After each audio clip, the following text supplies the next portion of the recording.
A service of KIBMradio.com, the Internet's home for an all old-time radio.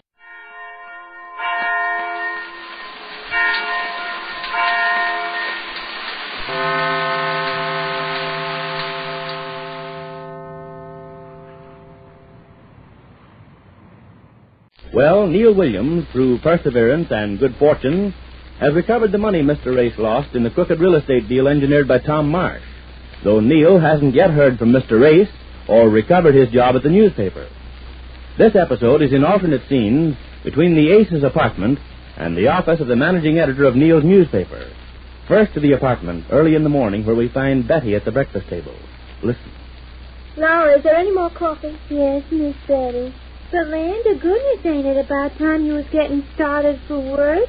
Miss March left a long time ago. Oh, I'm not going to work today, Laura. Well, knock me down. Didn't I tell you I'd lost my job?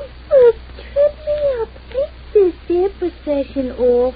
Goodness, I thought you knew that Mr. Peabody fired me after he found out I was a friend of Neal's.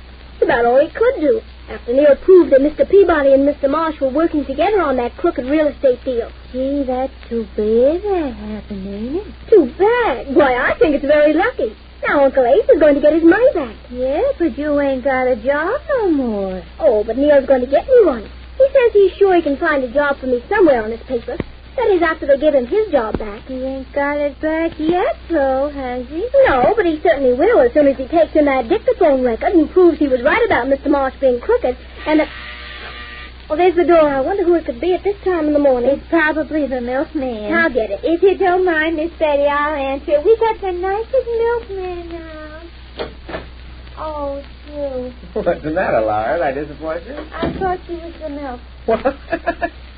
Hello, Betty. Is Marge here? No, she just left. What in the world brought you around at this time in the morning? Oh, just on the way down the paper. I thought I'd pick Marge up. I'm going to see Evans this morning and let him hear that dictaphone record you made. Oh, fine. Have you got it with you, Neal? Right here in my overcoat pocket. Say, I got something else here I want you to hear. I got a letter from Ace. Oh, Neal, what did he say? Let me see it. I'll just hold everything. I got it right there. Sit down. I'll read it to you. Oh, I'm so anxious to hear it. I got myself settled here. It's quite a letter. I got to get all set before I read it. Oh, come on, Neal. Let's hear it. What does it say? Wait a minute. Dear Neal, I've just come to after reading the marvelous news your letter contained. And for fear of suffering or lapse, I won't linger too long on my gratitude, my astonishment, or my delight. I can only say that if I'm dreaming, I'm going to kill the guy who wakes me up. In fact, I'm afraid I will wake up and find that you didn't get all that money back from those swindlers, so I haven't told Jane a thing about it. Oh, he hasn't told Jane. Well, wait till you hear the rest of it. And not having told Jane, here's the plan I thought up. I'm going to surprise her. That is, if you can spare me a few more days of your time. I hate to impose after all you've done. Nothing. But here's the plot. I would like to buy back the home we had to give up, move back all the furniture, and reestablish it just as it was when we had to move out, and then I'll bring Jane home to the surprise of her life. What a surprise. Let's do it, Neal. Wait a minute, Betty. Here's more. I'll figure up some way to get Jane there on a pretext of some sort. And, of course, we'd want you and Marge and Betty and Cokie on hand to share in our happiness. Also, to help catch Jane when she's swooned. Can't you just hear Jane saying you can knock me down with a feather? Oh, won't she be happy? What else does he say, Neal? Nothing much, just a few lines. Let me see it. No, it's nothing. It's just a... Let me see that. Nothing. Where is it? Don't. Oh, yes. Neal, I think you know me well enough to realize how I feel toward you for all you've done to bring this about. It's friendship such as yours that reestablishes a man's faith in his fellow man. And I don't have to tell you that my faith had sunk pretty deep into the marsh of doubt, if you'll pardon the pun. Betty, you have to read that. I'm afraid I'm going to cry. How about it, Neal? Do you think we can buy the place back without any trouble? Sure, it's been standing empty ever since Jane and Ace moved out. The people that have been holding it will be glad to sell it back. And we'll have to get the furniture moved in and the house cleaned up. Oh, what a job we'll have on our hands. Say, speaking of jobs, I better get down to the post and let Evans hear this dictaphone record and get my job back. Gee, I better get going.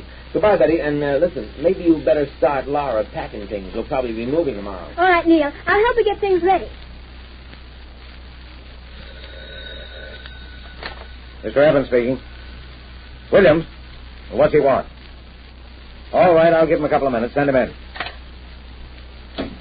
Morning, money, Mr. Evans. Nothing doing, Williams. Hmm? I haven't changed my mind. I'm not giving you your job back, and that's final. Now, just wait a minute, Mr. Evans. I didn't come to ask for my job back. No? No, in fact, I came here to show you something that will make you offer me my job back without asking. Hey, what is this, a gag? Look, Mr. Evans, you fired me because I persisted in working on this Tom Marsh case in spite of your order. Well, what about it? Well, I've got the final, conclusive evidence on him now. His own voice admitting he's a crook. His own voice? Right. Shortly after you hired me, a guy named Peabody that works with Marsh called up and asked me to come over to his office. Yeah? When I got there, I found Marsh there, too. Now, just like I supposed, they'd been tipped off I was trying to get the dope on him. And they wanted to buy me off. What for? Keep it out of the paper, of course. But you'd been fired. You weren't working for the paper. Yeah, but they didn't know that then. So I played along with him, you get it? Marsh admitted he'd been mixed up in that Railroad Avenue deal and came right out cold and said it was worth dough to him to keep it out of print. But you'd been fired. You weren't working for the paper. Yeah, but they didn't know that then. So I played along with him, you get it? Marsh admitted he'd been mixed up in that Railroad Avenue deal and came right out cold and said it was worth dough to him to keep it out of print. So he forked over a check, which I'm turning over to my friend Ace. And he didn't find out until later that the dictaphone by Peabody's desk had been running all through our conversation. A dictaphone? Sure, one of those machines they use for dictating letters. Everything Marsh and Peabody had said was right there on the record. Their own voices. Absolutely incontrovertible evidence that they're both crooks. And you've got that record? I have. All right. There's a dictaphone out here in the outer office. Let's put it on and hear it. Just a minute, Mr. Evans. Just a minute. Before we play the record, how about my job? Huh? If I've got the conclusive dope on Marsh, do I start working for the Post again? Absolutely, Williams. If you can prove to me that Marsh is a crook, you'll not only get your job back, but you'll get a $10 raise. How's that strike you? A $15 raise would strike me better. Okay. 15. Well. Now, where's that record? I got it right here in your overcoat pocket. What's the matter? It's not here. Look in the overcoat pocket. No, it's gone. Now, look here, Williams. What is this? Have you been pulling a gag on I me? had it, Mr. Evans, when I left home this morning. Oh, I've got it. I left it at Ace's apartment. Huh? I stopped in there this morning. I sat down for a few minutes, and it must have slipped out of my pocket. I don't know what you're trying to pull here, Williams. No, that's what must have happened. Wait a minute. Let me use your phone, will you? Must be there.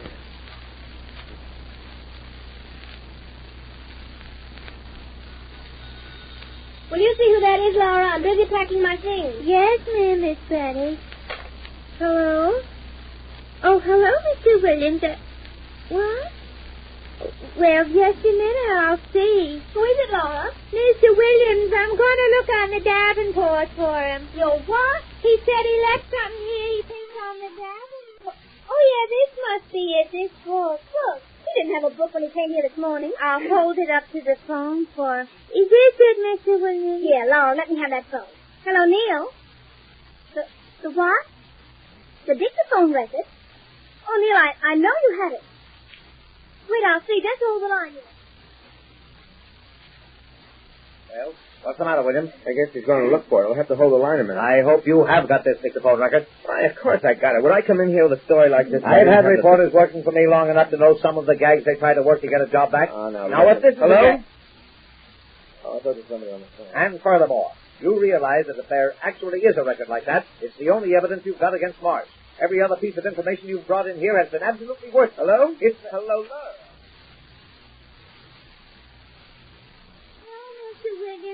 I just wanted to tell you we ain't found it yet. Oh, for heaven's sake, Laura, come here and help me look. Yes, ma'am, mister. Just hold the line, Mr. Williams. It isn't under any of the cushions. Oh, it must be, though. It's slipped out of his pocket. Look around, Laura. Try to find it. I am looking. Oh, wait a minute, Miss Betty. What's this thing here on the floor right by the end table? Oh, good heavens. That's it. It's broken. Huh? Someone must have stepped on it. Oh, Laura.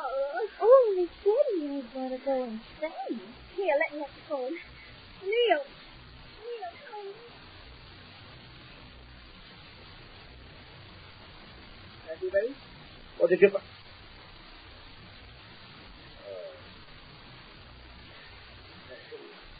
All right, buddy. There's nothing more you can do, I guess.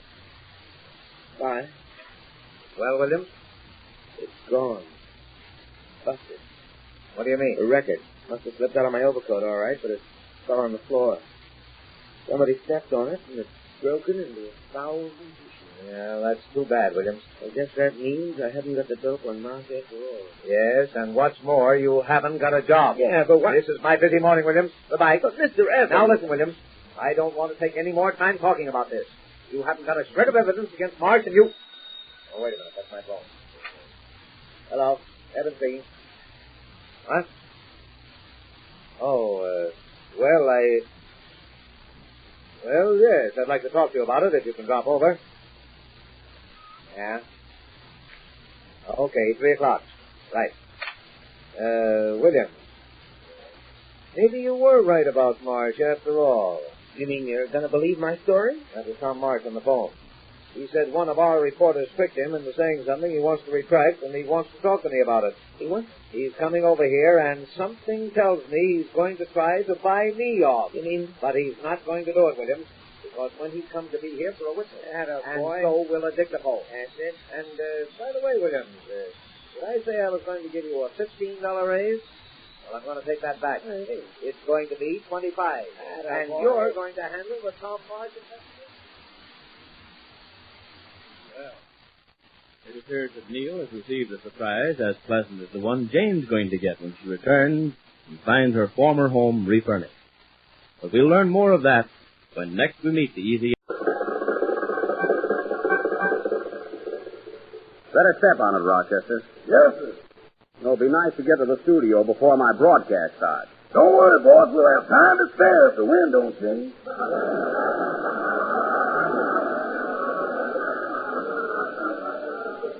Well, I don't want to be late, especially after being off the program last Sunday. You know, I was a little worried about that. I was afraid my gang wouldn't be able to do a show without my being there. Yeah, who'd ever think a program could be that funny with the both of us just listening in?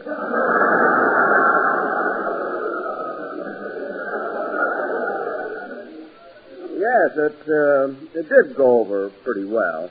Say, boss, that's the first time you ever missed a broadcast, ain't it? No, it happened once before when I fell asleep at a movie. It was my picture, too. I can't understand it. Is everything comfortable there in the back seat, Mr. Billingsley? Oh, fine, thank you. It's awfully nice of you to give me this lift. Oh, don't mention it. I wouldn't have bothered you, but my magic carpet is at the cleaners.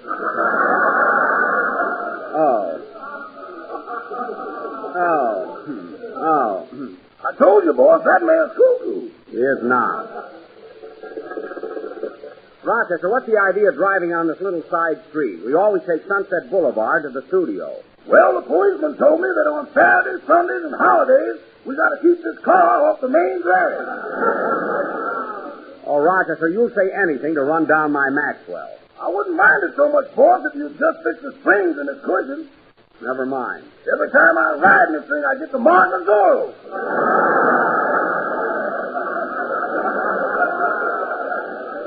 Too bad about you. Oh, Mr. Billingsley, are you sure you wouldn't like to come to the broadcast with me? No, thanks. Just drop me off at the bowling alley. I'm going to have this ball taken off my thumb.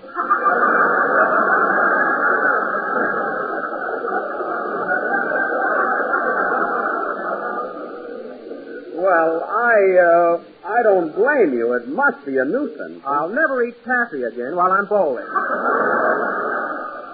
Oh, I was wondering how it happened. Rochester, will you please drive a little faster? I've got a program to do. I hope it's as good as last week. That Mr. Marshall was sure great. Oh, I thought Herbert Marshall was all right. Everybody's raving about him, boss. You couldn't have got a better man to take your place. I didn't want a better man. I made a mistake, that's all.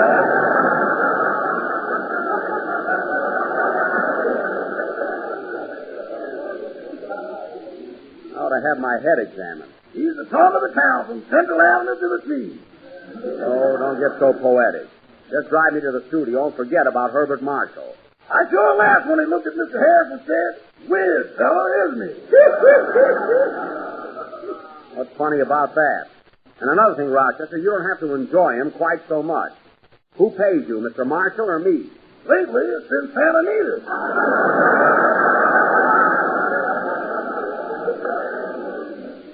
Well, unless you expect your luck to continue right through Bay Meadows, you better curb your enthusiasm. Now get me to the studio. Can we give you a lift, Babe? Mr. Billingsley, please.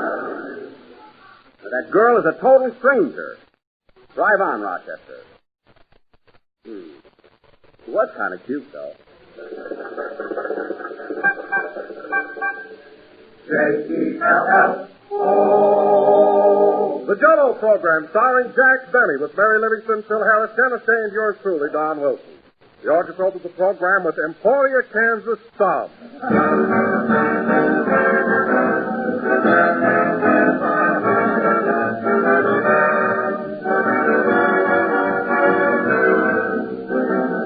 During the past 40 years, I suppose that literally millions of housewives have said to their grocers, Jello, please.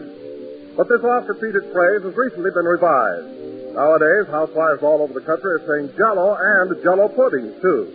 For today, friends, there's a new member of the famous Jello family, Jello pudding. 3 grand creamy puddings that bear the same name as Jello, that have the same high Jello quality, and that sell for the same low Jello price. Jello puddings are rich, mellow puddings, as smooth as cream and full of luscious flavor. And like Jello, they take only a few pennies to buy, a few minutes to make. Be real sure the next time you order Jello, ladies and gentlemen, you order Jello puddings, too. In all 3 flavors, dark, rich chocolate, smooth, delicate vanilla, and golden butterscotch. Remember, Jello puddings are made by the makers of Jello, so you know they're good.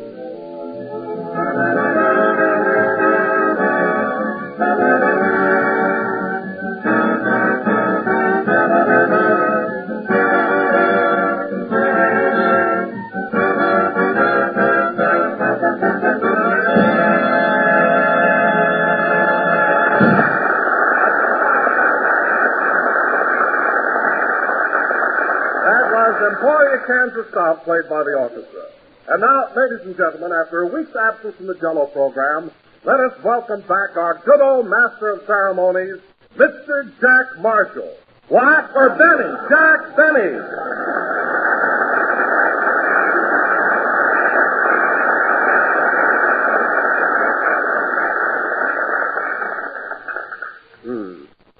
Jello again, this is Jack Benny talking, and Don, you were a little mixed up on that introduction, weren't you? Oh, yes, I was, Jack, and I'm sorry. It was just a slip of the tongue. Well, don't worry about it, Don. It could easily happen.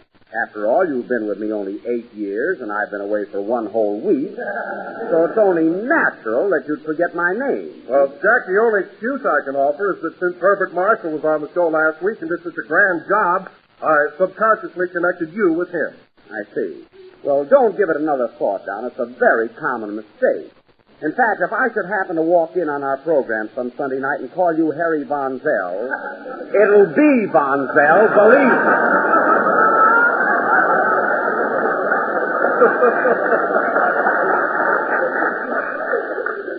If I'm not too subtle. Now, wait a minute, Jack. There's no reason for you to feel jealous of Bart Marshall. You may have done a very good job, but there's no one who can ever take your place in our hearts. Don, if there's one thing I can't stand, it's a big fat hypocrite.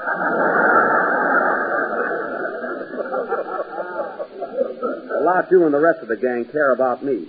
The way you all drooled over Marshall last Sunday was revolting. Hello, Jack. How was your trip to New York? Well, if it isn't Kiss Me, my darling. What are you talking about? You know what I'm talking about. I heard you last week when you kept asking Marshall for a kiss. Now, you didn't even know the man. I do now, Bob. It's not the point. You didn't have to act like a schoolgirl. Well, I couldn't help it. He's wonderful. Oh, everyone's wonderful to you but me. By the way, Mary, Bart took you to Ciro's for dinner after the show last Sunday, didn't he? Yes, Don, and don't talk about it. I was so embarrassed in front of Mr. Marshall, I nearly died. Embarrassed? Well, what for, Mary? Well, the head waiter had seen me there with Jack so many times, he gave us each our own check.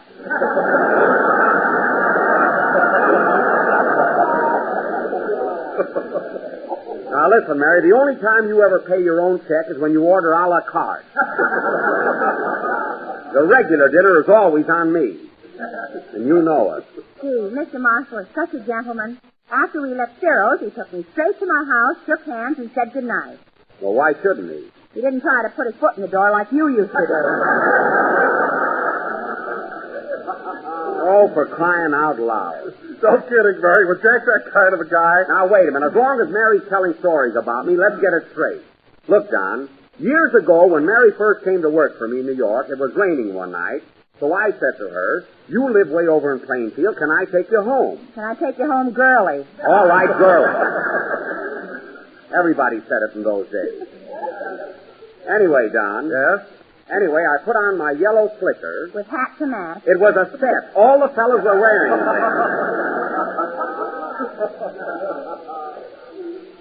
Anyway, Don, when we got to Plainfield, it was still raining. And the only reason I put my foot in the door was because I wanted to come in and have a cup of coffee. There. That's the whole story. It is not. When you put your foot in the door, Papa bit your ankle. Well, how did I know he was laying there? And if you remember, Miss Livingston, that's the last time that... Oh, hello, Phil. Hiya, Jackson. What's steaming? Is everything solid in New York? What? Did you latch on? Were you in there jumping?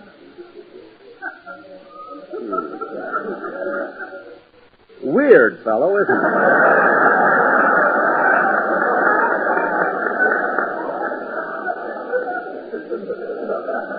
Oh, Jack, stop, will you? That's exactly what Mr. Marshall said last week. Yeah, Herbie pulled that one. Well, for heaven's sake, does he own every word in the dictionary?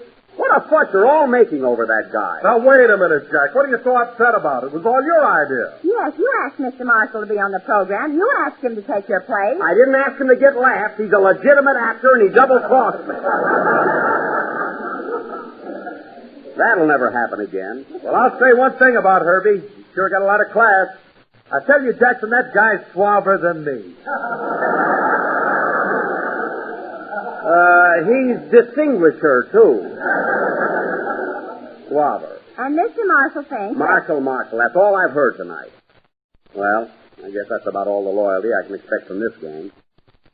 That's life for you. Guy leaves the program, and the minute his back is turned, boom, the dagger. Boom is for a gun. All right. The dagger. If that's the way it goes, I've never seen it to fail. If my father told me once, he told me 1,000 times, son, stay out of show business. Don't leave the clothing store. Because I need you. You're the best dummy I've got in my window. He didn't say that. But no, I had to be a wise guy. I had to leave Waukegan. So long, Dad. I'm going to Kenosha. Kenosha? At Vaudeville there. And that was the beginning. I had to get into show business. Let us play, Phil. Okay. I'll never forget that opening night. Gee, I was a big hit. There I stood on the stage with my violin, taking bow after bow. I thought they'd never stop.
After Kenosha, I went to Milwaukee. I wowed him there. Then came Elkhart, Indiana. Oh, pardon me. That was You Can Depend on Me, played by Phil Harris and his orchestra. And now, ladies and gentlemen... Say, Jackson, did you hear the song I did last week? The one I wrote myself? You mean the one about ham hocks and butter beans? And... Yeah, I heard it, Phil, but I don't get it. What does it mean? It don't mean nothing. It's just gastronomical, that's all. Yeah, I heard you say that. Before, Phil, what does gastronomical mean? Gastronomical, capital G. I don't want it spelled, Phil. I don't want it spelled. I want to know what it means. Well, it's easy enough to figure out. Let's break it down. Okay. Gastronomical. Break it down. Well, gas. Gas is what you buy in the filling station. Uh-huh. And throw. Throw means like when you throw a ball. I see. That's gastro. Now, what's nomical? Nomical is what an Englishman wears in his eye.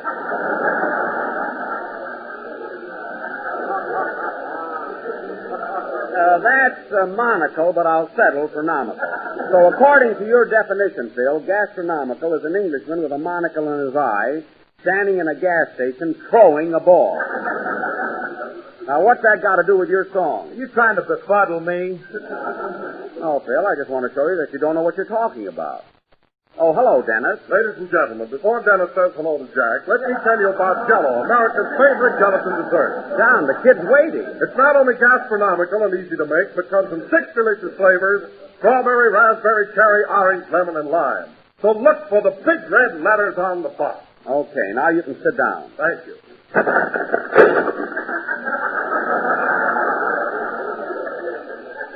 Well, that chair will never smile again. They can sweep that up. Can I say hello now? Yes. Yeah. Hello, Dennis. Hello, Mr. Benny. What's going on? Oh, nothing. Boy, did we have a program last week. Is that so? Who was responsible for that hilarious half hour? The big movie star, Hubert Marshall.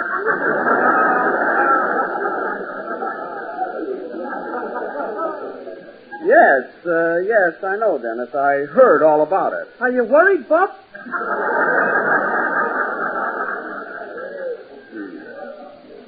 Dennis, you don't know it, but it's not too late for you to become a policeman.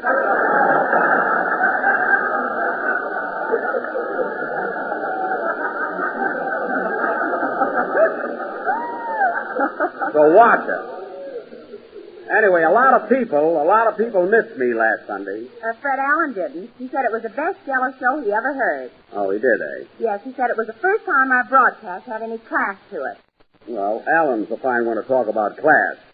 Any man that can be on a gasoline program for 6 months and still have those spots on his vest. Well, and now, ladies and gentlemen, I saw him on the street in New York. He ran down the subway like a rat. What a coward. And now, ladies and gentlemen, for our feature attraction tonight, the Benny Little Theater Buns will present their version of Somerset Maugham's great play and Warner Brothers' sensational picture, The Letter. Wait a minute, Jack. We did The Letter last week with Herbert Marshall. And we're doing it again tonight with me. Show that guy how to play it. Mary, what are you doing there? I'm printing a sign. I'm going to picket you. Put down that pencil. Whether you like it or not, right after Dennis's song, we're going to do this play. Not with me in it. Me neither. Jack, I think you're very silly to do it. Well, that tops everything. Fine, pal. Honest to goodness, if I'd have saved my money, I'd quit radio right this minute. What? I said if I'd have saved my money, I'd quit radio. You've saved enough tinfoil alone to retire. What a girl. I maybe have 75 pounds of tinfoil, and right away I can retire. Anyway, fellas, we're doing our version of The Letter, and that's final. So, Dennis, go ahead with your song. Okay. Say, Mr. Benny, what's tinfoil something for now? 16 cents a pound. Sing, Dennis.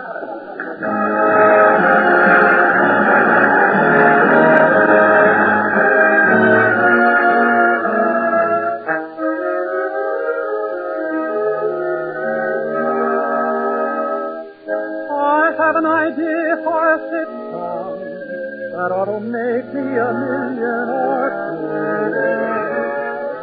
This little idea for a sitcom is inspired by my love for you.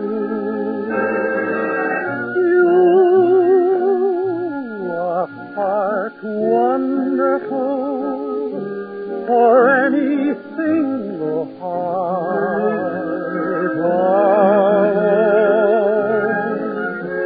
My darling, you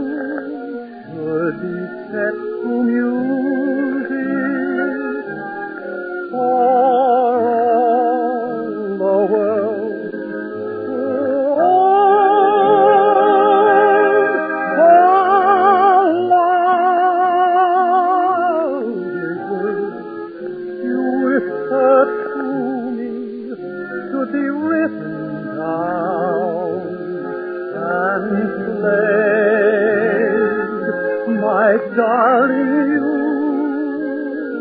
should be set to music for your number one on my heart. If away the lovely words you whisper to me should be written down and played, my darling, you should be set to music for your number one on my heart.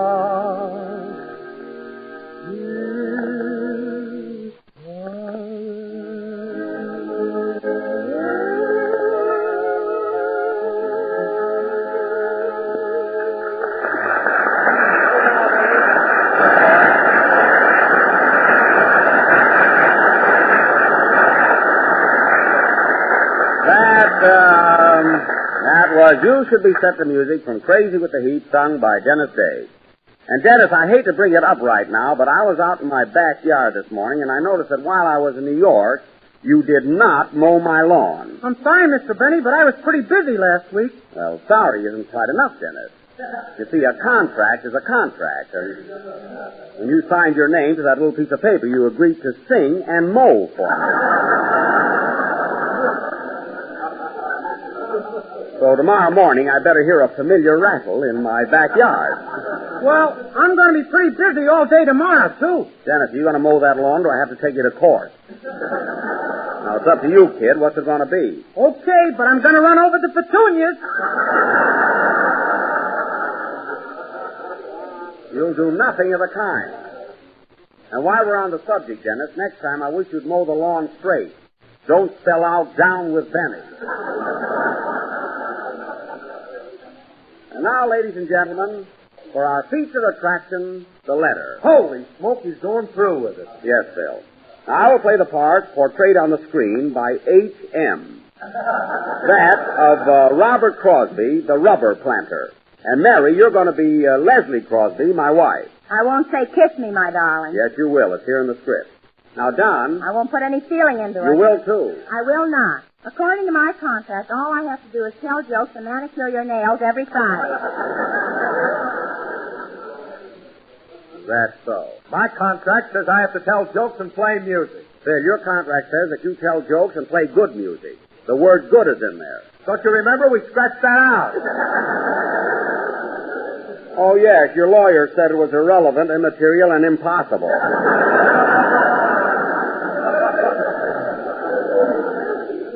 Anyway, getting back to our play, Phil, you're going to be the... Come in.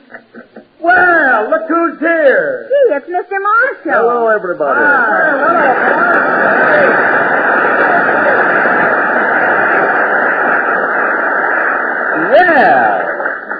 Well, Bart, what brings you here?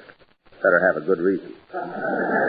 Jack, old boy, I simply have to drop in tonight and thank you for asking me to take over your program last Sunday. It was a delightful experience. I know, and you seem to have gone over very big. Oh, I wouldn't say that exactly. Oh, yes, you did. What a ham. Well, it was nice of you to drop in, Bart. You know everybody here. Of course. Hello, Don. Well, hello, Bart. Glad to see you again. And Phil, how are you? Hiya, Herbie. Sandra Claxton. Get out with the news. Sandra Claxton? He's a extraordinary creature, isn't he? Oh, positively weird, I always say. And Mary, dear, I didn't see you standing there. You look charming this evening. With these two pimples? Now cut that out. Well, Bart, if you'll excuse me, we'll get on with our play. We're going to do the letter, you know. The letter? I did that last week. Very good, too. You were excellent. Oh, Jack, I thought it was just fair. Fair nothing, Bart. You were terrific. Boy, if he can see it.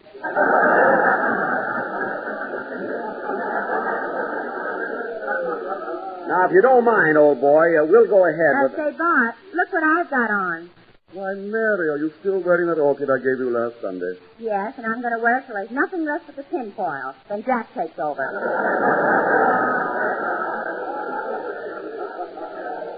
Now, stop showing off. That's very good, Mary. Don't encourage her, please. See, Bart, didn't we have fun at Ciro's the other night? Yes, indeed. Of course, I'll never get over the way the handling us each a chest. Mary was telling me about that. Well, Bart, if you don't mind... Hey, Gilbert, remember me? Dennis, will you pipe down? Come on, fellas, let's get going with the play. So long, Bart. Goodbye, Jack, and thanks again. Say, Bart, as long as you're here, why don't you stay and watch Jack play your part? Why, yes, that might be fun. Yes, do say. John had to open his big fat mouth.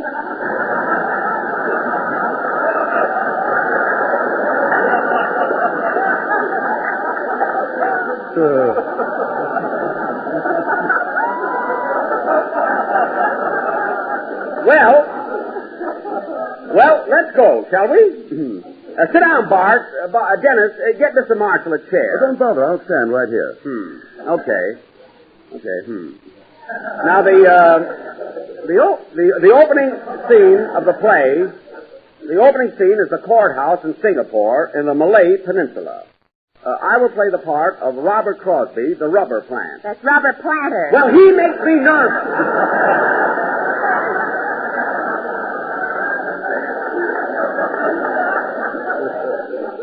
Gee. I'm sorry, Jack. I'll go over and sit down. Okay. Mary, let go of it. As I said before, the opening scene is the courthouse in Singapore. As the curtain rises... Oh, darn, who's that? Answer the phone, Mary. Okay. Hello? Who? Mr. Harrington? Mr. Harrington, that's my sponsor. Give me the phone, Mary. He wants to talk to Mr. Marshall. Oh, it's for you, Hubert. Or Herbert. Our sponsor would like to talk to you. Your sponsor?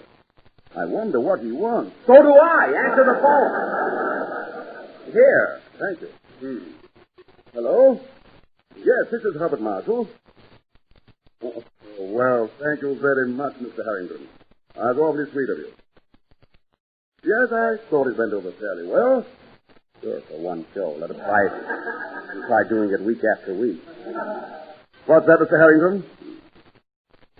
Oh, no. No, I couldn't have been that good. Week after week, that's the test.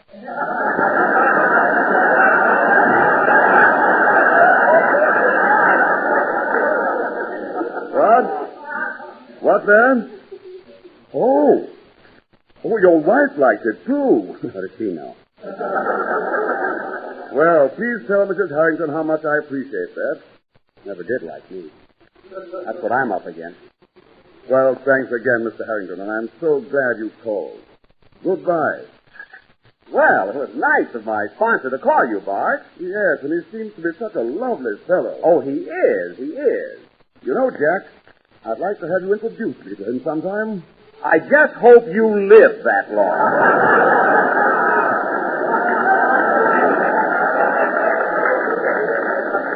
And now, ladies and gentlemen, for our play, The Letter.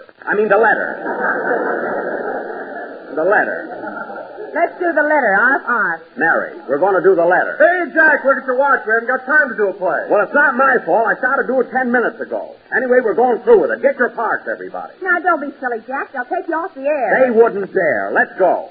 The opening scene, ladies and gentlemen, is the courthouse in Singapore. Leslie Crosby, wife of Robert Crosby, a rubber planter, is on trial for her life. And as the curtain rises, she's being escorted to the crowded courtroom by her attorney, Howard Gray.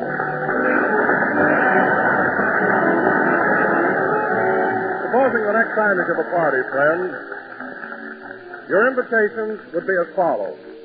You are cordially invited to attend a party at our house. Jell-O will be served.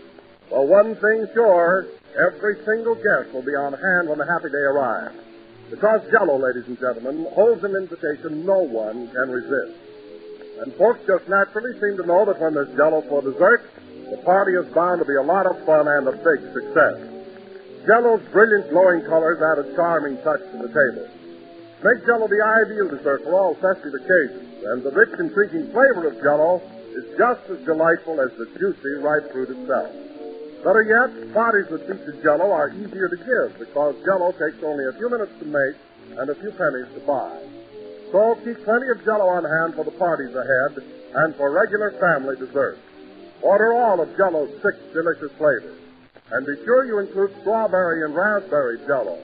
Each has a new improved flavor obtained by using a natural flavor base artificially enhanced. And they're both better than ever. Enjoy Jell-O's distinctive goodness real soon and enjoy it often. This is the last number of the 19th program in the current Jell-O series, and we'll be with you again next Sunday night at the same time. And now, ladies and gentlemen, I want to thank Mr. Alton Cook and the radio editors of the United States and Canada for the honors accorded us from the recent World Telegram poll. Also want to thank my listeners and my authors, Bill Morrow and Ed Boulogne. And, oh, yes, I want to thank Mr. Herbert Marshall for stealing my show last week. Good night, folks. I'm not really mad.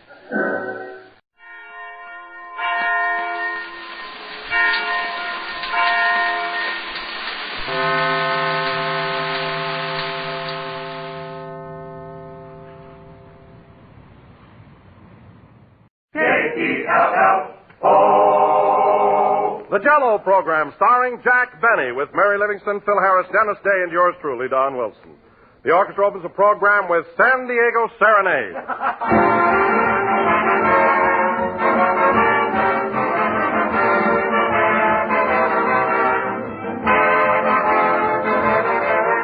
One of the most significant things about Jell-O, ladies and gentlemen, is the fact that not only do many, many people serve Jell-O, but they serve it often. And the reason they serve it so frequently is because Jell-O does suggest itself for so many different occasions. For example, Jell-O is the first dessert you think of when you're pressed for time and want a quick yet delightful treat. Jell-O is the dessert you think of when there's a party to be planned because it's so colorful and swell tasty. And you turn to Jell-O when you want a luscious treat that's pleasantly inexpensive. Jell-O, with its rich, glowing colors and its unsurpassed flavor, is the ideal answer to every dessert situation. So order a supply from your grocer tomorrow, choosing any or all of Jell-O's 6 delicious flavors: strawberry, raspberry, cherry, orange, lemon, or lime. And by the way, strawberry, raspberry, and cherry Jell-O now have a new, improved flavor, obtained by using a natural flavor base artificially enhanced. And the result is a distinctive goodness that you definitely do not want to miss. Try a glistening mold of rich, tempting Jell-O tomorrow.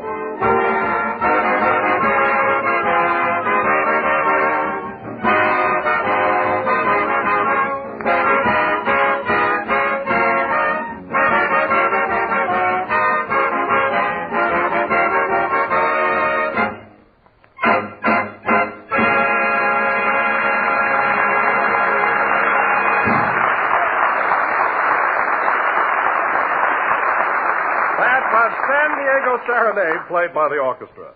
And now, ladies and gentlemen, last Friday the 14th, which was Valentine's Day, was also the birthday of our master of ceremonies, Jack Benny, who was exactly... Yes, sir. ...years of age.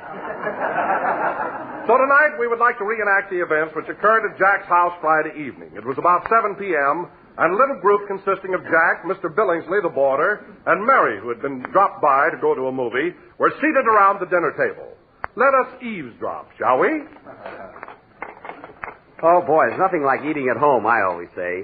Mary, pass some of those extra fancy, solid packs, 2 tomatoes. Will you? Oh, stop building them up. Well, they're delicious. Take some more. I'm tired of tomatoes. Where's the meat? It's coming. Rochester, I'm taking Miss Livingston to a movie. So will you please hurry with that extra choice, Eastern cut, prime ribs of beef. You mean that dinky little pot roast? Never mind, bring it in. It's a pretty tough meat. It's a pretty tough piece of meat, boss. I don't know if it's done yet. Well, stick a fork in it. I did, and I can't get it out. Well, bring it in anyway. Okay. Say, Mary, aren't these nice dishes? Lovely pattern, isn't it? Yeah. Is this a set you won at the Beverly Theater? All but the soup tureen. I got that at the Oriental. Gee, these tomatoes are good. They're not seasoned enough. Pass me that salt shaker you won at Ocean Park. Here you are. And that wise guy said I couldn't break those balloons.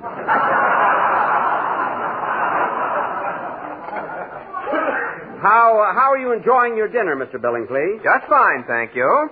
Good. This watercress is delicious. Those are ferns, Mr. Billingsley.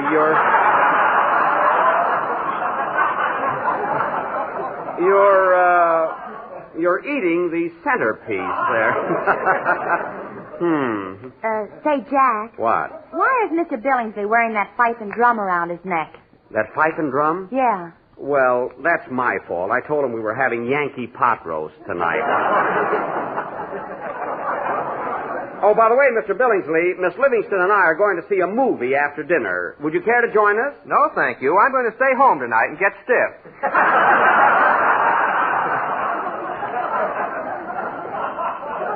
Get stiff? I thought you didn't drink anymore. I don't. I'm going to sit in the icebox. Oh, I see. Here you are, folks. Make way for the pot roast. That smells good. Did you get the fork out of it, Rochester? Only the handle. You mean the prongs are still in the meat? Don't worry, boss. I put a Band-Aid there so you won't bite into them. That's very thoughtful of you. What do you want, Mary? A rare piece or an outside cut? Give me the Band-Aid. That looks tender. You watch out or you won't get any.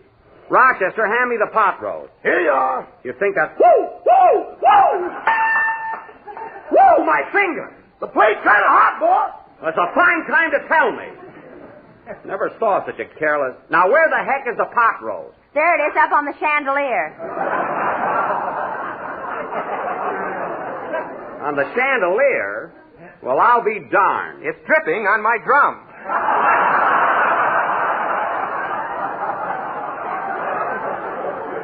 Well, move over a little. Rochester, you're so clumsy. Now go out in the kitchen and fix up a few cold cuts. We got to eat something. Let's take some oranges and knock down the pot roast. You can get a ladder and take it down later. Now bring in the cold cuts. How would you like some genuine, boneless, skinless, imported Norwegian sardines? Packed in virgin olive oil. Bring them in, Rochester. Now, Mary, while we're waiting, have some more stewed tomatoes. A fine meal. Well, they're very good for you. They'll make you strong. I'm strong enough now to walk to a restaurant. Well, if you don't like the tomatoes, don't eat them. Will you pass the bread, please?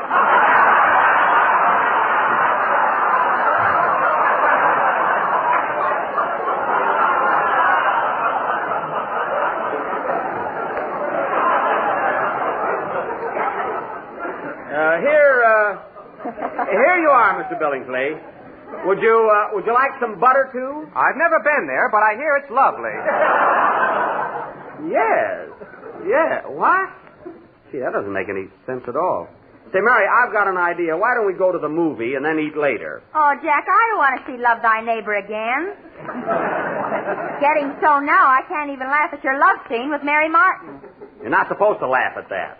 Hey, Rochester, we're going to a movie, so never mind those sardines. I already opened them. Oh.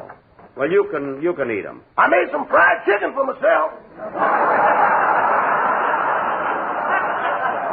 What? Rochester, this is only Friday, and I told you we're not having that chicken until Sunday. I'm having some people over at the house. The way it's been raining lately, the house might not be here Sunday.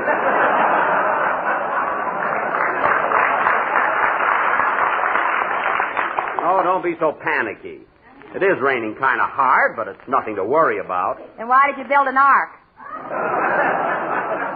I've got to have a hobby, don't I? Anyway, to hear you two talk, I think it was a regular flood or something. Well, all I know is the milkman arrived on a surfboard this morning. That's Mr. Kahanamoku. He's a Hawaiian.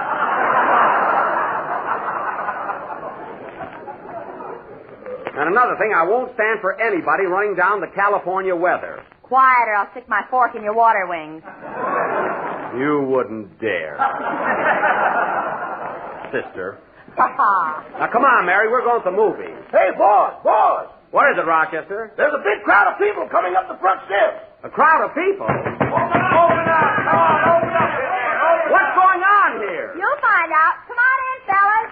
Surprise! Well, I'll be doggone, a surprise birthday party. Don, Dennis, and Phil. Come on, kids. 1, 2, for he's a jolly good fellow. For he's a jolly good fellow. He's a jolly good fellow. Which nobody can deny. Gee whiz, fellas, I I can't get over. Come on in and take your things off. Come on, everybody. Wipe your feet. Come on, come on.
Fellas, I can't get over you guys surprising me like this. No kidding. You didn't think we'd forget your birthday, did you, Jackson? No, but gosh, all this fuss. Well, believe me, Jack, you've been so darn nice to the whole gang, you're entitled to it. Yeah, entitled.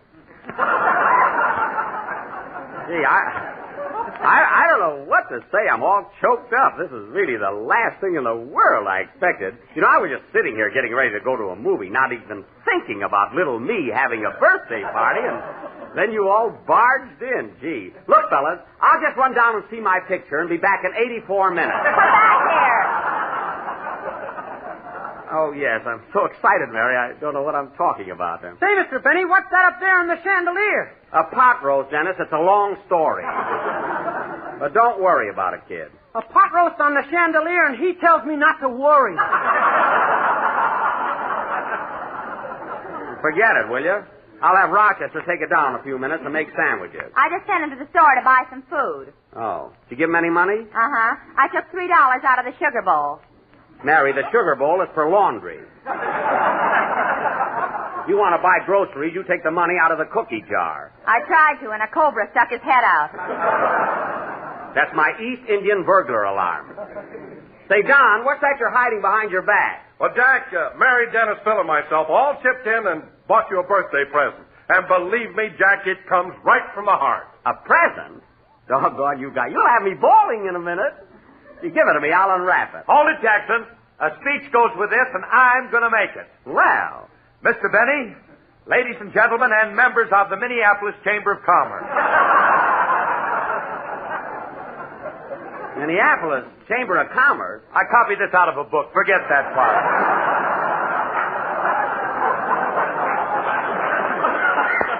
Okay, go ahead.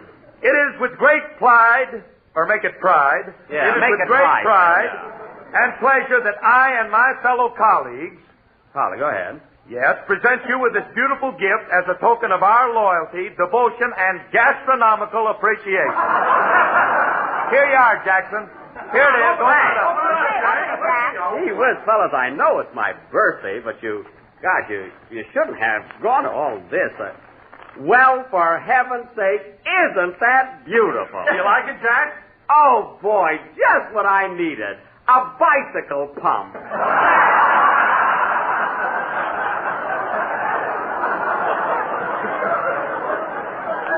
With a hose and all. Which one of you heels suggested it? Well, we didn't know what to buy you, Jackson. You've got everything. Everything but a bicycle pump. Now I've got that. Oh, well. Thanks anyway, fellas. I'll wear it in good health. Rochester, there's someone at the door. I told you he went out for the groceries. Oh, yes, I'll answer it. Probably another telegram. I've been getting them all day long. Oh, boss, it's me. Rochester, you've got a key. Why make me open the door? I just want to give you an idea what I go through.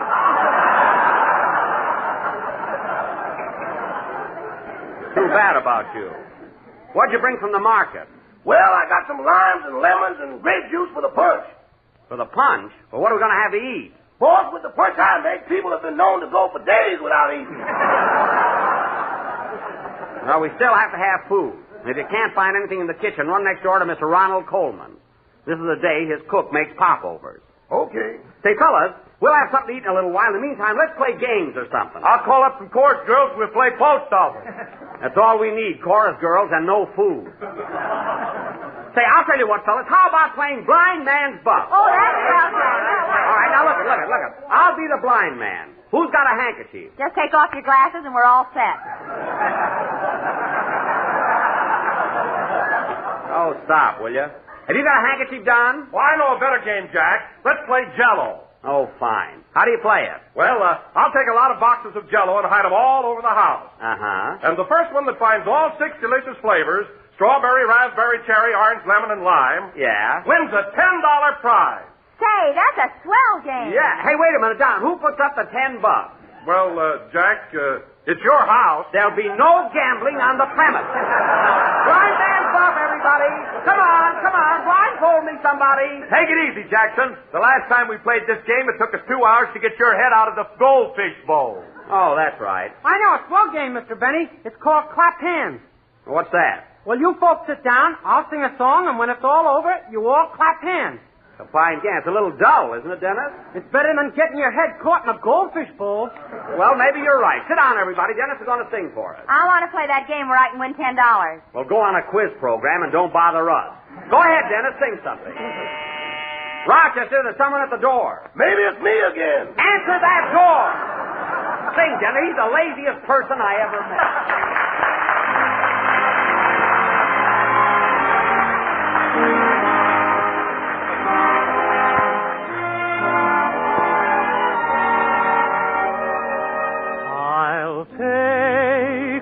Home again, Kathleen, across the ocean wild and wide, to where your heart has ever been, since first you were my bonny bride. The roses all have left your cheek. I've watched them fade away and die. Your voice is sad whene'er you speak, and tears bedim your loving eyes. Oh, I will take you back, Kathleen, to where your heart will feel no pain. And when the fields are fresh and green,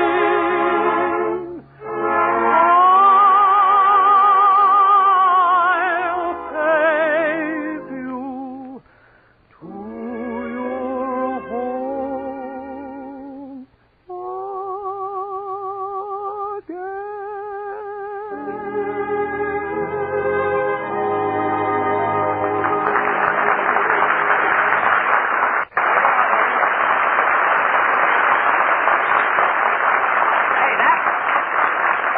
Swell game, Dennis. Let's do it again Sunday on the program. Who was at the door, Rochester? It was a special delivery, boss. I gave it to Miss Livingston. Oh. Did you give the boy a tip? How could I? You keep the tip money in the blue pot. Well, I would have reimbursed you later. What's the letter, Mary? It's a comic Valentine from New York. New York, eh? Well, I have a pretty good idea who it's from. What kind of a Valentine did Arsenic and Old Lace send me? Read it. To a comedian. Uh-huh. Your eyes are blue, your hair is gray, and you're as dumb as Dennis Day. That's very funny. Yeah, very. Wait till Alan gets the valentine I sent him. Somebody at the door, Rochester. How do you know I'm back from Mr. Coleman? I see you standing there. Now stop eating those popovers and answer the door. Okay. Doors. I'd like to get a job working in a barrel. That's just silly. What could he do in a barrel? Always grumbling. Hey, boss, look who's here. Well, I'll be...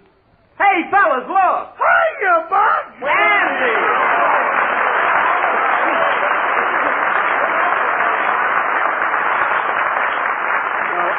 Divine, we haven't seen you in 6 months. How did you happen to drop in? Well, Buck, I heard it was your birthday, so I thought I'd come over and surprise you. You certainly did. How old are you, Buck? Well, Andy, I'll never see 36 again. Even on a clear day.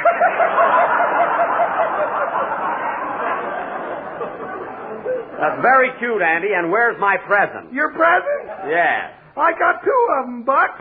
Ma sent you a jug of sweet cider. Uh-huh. And Pa sent you a jug of hard cider. Well, look at that. 2 jugs. Which is which, Andy?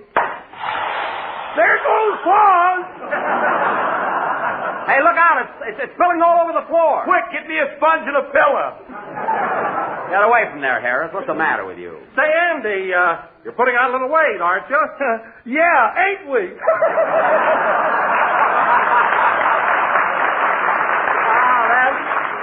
That's tell him, Andy. You're pretty sharp tonight. Sit down at the table, everybody. The food's ready. I'm hungry. Take it easy. Take it easy. The plates are all fixed. Gee, 2.5 sardines apiece. And lots of popovers. Dig in, kids. There's someone at the door, Rochester. I'm busy, boy. Answer that door.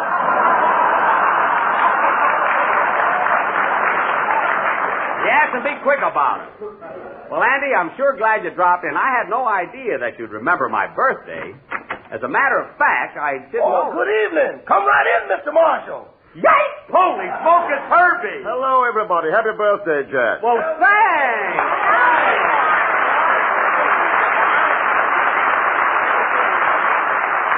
Well, my good gee whiz, Herbert Marshall at my house. Quick, Mary, phone Luella Parsons. She'll never believe it. Phone her anyway. Well, Bart, you're the last person in the world I expected to see on my birthday. You know, Mary and I were just... Oh, I'm sorry. This is Andy Devine. How do you do, Mr. Devine? I'm glad to know you, Mr. Marshall. You want to buy a horse? Andy, not now. Oh. See, as I started to say, Bart, Mary and I were just sitting here, not even thinking of having company on my birthday. Stop looking at the package in his hand.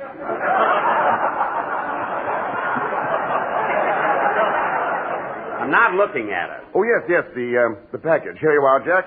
A little remembrance. Many happy returns, old boy. A present for me? Gee, I feel like a darn fool. I didn't get a thing for you know.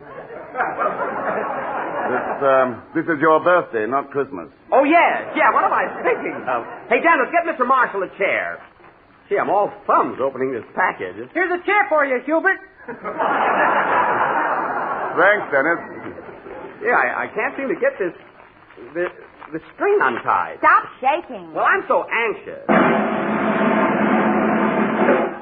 My name is Billingsley, Mr. Marshall.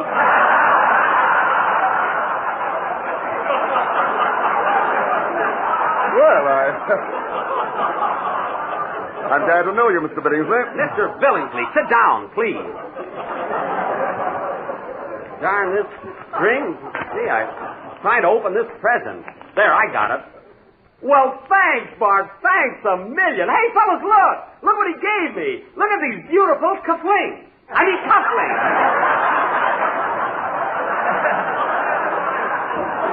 Guys. Oh, look, God. Gee, 14 carats. Cheapers, he looked already. Well, they're beautiful. By the way, Bart, what's in that other box? That's a gardenia. I brought it for Mary. Well. He's just like all the other fellas. He starts out with orchids, and now I'm down to a gardenia. Quiet. Very good, Mary. Been better if she hadn't muffed it, Bart.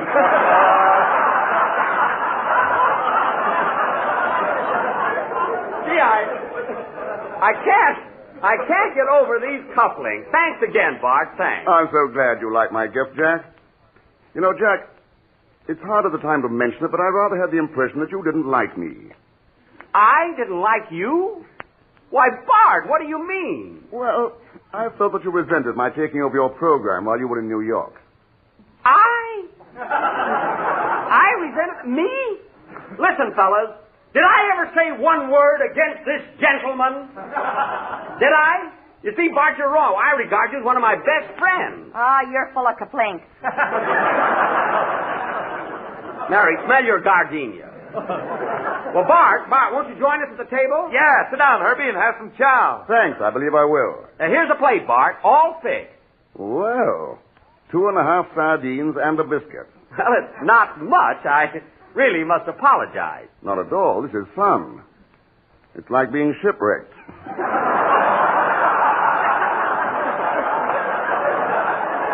Well, that's what we're having, a shipwreck party, you know?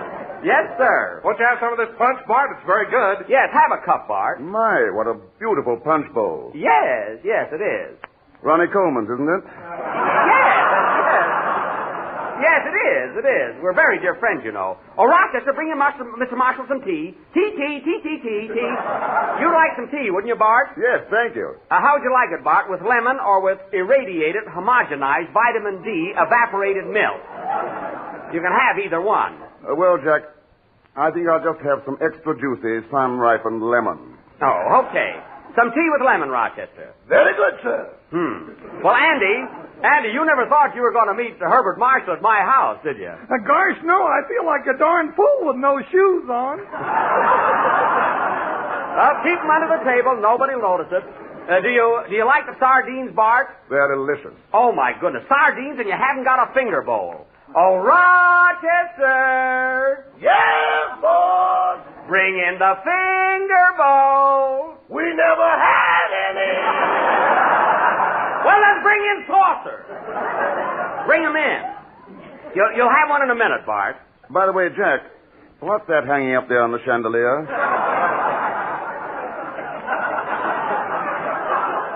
That's a pot roast. A pot roast on the chandelier? Yes. Weird custom, isn't it?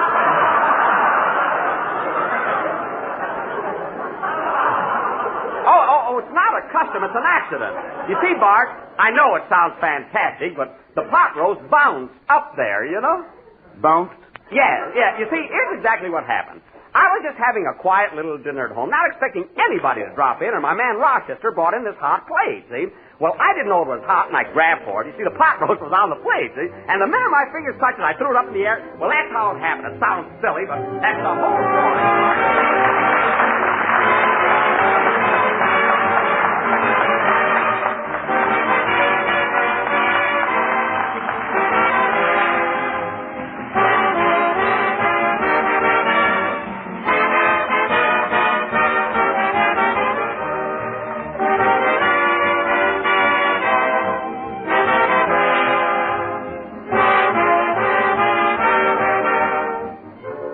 When you send in 10 cents for the new desserts recipe book, what does it buy you? Well, just listen to this. And remember, for just one single solitary dime, too, you get 365 different suggestions and recipes for all kinds of grand, tempting desserts.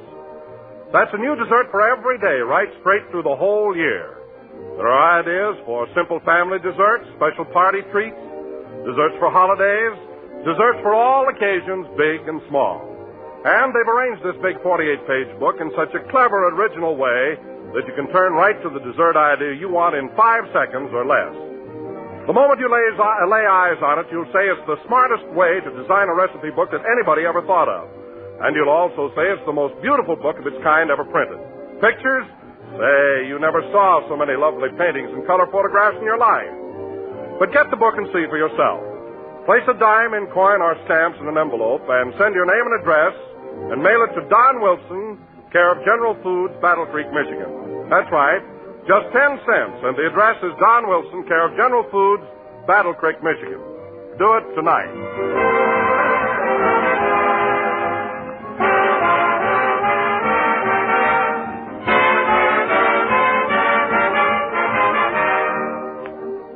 This is the last number of the 20th program in the current Jello series, and we will be with you again next Sunday night at the same time, broadcasting from Palm Springs, California. Palm Springs? Yes, sir. We're all going to have a little vacation. Say, Bart, would you like to come to Palm Springs with us? I don't think I'll be able to, Jack. I'm making a picture, you know. Oh. Well, if you can possibly make it, look us up. We'll be staying at the Cactus Blossom Auto Court. Good night, folks.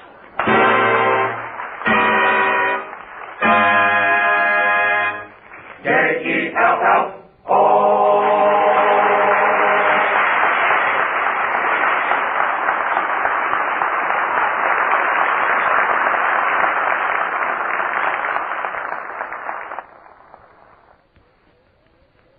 S-A-N-K-A, Sanka. That's the name to write in your memory book, ladies and gentlemen. S-A-N-K-A, Sanka. That's the name to say to your grocer, because Sanka is real coffee. It has a rich, delectable flavor. And it protects sleep, because it never prevents sleep.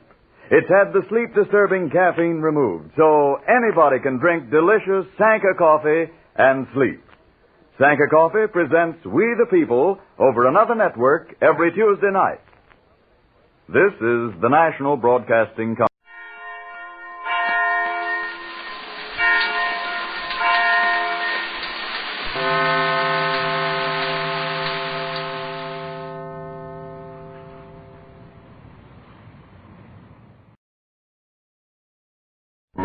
RCA Victor, world leader in radio, first in recorded music, and first in television, presents the Phil Harris, Alice Faye Show.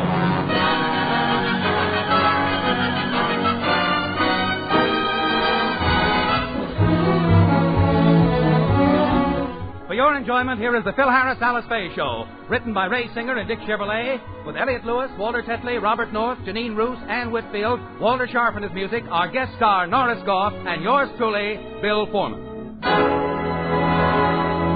In this land of plenty, there exist many opportunities for ambitious young men. And tonight, Phil and Frankie take hilarious advantage of one of these opportunities. But first, a word from RCA Victor. For more than a quarter of a century, RCA has been the recognized leader in the electronics field. RCA's world-famous research facilities have been responsible for countless advances, achievement without equal in the industry. In television, the same extensive research has resulted in discovery of a revolutionary new circuit system for home receivers. This circuit system now brings you television with picture power. Take the Preston, for example. Like all RCA Victor supersets, the Preston was designed to conquer even the most difficult reception conditions. With an electronic supercharger, it brings in pictures unbelievably clear, steady, and bright. In the city, in the country, in any television area, the Preston brings you best reception possible thanks to picture power. So, ask for the RCA Victor Preston. It's available now. The Preston is a magnificent 17-inch table model superset made by RCA Victor, cornerstone of home entertainment for 3 generations. And now the stars of the RCA Victor program, Alice Faye and Phil Harris.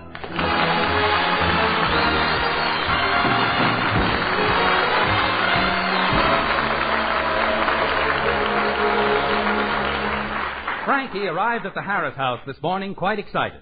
He has an opportunity to buy a business, and he's been trying to convince the Harrises to lend him the money. So you see, Alice, this is a great opportunity. Now will you lend me the money? Well, I'd love to, Frankie, but you see, my money is all tied up, and it's silly to break open a bale just for that. Fine friend. You think I was asking for a lot of money?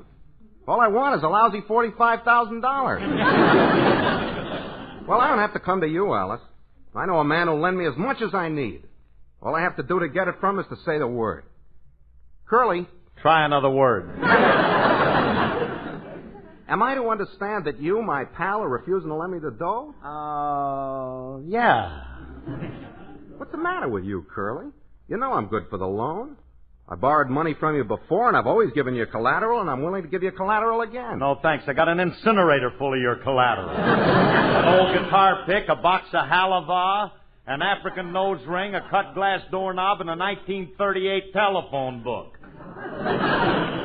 Classified. Yeah, it's classified. I should have known better than to ask you people. I would have gotten the money from my father, but Dad's winery is at a standstill right now. Oh? What happened to old Hogshead Bromley? Bad grape crop? Oh, no, the crop was good. In fact, his bins are loaded with grapes. Then what's wrong? Dad developed a bunion on his foot at the height of the stomping season. All right, Frankie. Look, we'd like to help you, but $45,000 is an awful lot of money. Well, that's what the business is worth. I don't need all that cash, just part of it. How much? For $200, I could swing the deal. Here's $8. Rock it a little. I'll take it. Bromley, do you mean to tell me that you could close this deal for only $200? Yeah, and like I told you, it's a wonderful tourist agency. Big offices. Right on the corner of 5th and Main. Oh, 5th and Main, huh? Gee, that's a swell location. The guy could do pretty good. Hey, Bromley, look, if I put up the $200, will you make me a partner in this tourist agency? It's a deal. Give me the money. Well, here it is. Gee, I kind of hate to part with this. Why? Well, I was saving it up to buy Alice's Christmas present. Huh? Yeah, I had my eye on a whipcord coat with a coonskin collar. A lovely thing, but, well, she'll just have to wear last year's chinchilla with the mink lining. Come on, Bromley, let's go down and buy that business. I don't think you ought to go along, Curly. Give me back the money. No, you misunderstand, Curly. I don't want you to go along because if the guy sees a big star like you, he'll up the price. Oh, yeah, I can understand that. Yeah, sure. I'll let you know as soon as everything's all set. Don't call me. I'll call you. So long. Phil, you gave him $200 to buy a business. And the least you could do is go down to 5th and Main and check on it. Please, Alice, I trust Frankie implicitly.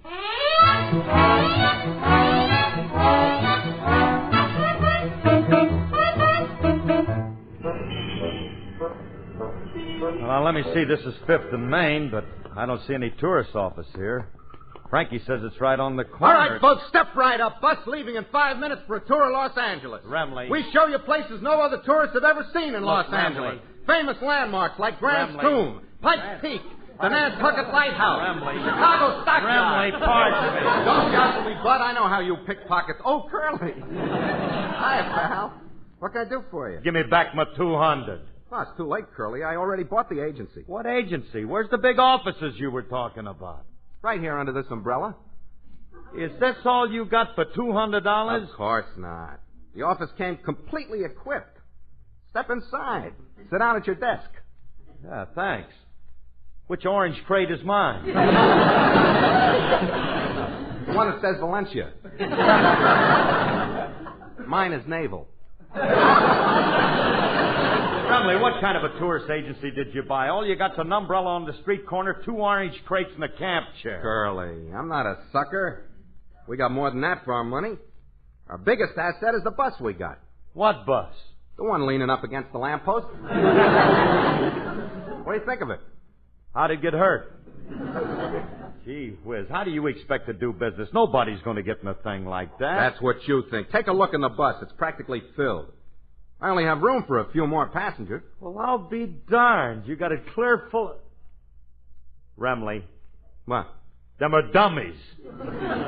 Well, I can't afford to hire live shows. After all, I'm just starting in this business. I have to make the bus look crowded, otherwise people won't get on. I know, but putting dummies in a bus just...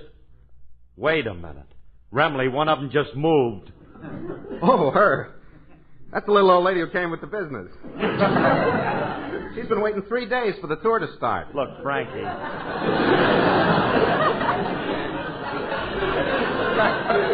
Look, I don't want no part of this broken-down outfit, so give me my money back. Curly, we'll make a fortune. Every tour we sell, we'll split 50-50. Now, in the meantime, don't just stand there. Help me attract the crowd. Start singing. You expect me to sing on a street corner just... Yeah. I got a couple of hundred of my records in the back of my car. Just happen to have them on me. I've been trying to peddle them from door to door. Sure. Besides, RCA Victor will love my up and Adam spirit. I'll do it, kid. Turn on the bus radio.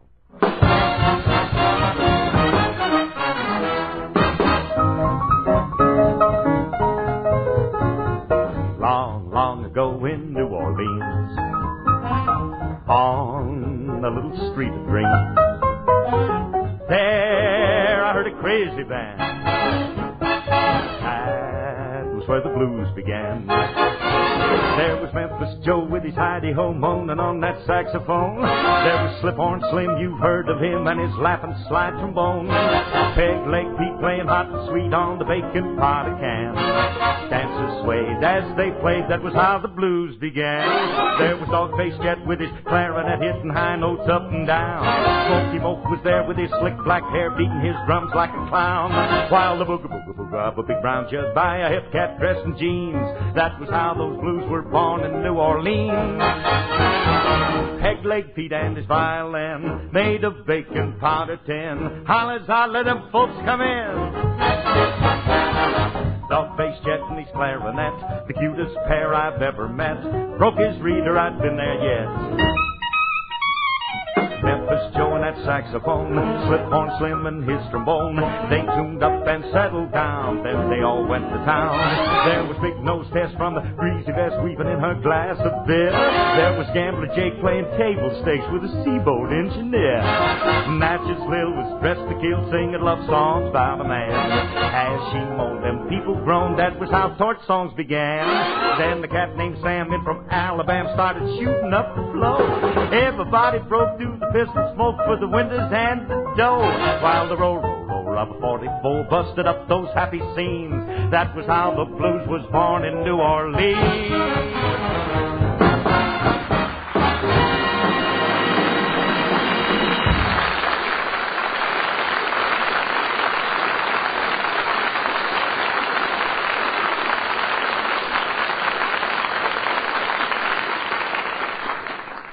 Hey, Curly? Yeah. It worked. Your singing attracted a huge crowd. It did? Yep. One old man with a straw suitcase. Oh, you mean that little old man with the Sears Roebuck catalog under his arm? Yeah. Hey, looks like a real rube, huh? Yeah. He'll be a cinch to sell. He'll probably want to see the Hollywood stars, but he won't know one from the other. So, no matter who he wants to see, we'll tell him you're it. But, Bromley, I can't remember, we split 50-50. Hey, Grandpa, how would you like to take a motor tour through Hollywood and see all the motion picture luminaries? Huh?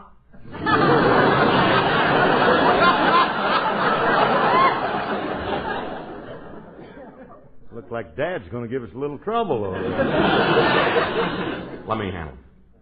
Look, Grandpa, I can Now, hold on with that jaw flapping. Don't call me Grandpa. My name's Abner Peabody.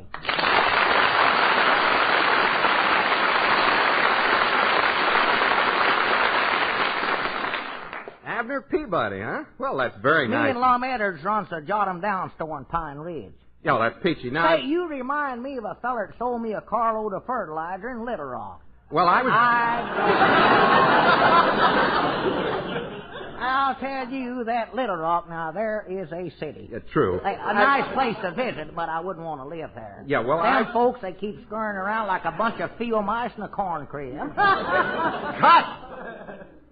Say, Ab, I know you just blew in from the country and you'd like to see some of the movie stars. Do you know any? I know them all. You just name one and you got 'em. How about that Ronald Coleman feller? I'd sure like to see him. You got 'em. One Ronald Coleman coming up. Ah, Benito, if I were king, I'd love you like the world. Ah, if I were king, Benito, I'd give you everything. Ah, Bromley, do something fast. I can't keep talking like this. Hey, on second thought, I think I'd like to see that Frenchie, Charlie Boyer. Charlie Boyer? That's easy. Then you do it. The man won't buy the tour unless he sees Charlie Boyer. Come with me to the Casbah, Toots. There we will be known as Toots and Casbah. I know this is a lousy joke, but I am ad-libbing. Hey, I changed my mind. Why waste my time on them fellers? I'll tell you who I really want to see. Who? Jane Russell. I quit.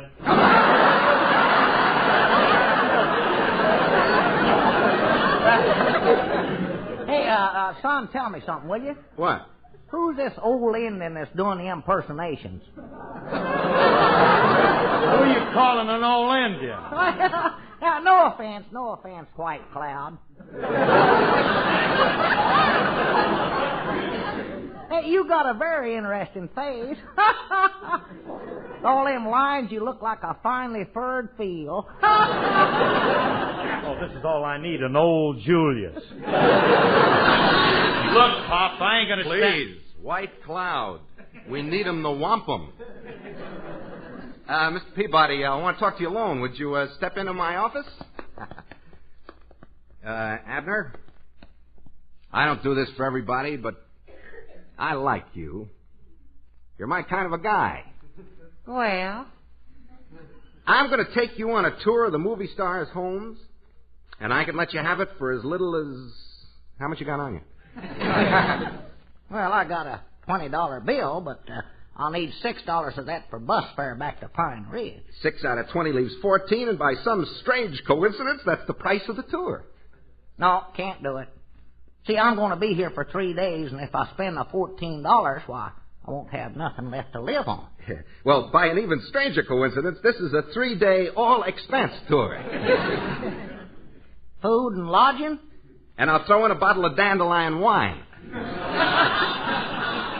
Well, I don't drink, but I'll take the trip. Yeah, here's my $20 bill. Thank you. You just get in the bus. Yeah, hold on there just a minute. I got $6 coming back. Sorry, sir. Here's your change. 2 $3 bills.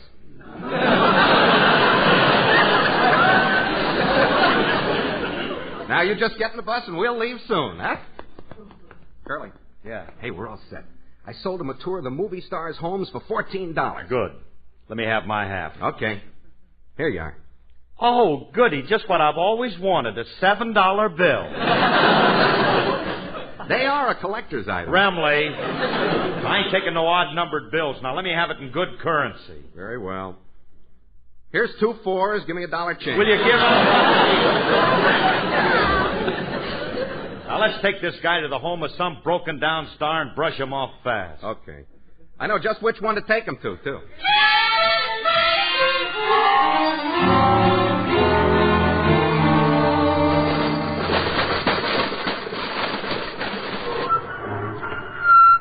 Well, here we are, Mr. Peabody. Bromley. What are you stopping in front of my house for? You said we should take him to the home of a broken-down star. You're the only one I know. Mr. Peabody, you're in for a big treat. On your right is the home of one of Hollywood's most famous stars, Phil Harris. Hi, Dokies, is he still alive? Bromley, for a $7 bill, I ain't going to take this kind of trouble. Please.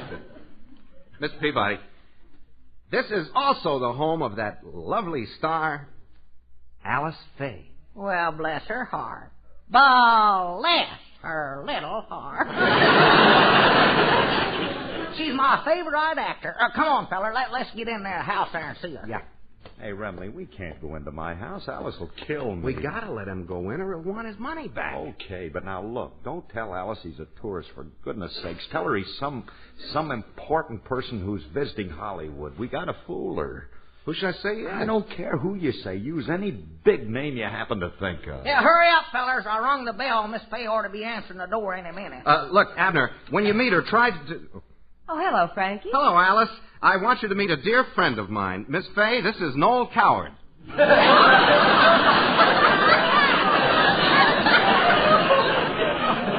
Oh, this should fool her completely. Frankie, what in the world made you come up with that name? That was the only important name I could think of outside of Sabu. Without an elephant, we couldn't have gotten away with that one. No.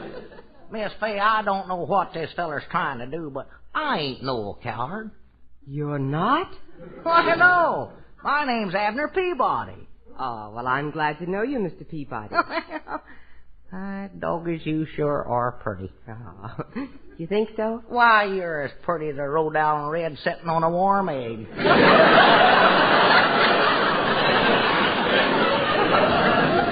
Oh, you should have seen me before I lost my pin feathers. Wait a minute. Well, now to bet you I'd like to see the rest of the house. Don't bother to take me, ma'am. I'll have White Cloud show me around. White Cloud? Yeah, that fellow there. He's our Indian guide. I'm sure glad I took this tour. What tour? The one that this feller sold me. Well, let's get started. I'm anxious to see the parlor. Frankie, did now, you... Now, don't get excited, Alice. It's just a little tour. It won't inconvenience you. Now, let's show Mr. Peabody through the house and, oh, yes, while we're doing that, you better sing for him. Why should I sing for him? His tour includes entertainment. Frankie, you have a lot of nerve, and I'm not singing for him. Wait a minute, honey. Now, wait a minute. Just do it for me, will you? You don't have to sing good. Just give him your $14 job.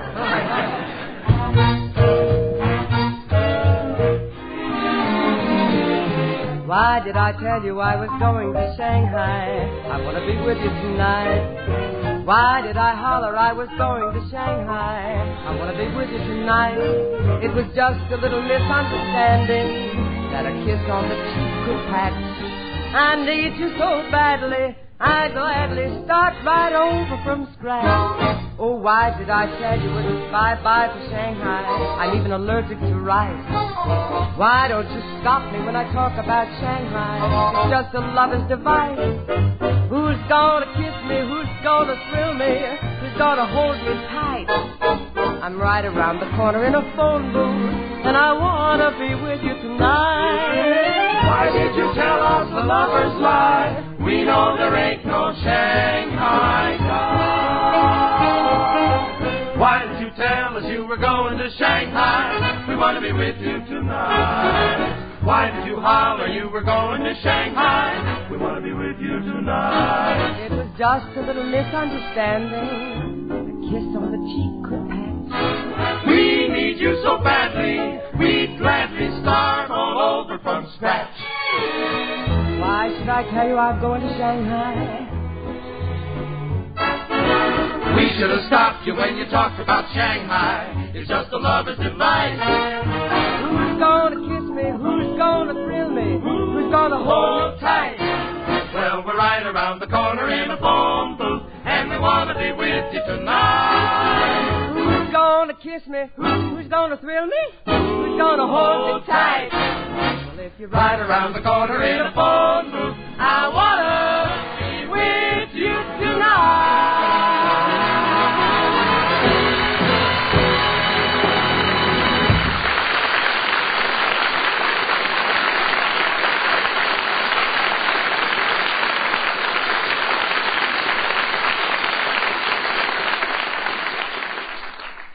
Oh, Miss Faye, honey, that was uncommonly pretty.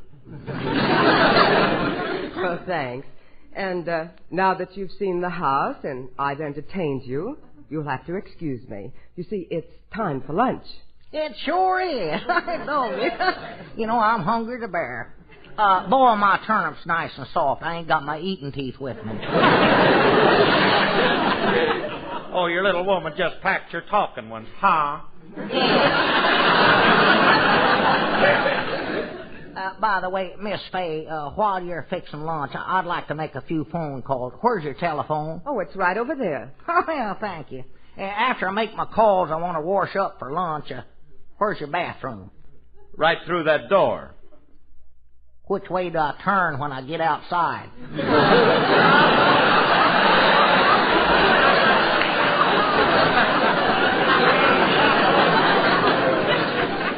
You don't have to go outside. You don't?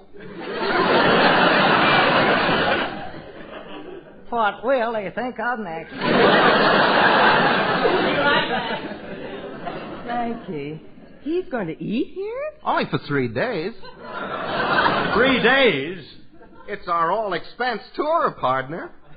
Now shall we go into lunch?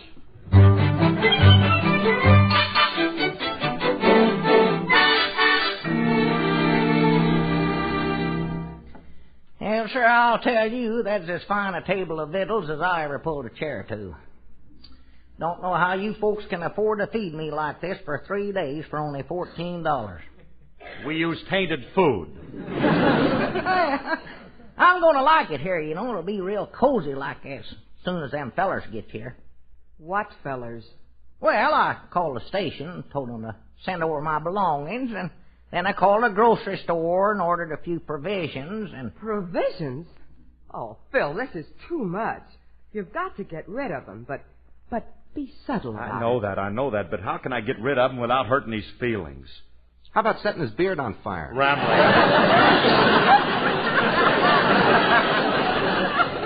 Don't be crude. You couldn't light that whole thing. I'll get it. I'll go with you. Oh, it's you, Julius. Now, what do you want here, kid? I brought the provisions you ordered. What provisions? 2 bushels of corn, 4 sacks of barley, half a ton of grain, and 20 pounds of brown sugar. Oh, no. What?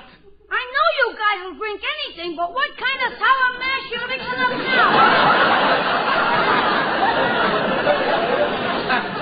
Look, kid, I didn't order that stuff. Who is it, Phil?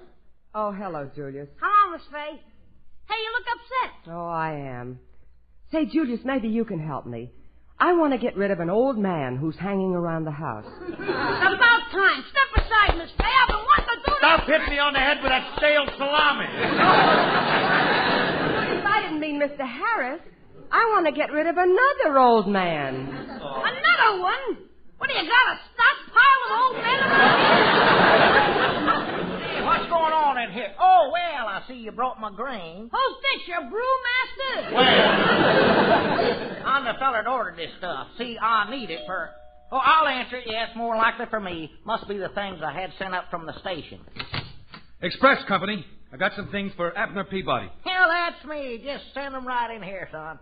Just wait till you folks meet Melindy. Well, who's Melinda? I'll introduce you.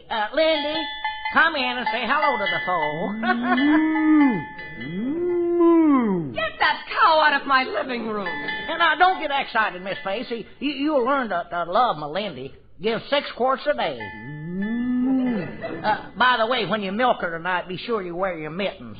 She shudders at a cold touch. Phil,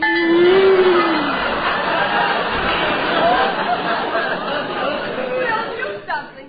He's got a cow in our house. Well, it could be worse. You're lucky he didn't bring in a pig. I had to open my fat mouth. That's all I can take. Listen, you get these animals out of here, you old goat. You talk too much, Curly. Oh, Phil, Frankie, just don't stand there. Get rid of these beasts. Go on. All right, beat it. Get out of here. Get that cow out. Hit the road, will you? All right, hit the road. Get out of here. Don't touch them animals. Just a minute. Get your hands off of them animals.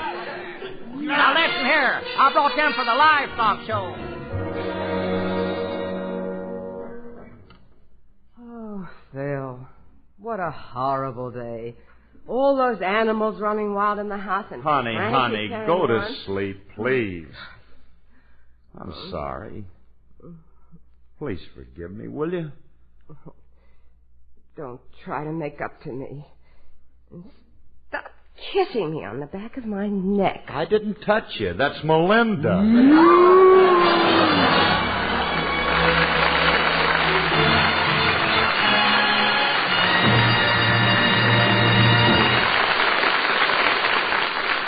Alice and Phil will be back in just a moment. It sounds better. That's one of the reasons why the RCA Victor 45 system of recorded music is the finest you can own. Recorded music has never before been so brilliantly reproduced, so true, so free of distortion and surface noise. And you'll find RCA Victor's 45 system plays easier and costs less, too. Take the Victrola 45 table phonograph, for example. This complete phonograph is neat, compact, and economical with all the other advantages of playing music the 45 way. And here's great news from RCA Victor. Now, when you buy the Victrola 45 table phonograph, you'll receive, at no extra cost, over $6 worth of hit record albums. In fact, over $6 worth of record albums are yours for the purchase price of any RCA Victor instrument that plays 45s exclusively. So take advantage of this terrific bonus offer brought to you for a limited time only by RCA Victor.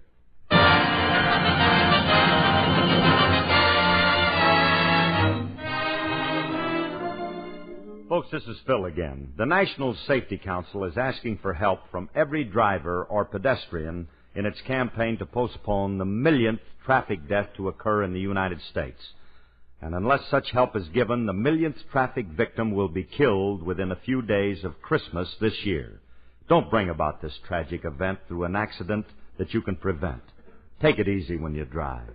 Good night, everybody, and thanks. Good night, everybody. This program is produced and directed by Paul Phillips. Our guest star, Norris Goff.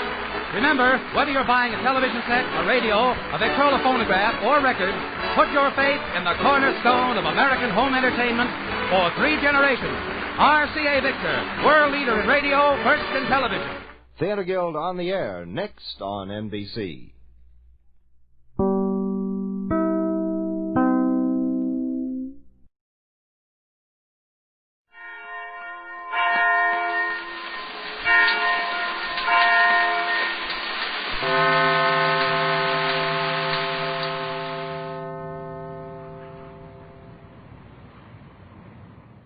Here comes Mr. Kitzel. With Will Wright as Mr. Kitzel's partner, Elmer Benson. My motto is, things are never as bad as we think they are. They're worse. And starring Artie Auerbach as the one and only Mr. Kitzel.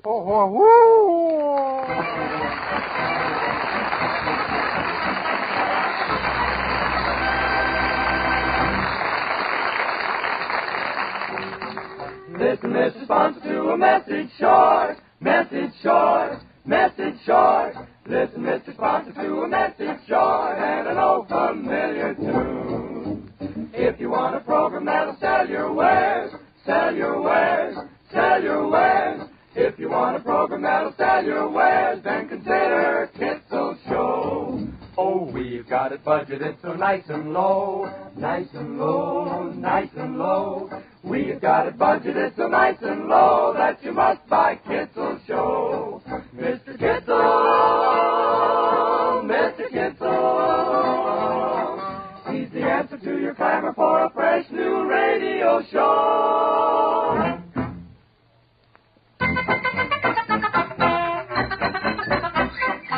It's a bright, sunny morning, and Mr. Kitzel is walking down Forest Avenue in the Boyle Heights section of Los Angeles on his way to the delicatessen store, which he owns in partnership with Elmer Benson. With the pickle in the middle and the mustard on top, just the way you like it, and the all red hot. Good morning, Mr. Wilson. Hello, Mr. Kitzel. Have you perchance been to your business establishment as of yet? No, I'm just now on my way. Don't permit me to detain you. Hasten to your store with alacrity and hurry up. Men talks are beautiful English. Hurry to the store with alacrity. What for? Oh, well. Button up your overcoat when it comes out freeze. Take good care of yourself. It's Los Angeles. Good morning, Mr. Junior. Hello, Kitzel. Been to the store? No, I was just now. Better go right away. What happened? An accident? No. Elmer is sick and he didn't show up. No, Elmer's there. Then what? Take my advice, go. Goodness sake, what's going on this morning? They wouldn't even stop to exchange a hello.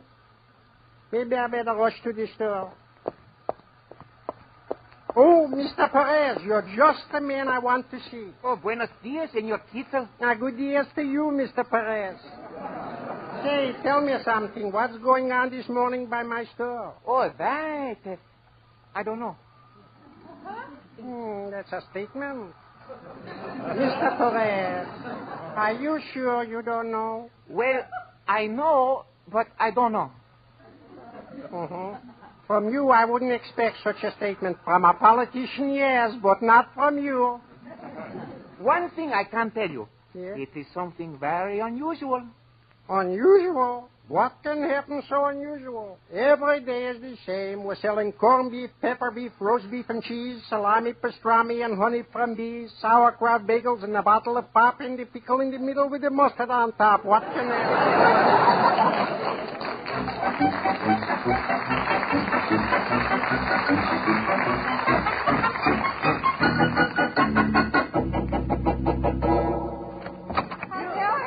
There he is. Now we can tell him. All right, I'll tell You'll him. tell him. Let somebody tell him who can tell him. Big mouth, who are you to tell him? Ladies, gentlemen, for goodness sake, please. Wait a minute. All right. The proper person to tell Mr. Kitzel is his partner, Mr. Benson.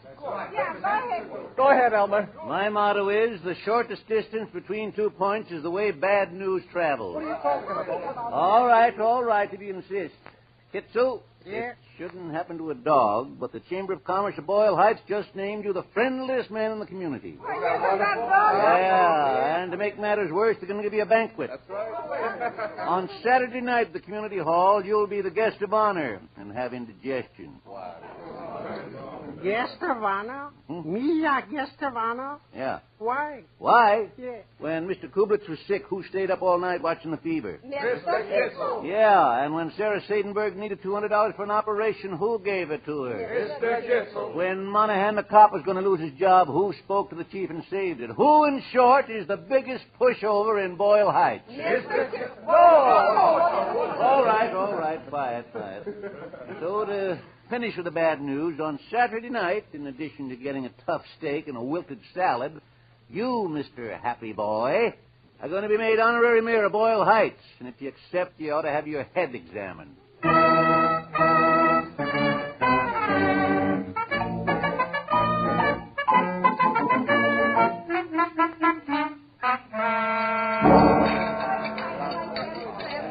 Ladies and gentlemen, please. Will the ladies' auxiliary kindly desist from clearing the paraphernalia and sundries for a few minutes? Thank you. Now, it behooves me with great pleasure to introduce to you the honorary mayor of Boyle Heights, Mr. Kitzel. Everybody rise, please, to your feet. Now, all together. Happy your honor to you. Happy your honor to you. Happy your honor, Mr. Kitzel, the mayor of Boyle Heights.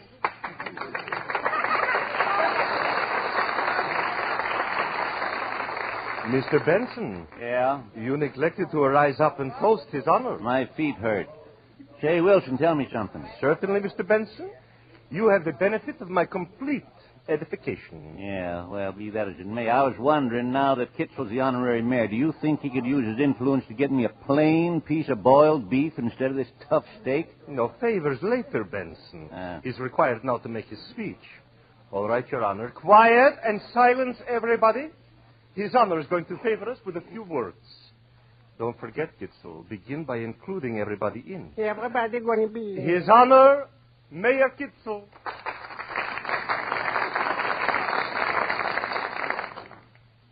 Thank you very much, Mr. Wilson, Mr. Junius, Mr. Perez, Elmer, fellow Boyle Heightsers, Shriners and Shrinesses, Elks and Elkesses, Moose and Misses, and the balance of my dear friends. I hope I didn't leave out anybody, because if I do, forgive me. You see, never before in my whole life did I ever make a speech. And Mr. Wilson told me that this is the proper way to begin a speech.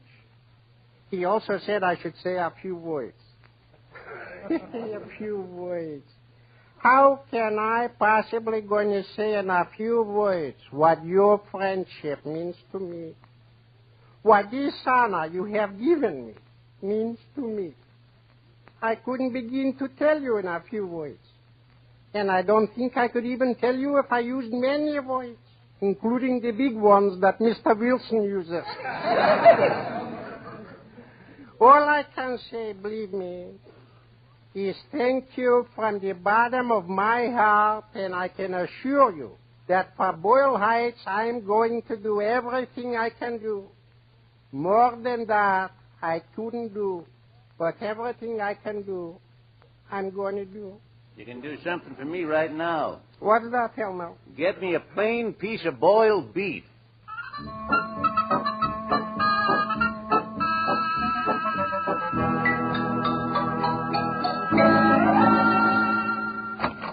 Good morning, Elmer. Oh, what's good about it? What's good about it? The sun is shining, the birds are singing, it's a wonderful day. It's the first of the month, the bills are due, and you have to take inventory.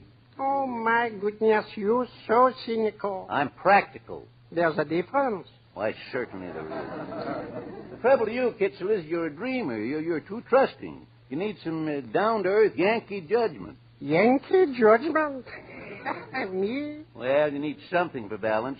Maybe that's where I fit in. Now, Elmer, I consider that I'm a very well-balanced gentleman. Well-balanced? Yeah. You? Yes. Kitzel, you are Boyle Heights' answer to the Leaning Tower of Pisa. Comical gentleman, very comical. Elmer, please, that's not funny. To be unbalanced is a very serious thing. A man could go crazy like that. Well, forget it. I was only joking. Now, how about taking inventory? Ooh, it wouldn't be necessary to take inventory. By tonight, we're going to be all sold out. What? You know why? I expect big business today. Everybody will come to buy from the honorary mayor. That's me. Oh, yes. Several of them are already in. Fine. Who? Mr. Wilson, who? Well, did you give us an order? Yes, get his daughter a telephone. Uh-huh. Yeah. Mr. Junior stopped by. Mr. Junior, yeah. Bless his heart. He's crazy about our corned beef. He's crazy, yes. Yeah. How many slices did he order? He left this parking ticket for you to fix.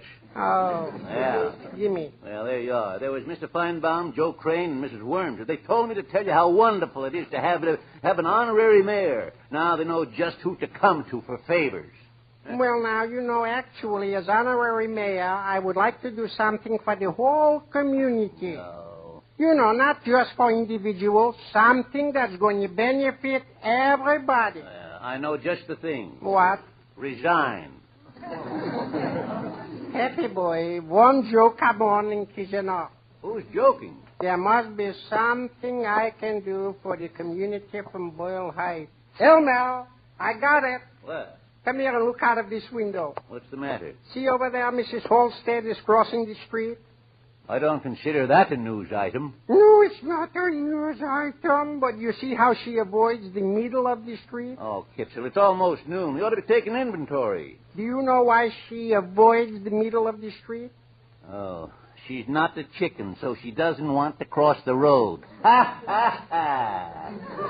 This is not a joke. It's very serious. In the center of the street is a hole in the pavement. Yeah.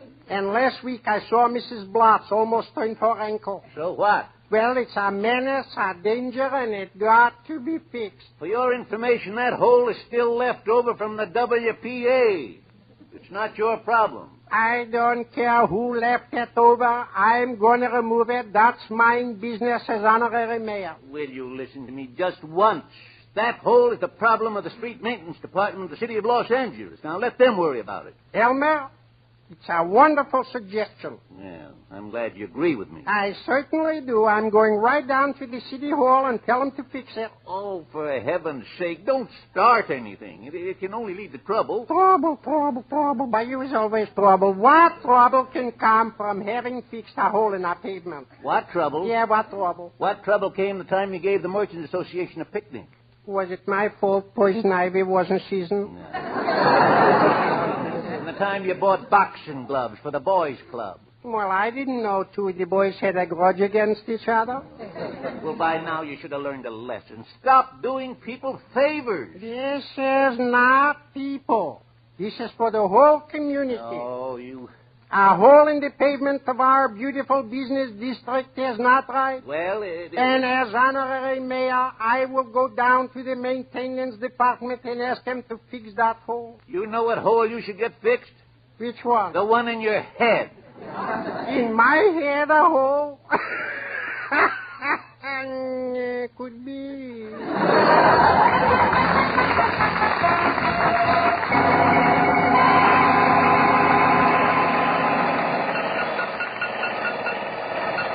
For goodness sake, what's going on? Mister! Yoo-hoo, mister! Yeah! What's going on? I got orders to fix a hole in the pavement. But I only said a small patch, for heaven's sake. Hey, Kitzel, Your Honor. Yes? Come into the store. 1 minute. Oh, mister. Yoo-hoo. Mister. Look out! You better get out of here, bud. You're going to get hurt.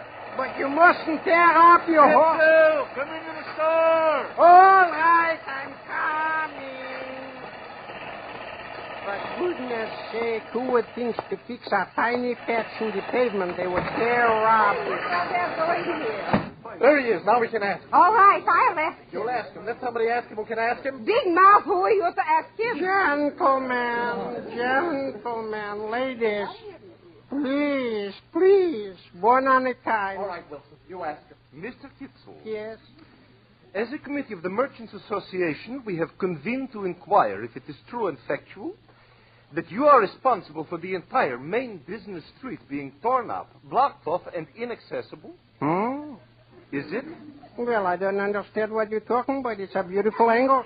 I only know that I told him to fix a small hole in the pavement. What? You told him to Mr. Kitzel, apparently you do not comprehend the catastrophe you have instigated. I know I done whatever you All said, the but I was... merchants have a semi-annual sale scheduled for next week. Yes. We have advertised it. Mhm. We have bought merchandise for it. Mhm. And you have ruined it, everything. Me. So, Mr. Kitzel, say something. What do you intend now to do? Kitzel! Juniors, what happened now? Now they're tearing up the sidewalk. The sidewalk they're tearing off. For goodness sake, Elmer, make a suggestion. Say something. Well, Kitzel, my motto is, fools rush in, and brother, you sure did.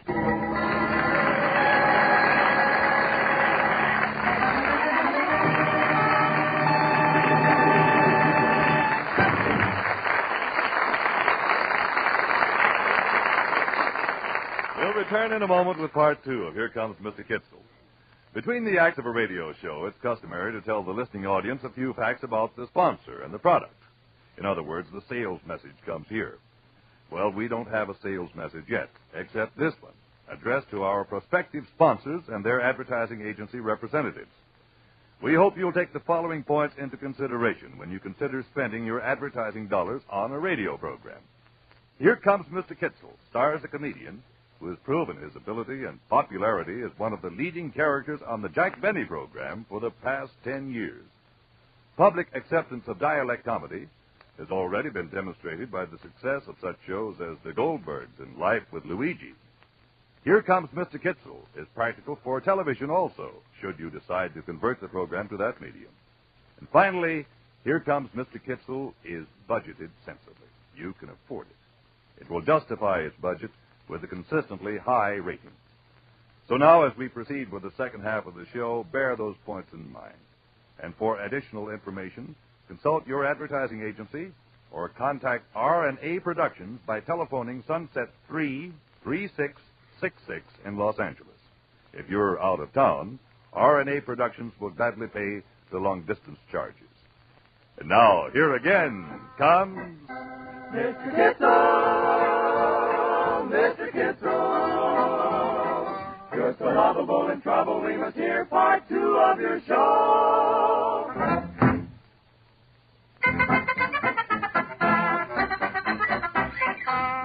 It's the following day, and once again, Mr. Kitzel is walking down Forest Avenue in the Boyle Heights section of Los Angeles on his way to the delicatessen store.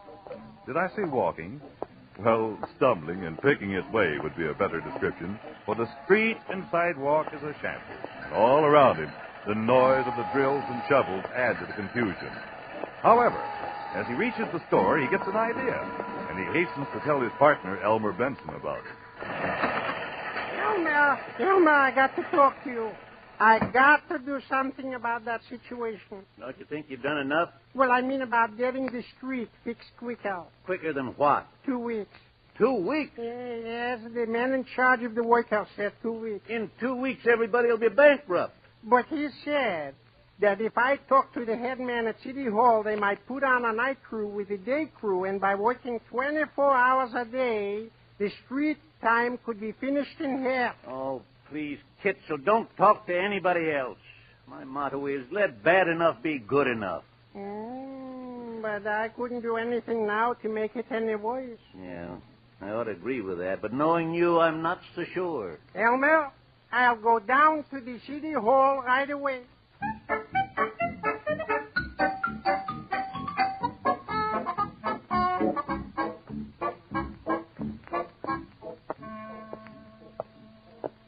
Marriage license? No, this I don't need it anymore. Planning commission? This I don't understand at all. Street maintenance. Here it is. Excuse me. Yes, sir? 2 days ago, I was in to see about getting fixed a hole in the pavement. 2 days ago? Yes. Well, my dear sir, you surely don't expect that we'd be able to do anything about it yet. But that's just... We have hundreds of requests like that every day, and we have to take care of them in turn. Well, of course, but you see... But and I think it's most unfair of you, most unfair. These applications for street repair work must be taken in the order that they're received. But they started already to repair... And I simply cannot make an exception for you or anybody. What did you say? I said they already started to repair the street. It's all torn up. That's what I came to see you about. Oh, the construction has already begun. If you call that construction, yeah, it's begun. Now, you see what splendid service we have in this department. Only 2 days from the date of application, and the work has already started. I must report this to Mr. Pettibone. He'll be thrilled, simply thrilled. Oh, I'm sure he's going to be excited. Yes. Is Mr. Pettibone the gentleman in charge, the number one boy?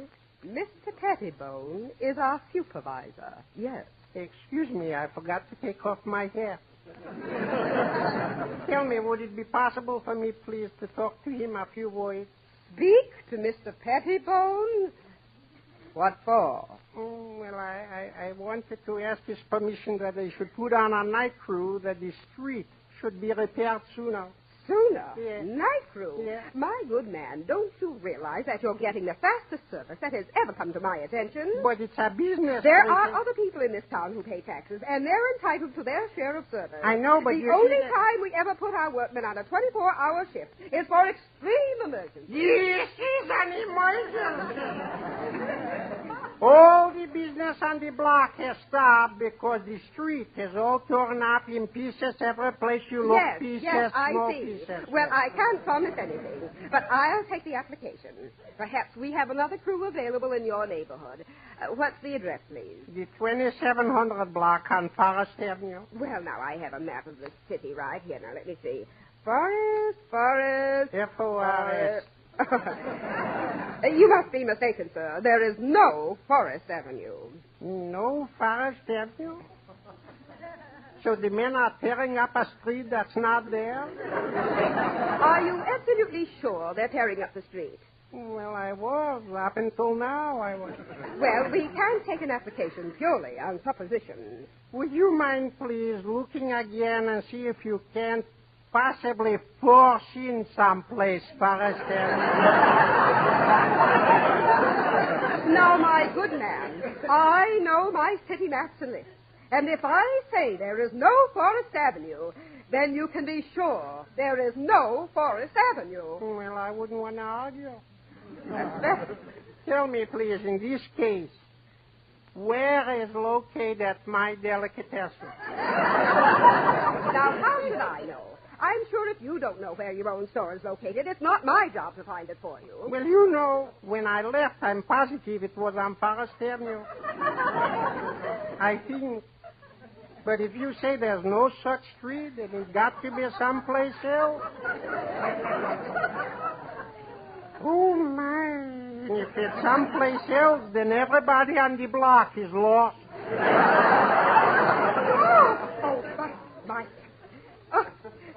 heaven's sake. Of course it isn't on this list. It's on this list. Oh, on this list? Yes, it's been taken out of this list and put on this list. From this list on this list. Yes. There's construction being done on Forest Avenue. There is? We never carry streets on our regular list that are being repaired. Here's your Forest Avenue right here. Lucky me. You're not lost anymore. Now, you say that the traffic is impassable in both directions. Not only that, it's impossible to get through. Then we'll put on a double shift at once. Thank you. So glad to have been helpful. Likewise, I'm sure.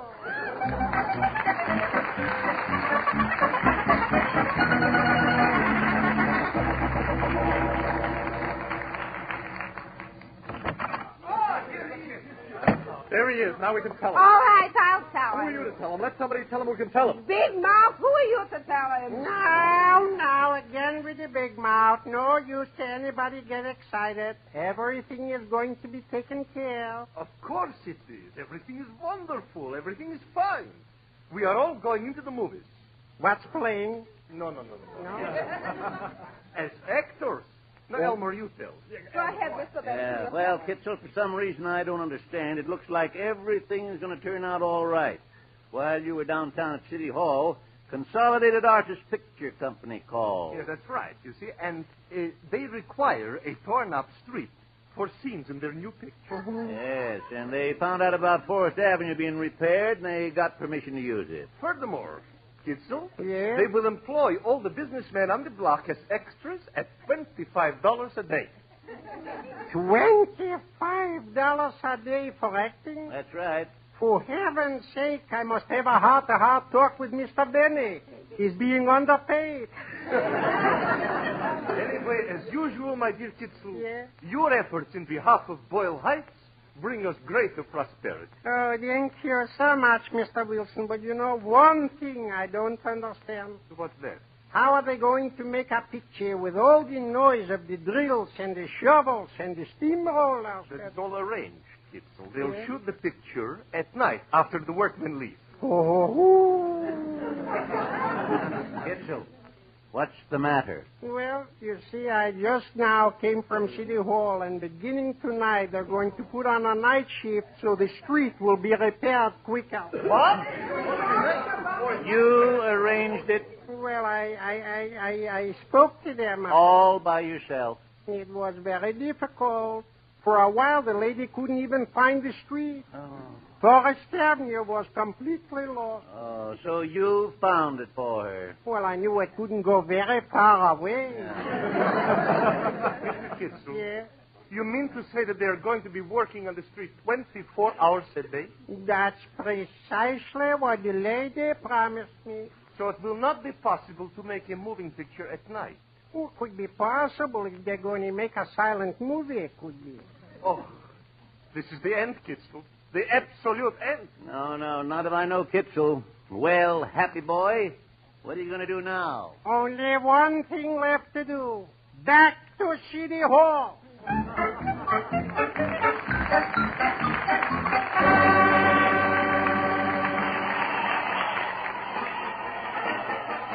That's right. Make it an extra 50 pounds of corned beef. As a matter of fact, double all the order. Hey, Kitzel, shut the door. I can't hear the wholesale market. Okay. Yeah, that's right. I said double the order. We've got big business. The street's being reopened. Elma, for goodness sake, hurry up. They're waiting for us to cut the ribbon to open up the street. All right, I'm coming up. All right, send whatever you've got. Goodbye. Mr. Wilson is waiting for us. Lock the store. Let's go. Oh, all right.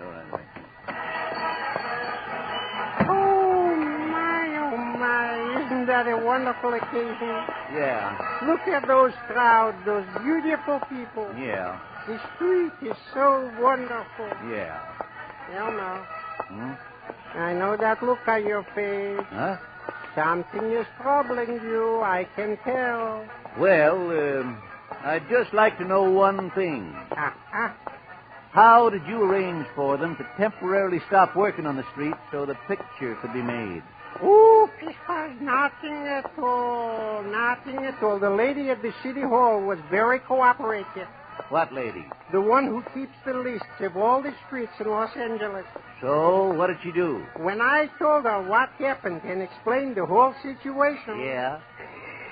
She temporarily lost again Forest Avenue.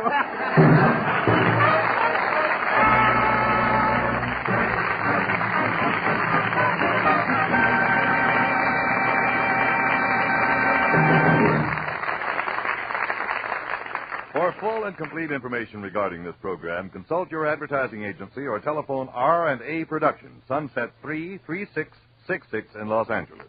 We'll be happy to pay long-distance charges.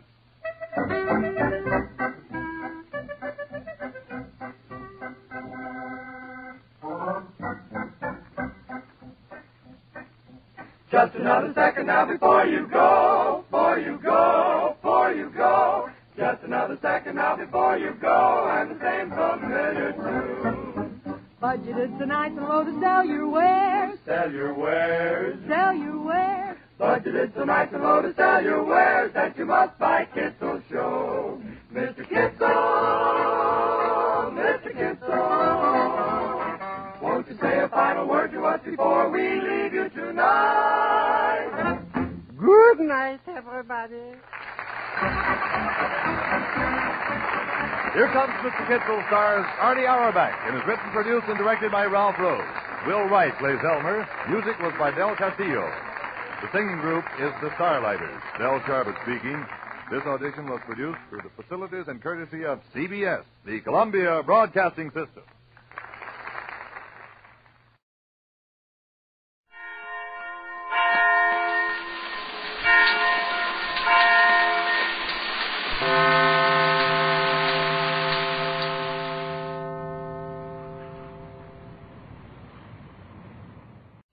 Radio's own show, Behind the Mic.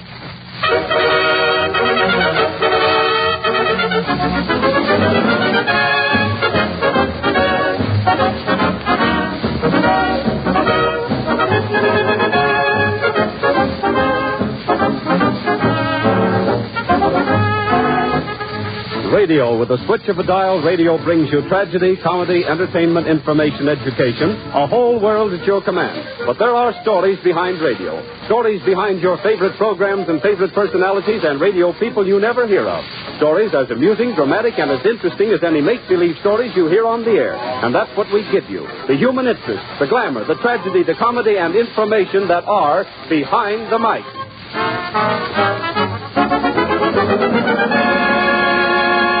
And now, presenting a man who is pinch-hitting for Graham McNamee this week, one of radio's most gifted announcers, George Hicks. Thank you, Gilbert Martin. Good afternoon, ladies and gentlemen. This afternoon, Behind the Mic brings you the story behind orchestra leader Enoch Light's disappearance from the airwaves. Amusing mistakes made by your favorite announcers, how an advertising agency builds a program for a prospective sponsor. We give you the sound effect of the week. We salute a program you love, the Don Amazo program that featured violinist Godfrey Ludlow. We answer letters from listeners, and finally, in celebration of his 10th anniversary on the air, we bring you from Hollywood the one and only Jack Benny being interviewed by Don Wilson. Last year, one of the fastest-rising orchestra leaders in radio was a young man named Enoch Light. He was on the air 4 or 5 times a week from the Taft Hotel and had numerous commercial programs. Then, suddenly, he dropped completely out of sight for months. As a matter of fact, from June of last year to January of this. But here's Enoch Light to tell you all about it. Enoch, suppose you tell us what happened to you. Well, George, last year I went on a road tour with my band.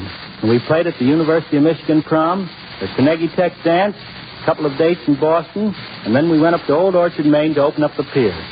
It was a very successful opening, I might say. After the job, I was driving back to Boston with a couple of my musicians. It was 4 a.m. on the morning of June 2nd, a Sunday morning. We were traveling along the Newburyport Turnpike. We topped the crest of a hill. I remember we were talking about Old Orchard. That was a great opening, Enoch.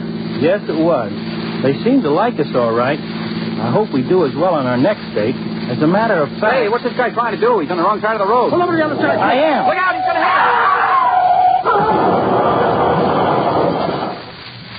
I had tried to pull over to the side of the road, George, but they caught us head on. The driver of the other car was killed immediately, and the man with him was badly injured. One of the boys with me had a broken leg and nose, and the other musician was thrown out of the car and had his jaw broken. How about you, Enoch? Well, the motor was pushed right into my lap. I had a hip, one arm, 6 ribs, my jaw and nose all broken, and my head was cracked open. My face was also badly cut. When I was hit, I was knocked out.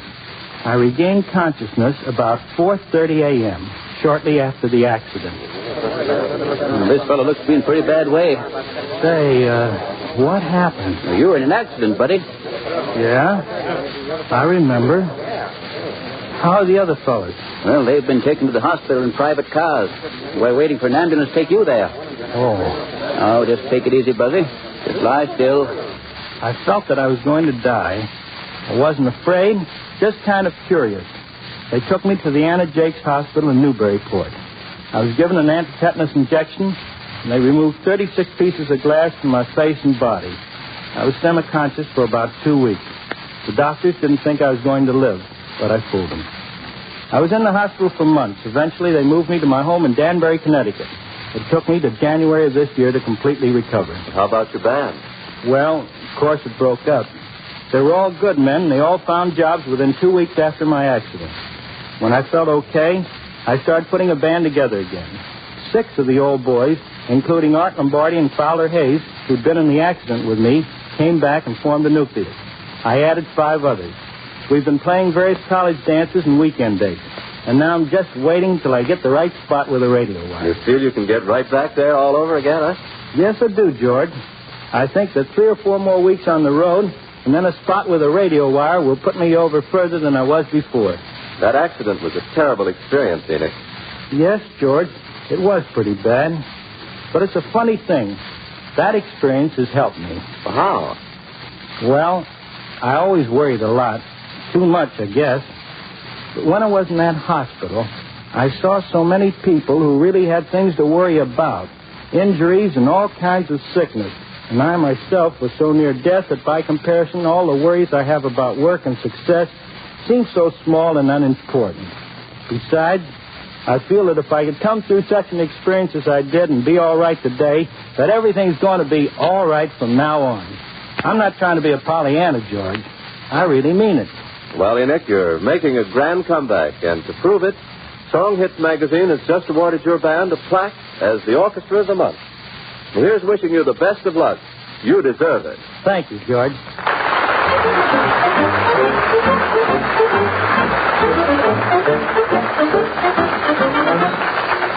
Oddities in Radio, offering odd little true behind-the-mic stories that help make radio sometimes amusing, sometimes exasperating, but always interesting to the people in it. This week's Oddity. Every once in a while we present Fluff, beards as they're sometimes called, or amusing mistakes that favorite radio personalities make on the air. Announcer Ben Grauer was on his very first appearance in radio and was quite proud of himself because he was doing very well. He was announcing a program which featured a talk by Mrs. Carrie Chapman Cass, well-known suffragette. The new announcer was supposed to say at the finish, "Thank you, Mrs. Cass. We are deeply grateful." What he said was, "Thank you, Mrs. Cass. We are dopely grateful." George Putnam, well-known NBC announcer, made a very rare boner only recently when he said, "This is the National Broadcasting Company." Cast your broadcasting company on the waters, and it'll come back to you as a fluff. An announcer at the World's Fair introducing Grover Whalen said, "You will next hear the voice of Grover Cleveland." But this week's prize is taken by Dick Dudley, Master of Ceremonies, who conducts NBC's program Who's Blue, and who finished his program by saying, "Listen next week for another dripping grandma." For examples of some of the best of the fluffs we've featured, see the article on Behind the Mic in this week's Liberty Magazine.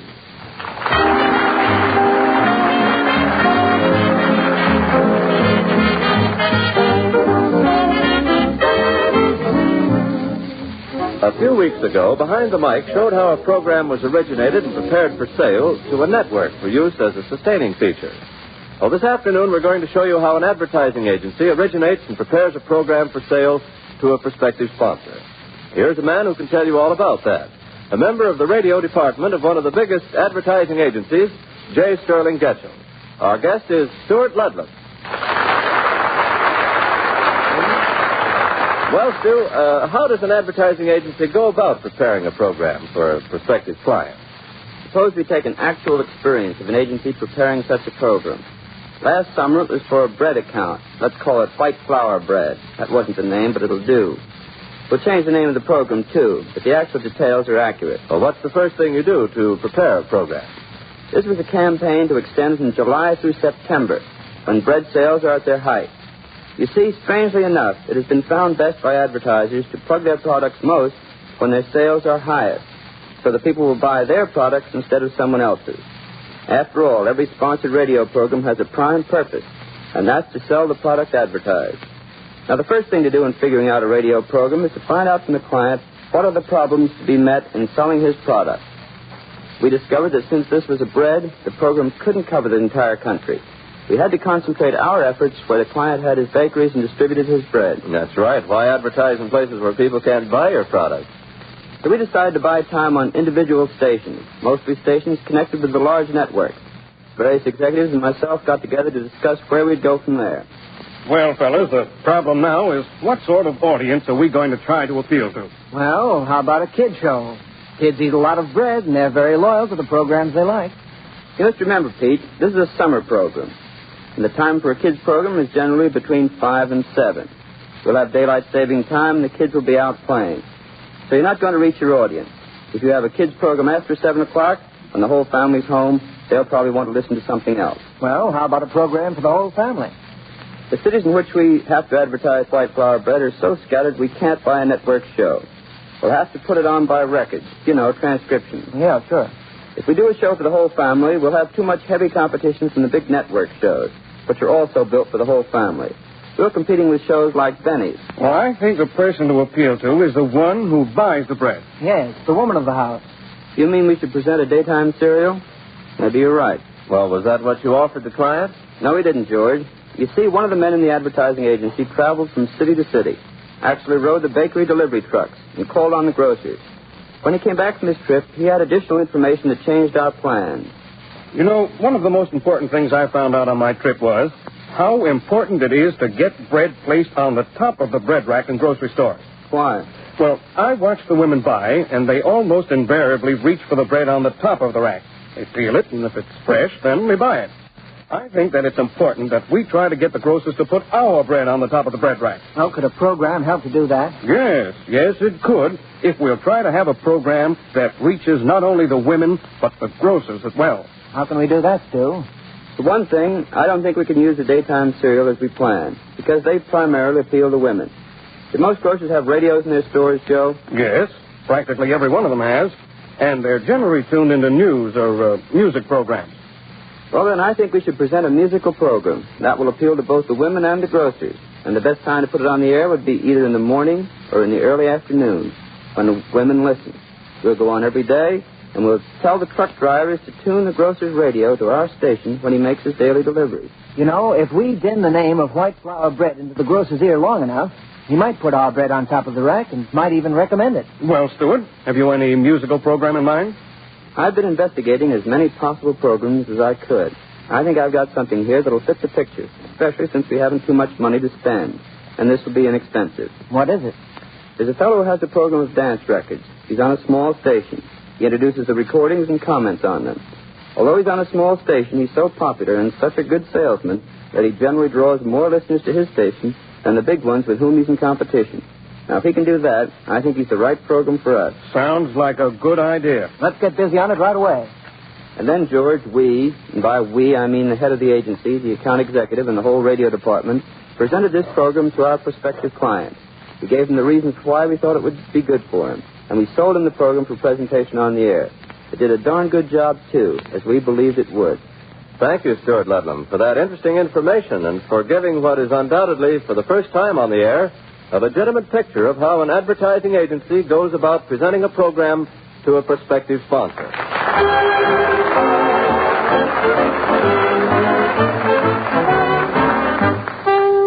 The sound effect of the week. From time to time, Behind the Mic presents some unusual sound effects. Every once in a while, on various programs, there's a sequence involving an air raid. we're going to show you the difference between how an air raid actually sounds and how it's done for radio. This is how an air raid sounds when made for a radio program.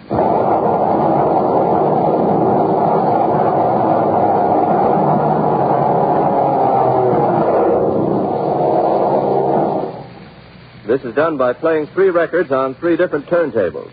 One record is a recording of a flight of bombers in formation. Another record presents the sound of airplanes zooming and diving. And the third record is a series of explosions. Not actual bombing during a raid, but sounds made at Army proving grounds and consisting mostly of artillery fire. Once again, the sound of an air raid as done on radio programs.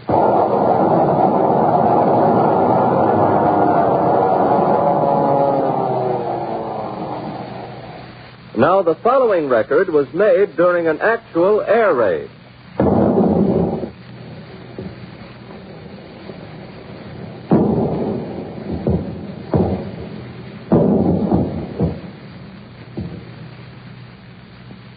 Well, some difference. But here's one case where the genuine doesn't seem half as real as the synthetic.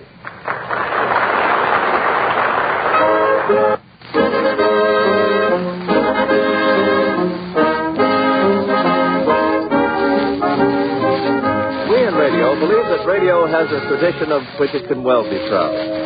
A tradition of good programs that linger fondly in your memory. And so each week we bring you a star or a part of a program you used to hear. A program you loved. Among the programs you loved in the 1920s was Don Amazo. Don Amazo was a Spanish violinist, the part created by Godfrey Ludlow. Don Amazo's interpreter was played by the late Colonel C.T. Davis, also well known to listeners of those days as Old Man Donaldson. Don Amazo's stories were written by Colonel Davis and Malcolm LaPrade. The interpreter related incidents from the life of Don Amazo, who would illustrate these stories with melodies played on his beloved Stradivarius. And now, let's turn back to the year 1926, a long time ago in radio, for a brief memory of a program you loved, Don Amazo.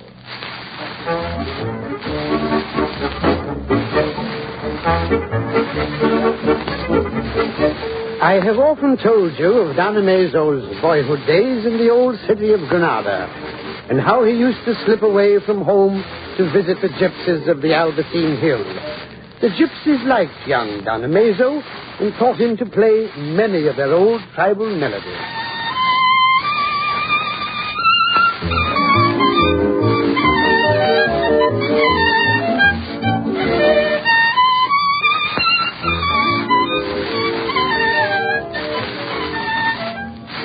Don Amazo has suggested that I tell you of his first experience in buying a donkey from the gypsies, just in case there happens to be a gypsy camp in your own neighborhood.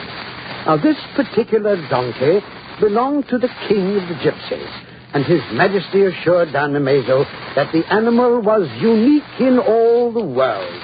It could read. Well, Don Amazo saved his money for months.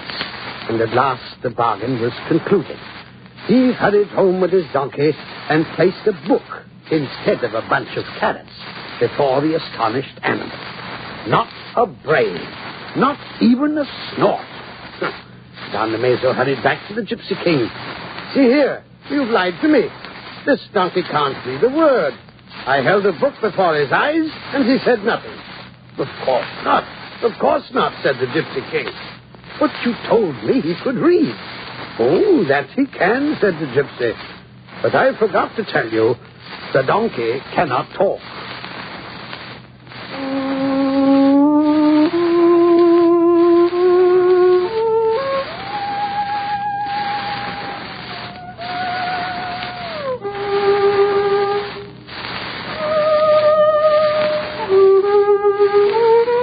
But after all, it didn't matter, says Don Amazo.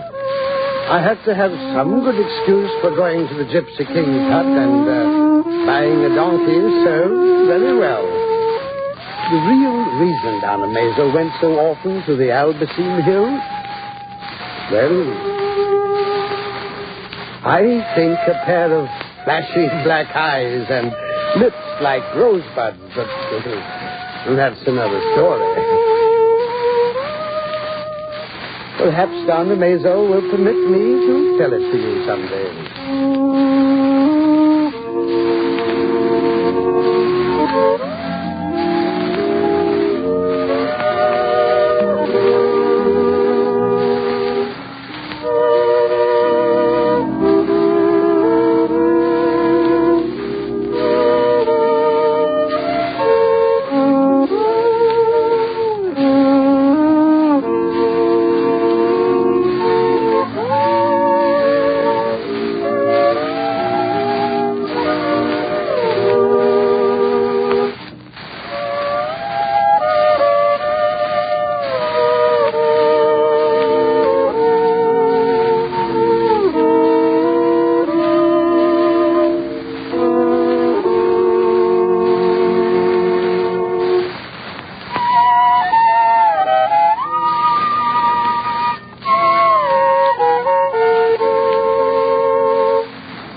now Don Meso asks me to say, buenas noches, amigos. Good night, my friends.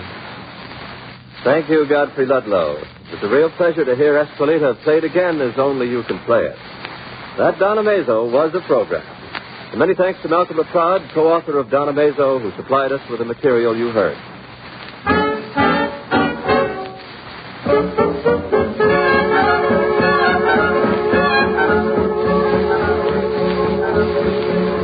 And now, ladies and gentlemen, for a really big moment.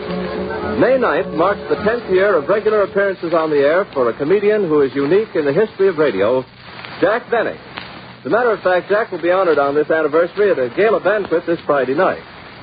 I had the honor and pleasure of being the announcer on Jack's first commercially sponsored program. And our orchestra leader, Ernie Watson, was saxophonist in George Olson's orchestra, which appeared with Jack on that show. That's why we think it's particularly fitting that Behind the Mic helped Jack celebrate his anniversary. Now, after a 15-second interval to make the switch, we take you to Hollywood, California, where Don Wilson will interview the one and only Jack Benny.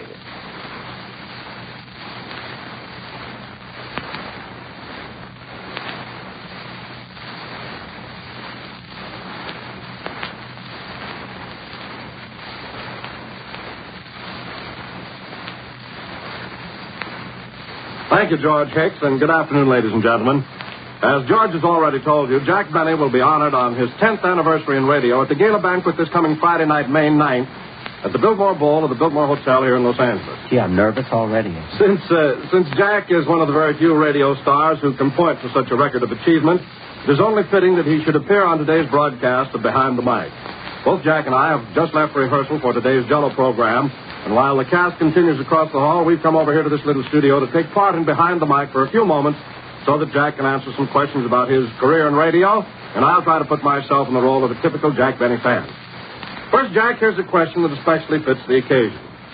Supposing we go back 10 years and have you tell us about your very first appearance on radio. What was it like, and was it a sponsored show or on the cuff like this one? Well, Don, I went on the radio for the first time early in 1932 when Ed Sullivan, the Broadway columnist, invited me to make a guest appearance on his program in New York. Do you remember what you said? No. Oh, yes. I'll never forget it. Look what it got me into. Well, let's hear about it. All right, I'll give it to you. Now, just to illustrate how times change, particularly in radio, it was a little monologue up there where I walked to the microphone and said, ladies and gentlemen, this is Jack Benny talking. There will be a slight pause while you say, who cares? Now, that was funny then, Don. It may not sound funny now, but they screamed at it then. Anyway, I went on. I said, I am here tonight as a scenario writer. There's quite a lot of money in writing scenarios for pictures. Well, there would be if I could sell one. Now, even that. They even laughed at that then. Anyway, I'm going back to pictures in about 10 weeks. I'm going to be in a new film with Greta Garbo. They sent me the story last week, and it's a very novel idea. When the picture opens, I'm found dead in the bathroom. I hear? Now, they screamed at that, Don. Imagine 10 years ago. Anyway, I was found dead in the bathroom. I say it's a sort of a mystery show. I'm found in a bathtub on a Wednesday night. I should have been in Miss Garbo's last picture, but they gave the part to Robert Montgomery. You know, politics. The funny part of it is I'm really younger than Montgomery. That is, I'm younger than Montgomery and Ward. You'd really like Garbo. She and I were great friends in Hollywood. She used to let me drive her car around town. Of course, she paid me for it. Well, that was it, Don. That's what I said when I first went on the air. That was my first crack at radio. Well, Jack, if you don't mind my saying so, it sounds a bit like a vaudeville routine. That's true, Don. Don't forget that radio was unknown to me then, and I didn't know whether it was good material or not. I could judge only by stage standards, particularly vaudeville, where I had gained most of my experience. What was the reaction to your first broadcast, Jack? Nobody liked it but me. However, on the strength of it, I landed my first radio commercial just 2 weeks later. Well, I don't blame you for saving the script as a souvenir. But tell me, Jack, when did Mary Livingston start her heckling career on the air with you? Oh, she's been in my hair since June of 1932. But she did all right by herself before that in vaudeville. When was that? Well, about 12 years ago in New York. And it all happened because the girl who ordinarily worked with me became ill just before the show one night. Mary volunteered to substitute, and she's been working at it ever since. I think that our listeners would like to hear something about the other members of the cast, Jack. Take Rochester, for instance. How long has he been with you? Well, Rochester started with a program back in 1937 when he won an audition over 50 other contenders for the role of a Pullman porter. Just a bit part that we had written in for one broadcast only. But it didn't work out that way. That's right. He was so good that we kept him on for another week, then another, until he finally became a regular member of the cast. Well, Jack, I'm often asked about the preparation of your program. How long does it take on the average? Well, we never stop working. The schedule is something like this. After a Sunday night broadcast, I get together with Bill Morrow and Ed Beloin, my writers, and we hand over different ideas for next week. Then we meet early Monday morning and start working. That goes on throughout the week until our first rehearsal, generally held either Friday or Saturday, then rewriting Saturday night and Sunday morning for the actual broadcast. You know, Jack, when Mort Lewis asked me to interview you today, he made a specific request that I inquire about your fan mail. He'd like to know about some of the odd and unusual letters that you receive each week. Well, they are odd and unusual. Honest, Don, you should have my tinfoil troubles. Tinfoil troubles? Now, what does that mean? Well, you remember the program early this season when I talked about my collection of tinfoil? Yes. Well, ever since that time, Don, I've received letters by the hundreds containing bits of tinfoil to be added to my collection. Believe me, I must have gotten at least 30 pounds of it. And that doesn't count the letters asking me to give the tinfoil to various charities. Well, Jack, no interview with you would be complete without a few words about your classic feud with Fred Allen. Now, did Allen make the first crack at you or vice versa? Well, naturally, Don. He started it. I wouldn't say anything nasty. Well, here's what happened, Don. A few years ago, when Allen had amateurs on his program, a little 9-year-old kid named Stuart Kennan played the B on his violin. And when he got through, Allen made a crack that Jack Benny couldn't do that. He ought to be ashamed of himself. Naturally, I was wounded. So I let my nails grow and clawed back. And as many times I've given him a good scratching, I have yet to strike blood. Anyway, Don, that's how it started. That has been going on ever since. Yes, sir. Well, Jack, we're just about through now, and as it's your anniversary, of course, you get the last word. All right, Don. I just want to thank Mort Lewis for the invitation to appear on today's broadcast for Behind the Mic. That goes for me, too, Jack. We now take you back to New York.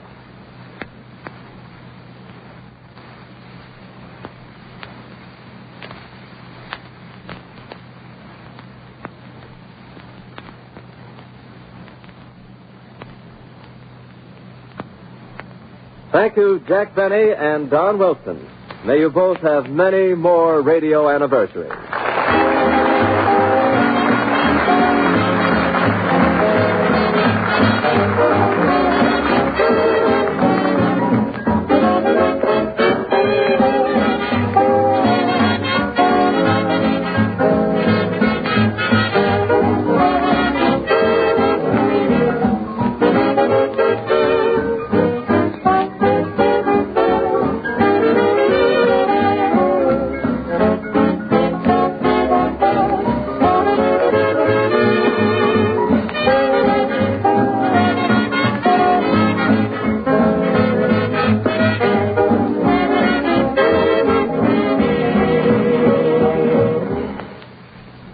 Next week on Behind the Mic, you'll hear the story of how the National Broadcasting Company gets its foreign news by shortwave, as told by the head of NBC's listening post, Jules Van Item.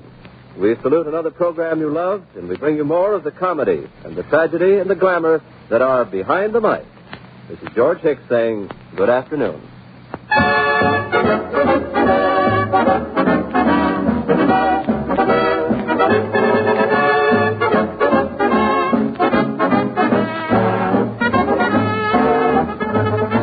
Behind the Mic is composed, or rather written by Mort Lewis. The original music is composed and conducted by Ernie Watson. This is the Blue Network of the National Broadcasting Company.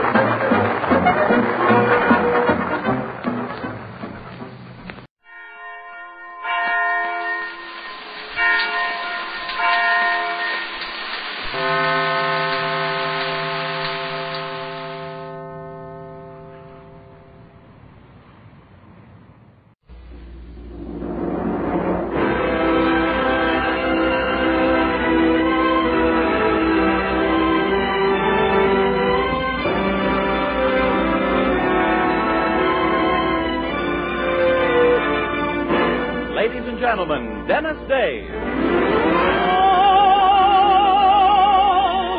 Make life be worthwhile dwells in your eyes, and the spell of Dennis Day is brought to you by Colgate Dental Cream and Luster Cream Shampoo. Colgate Dental Cream to clean your breath while you clean your teeth. Luster Cream, the cream shampoo for true hair loveliness.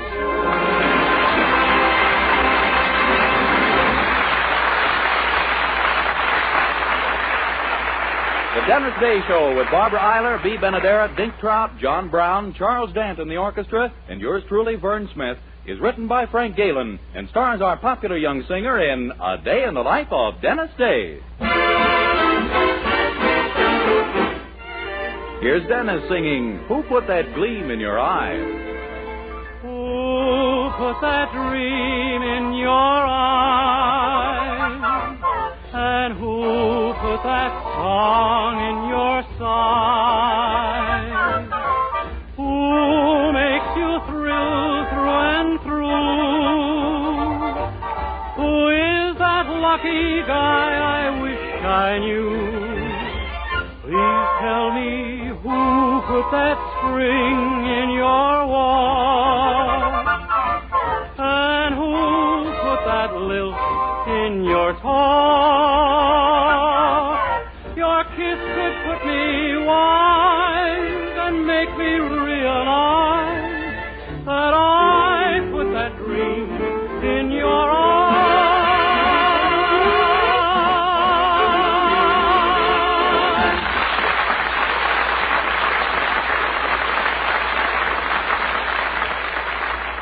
Famous beauty authority Kay Dumont now sends you the winning secret of true hair loveliness.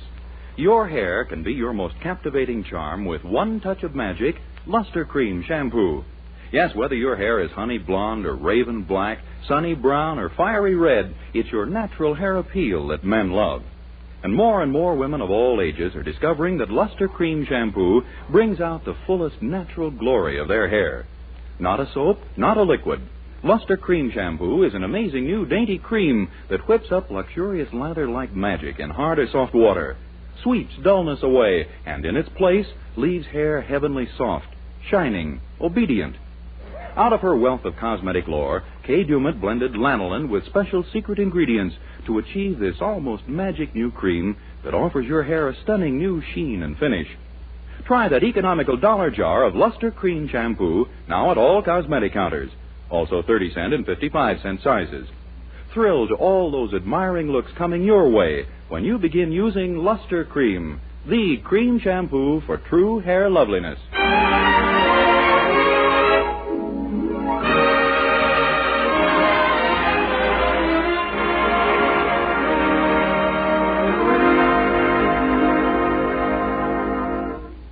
Well, as you know, our young hero, Dennis Day, has been working at the Willoughby store in Weaverville for the past year and a half.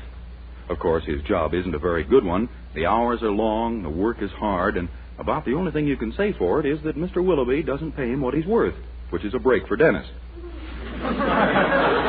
But evidently, the flame of ambition burns brighter in our hero than we had guessed, for it seems that Dennis...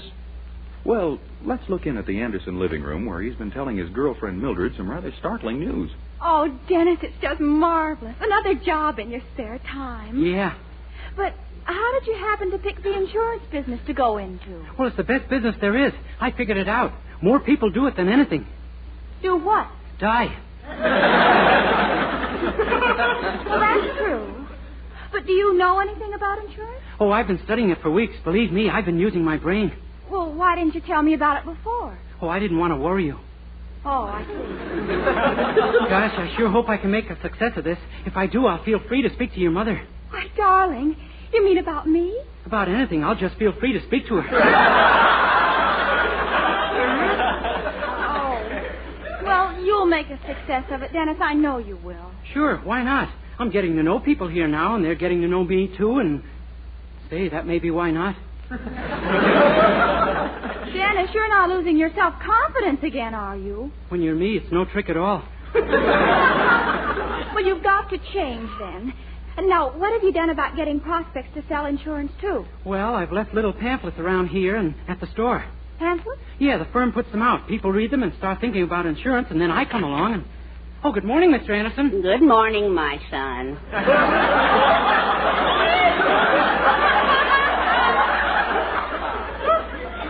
Mildred, my dear, Good morning, Daddy. You sleep well? No, I didn't close my eyes all night. Look at these folders someone left on my dresser last night. Oh, those? Yes. Just listen to these titles. You may be a heavy burden to 6 men in dark suits, but why be one to your family? Well, you see, Mr. Anderson... And this one. When you're ready to go, will the going be good? Makes you stop and think, doesn't it? Yes, but hardly the kind of thoughts I like to dwell on. Well, I'm afraid I'm responsible for those folders, Mr. Anderson. You see, I've gone into the insurance business in my spare time. Oh, so that's it. Well, lots of luck, my boy. But you'll need more than just a few folders to sell insurance. Oh, Dennis has the marvelous sales talk all worked out, Daddy. Yeah, a really subtle one. All I need is a little practice, and I'm all set to go. Well, suppose you practice on me, son. Now, we'll pretend that I'm a prospect, and you're trying to sell me some insurance, okay? Oh, you bet. Well.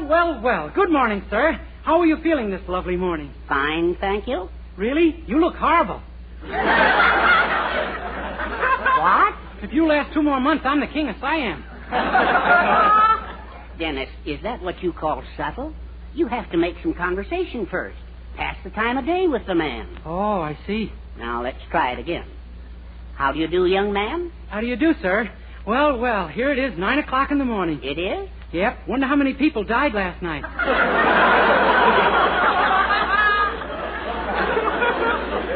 Oh, no, Dennis. No? Certainly not.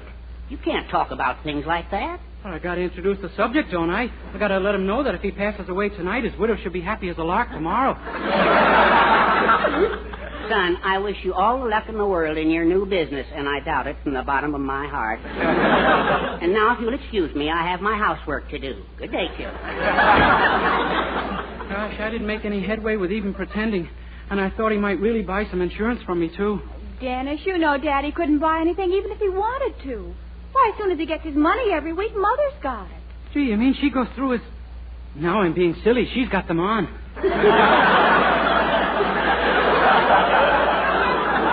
Of course. If you want to sell any insurance in this family, my mother's your only prospect. Well, there goes this family. Well, not necessarily. Suppose you flattered her a little. She's very susceptible to it, you know. I should flatter her? Sure. Spread it on thick about her beauty and charm. It's worth a try, isn't it? Well, gee, Dennis, your only chance is to soften her up. Gee, do you think softening up will be enough? In my case, she'd have to be absolutely tenderized. I'm sure you'll think of it. Good morning. Oh, good morning, Mother. Dennis. Mrs. Anderson, don't move. Just stand there and let me drink you in. What did you say? What glorious radiance. You're a vision of loveliness from the top of your dainty brown head to the bottom of your big, strong white feet. Dennis, you great, big, gorgeous hunk of dreamboat, you...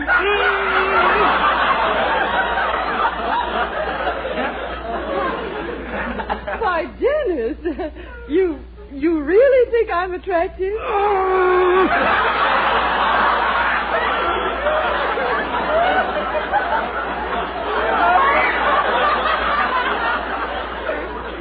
Oh, Dennis, you darling.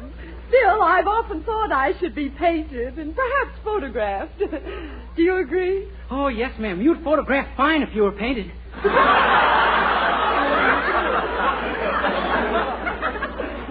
What? Oh, that didn't come out right. What I meant was... You were just made to be photographed. Why, you belong on the screen. The most beautiful mother in the movies. Oh, well, that's different. The Irene Dunn type, huh? Exactly. You'd be just perfect as her mother. Oh, I would I? Mother, Dennis didn't mean that the way it sounded. I say he did. And I'll thank him to drop dead at his earliest convenience. Oh, Dennis. Yeah, I know. Gene, I was going great till I got going. Well, that leaves you only one prospect, Mr. Willoughby. You'll just have to go down to the store and get him in a good mood. Now, let's see. What makes him happiest? For me not to go down to the store? Well, you are going down, and I'm going to help you. Yeah? Look, I went to school with a boy named Austin Peterson. We used to call him Stinky, and he's now selling insurance. So? Well, Suppose he called on you at the store and you pretended to buy insurance from him in front of Mr. Willoughby. Just pretended. Well, naturally. But Mr. Willoughby would be so impressed by an underpaid person like you buying it that he'd be ripe for some himself. Say, for once I think one of your ideas is going to work. Of course. But before Austin gets there, you've got to butter up Mr. Willoughby the same way you did Mother. Uh-huh. Only for heaven's sakes, this time don't go as far. Oh, okay. I'll forget that stuff about him making a beautiful screen mother.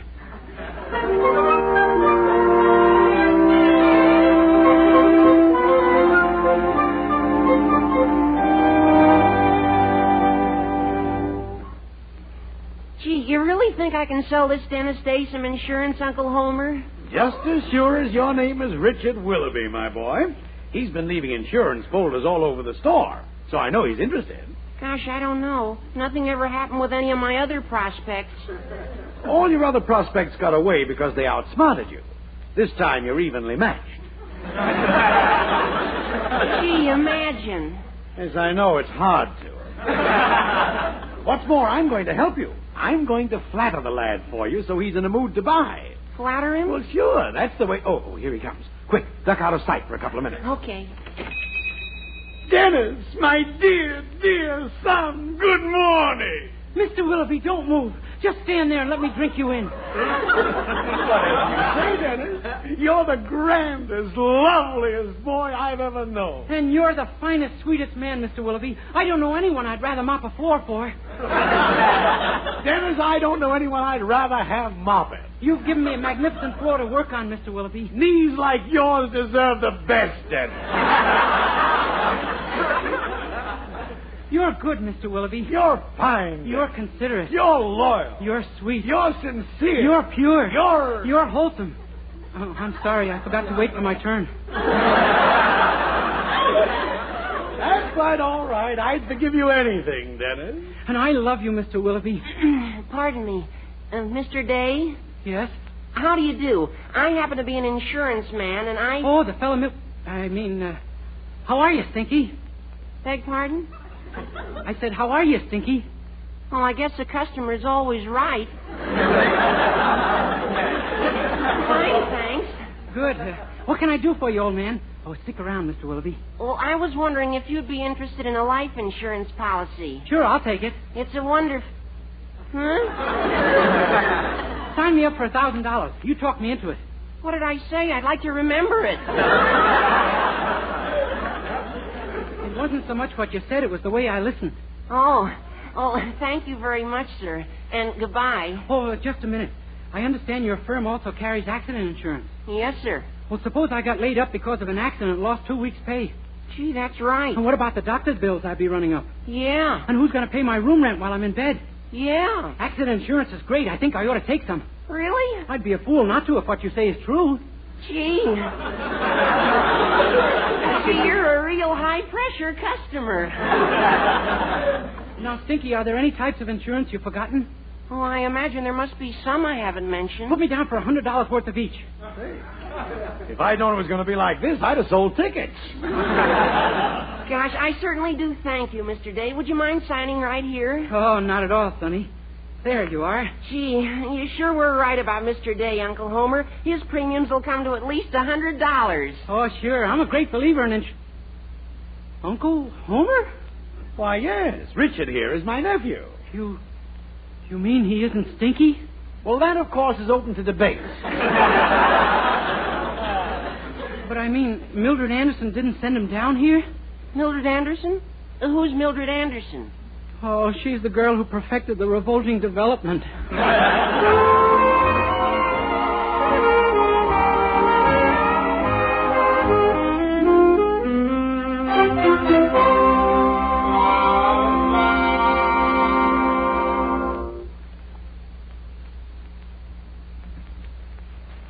Dennis, will you stop carrying on? So it isn't my fault Austin Peterson was out of town. What are we going to do, Mildred? I'm stuck for $100 worth of insurance premiums. Golly, if you could only sell Mother insurance for the whole family, you could earn that much in commissions. Dennis, we've got to think. Oh, what's the use, Mildred? I'd be better off if I'd just give up and go out and throw myself under a truck. Why, Dennis, that's it! Just to sell some insurance, you would let my lovely white body be mangled? I don't mean a real accident, silly. Well, just pretend there's been one. When Mother sees you all bandaged up, she'll realize it could have happened to her, and she'll buy some insurance. Oh, well, if you think she won't suspect... Of course she won't. And even if she does catch on, we'll just work the fake injury trick on someone else. Don't be silly. If she catches on, the injuries won't be a fake. Oh, well, get out the bandages.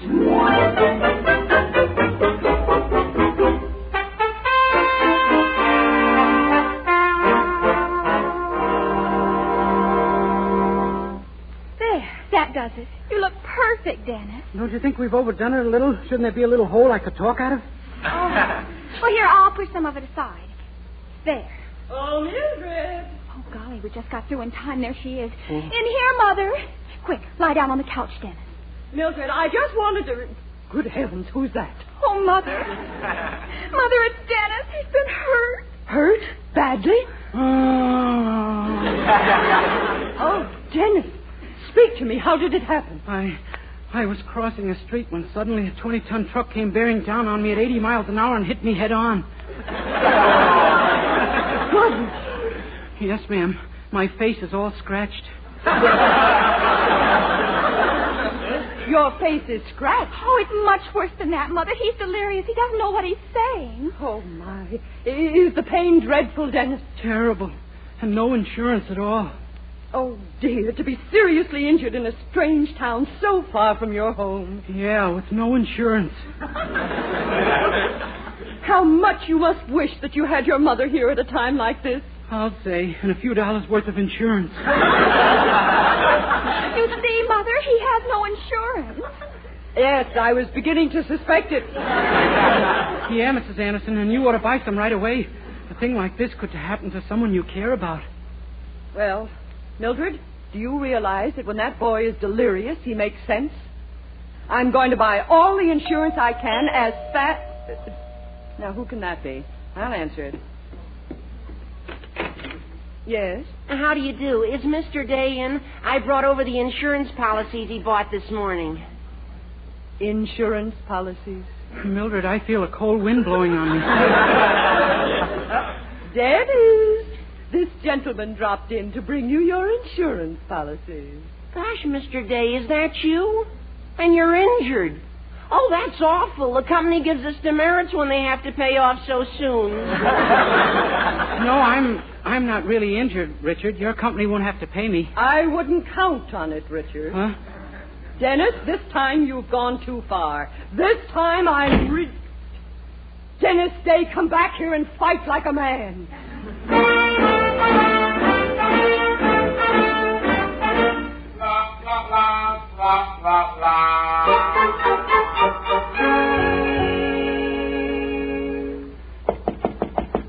Dennis, it's safe. You can come out now. She's left the house.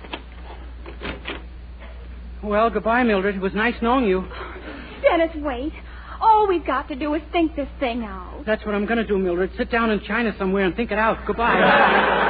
Listen, Dennis, I've got another idea. Mildred, I'm not a strong boy. Let's quit while I'm alive, huh?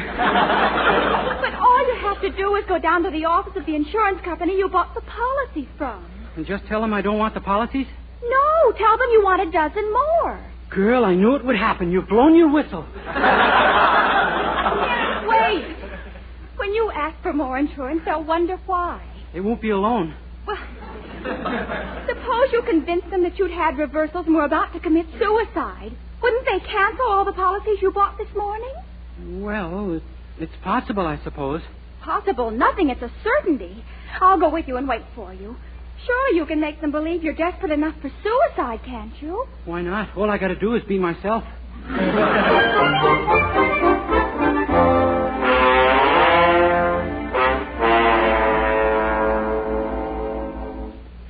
Now, have you got everything straight? Exactly what you're to say? Yeah, I think so. I've even got a little idea of my own I might try, too. Oh, Dennis, and up to now I was so confident. Well, don't worry. I may not have to use it. But what if... Shh, the fellow might hear you. Well, here I go. How do you do, sir? Hello. I'm Dennis Day, the fellow who bought those policies from your company yesterday. Oh, yes, sir. And what can we do for you today? Well, I'd like another $100,000 worth of life insurance. $100,000 worth? Pretty suspicious, huh? Why, not at all. Just a moment till I locate my rate book. Oh, no hurry. I got no place to go. My house burned down yesterday. Really? Let's see now. Too bad, too. I think my wife was in it. I haven't seen her all day.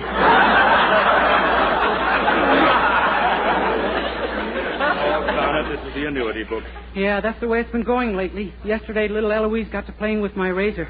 Darned if she didn't cut her dear little face. Oh? Clear off. Little things, but they add up. Make a fella pretty unhappy. I know that book is here someplace. Oh, take your time. I'll be alive for minutes yet. Ah, here we are. Now, let's see. Your age is 22, I believe. Yeah, the oldest anyone in my family ever lived to be. How's that? My grandfather killed himself when he was 17. I knew him only slightly, of course. What? Yeah. Uncle George went young, too. Hung himself from the ceiling one evening with his head in the gas oven. Yeah, then he stabbed himself in the heart, put a bullet through his brain. When we found him, he was a pretty sick boy.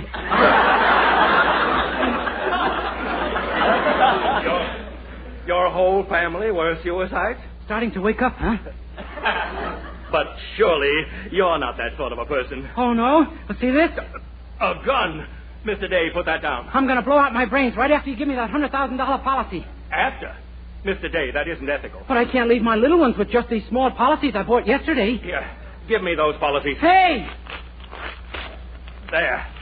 My goodness, if you're not going to live, we don't want you holding our policies. The Home Office hates that. Well, thanks, old man. So long. Dennis, that gun! What are you doing with it? Oh, that was a little idea I had, Mildred. The convincer. I put it to my head and started to press the trigger. Then he believed me. But, Dennis, Oh, don't worry. It's only your father's old trophy pistol. But he didn't know it wasn't loaded and couldn't fire even if it was. See? Even if I pulled the trigger all day like this, it wouldn't. Dennis! Ooh, what I nearly blew out.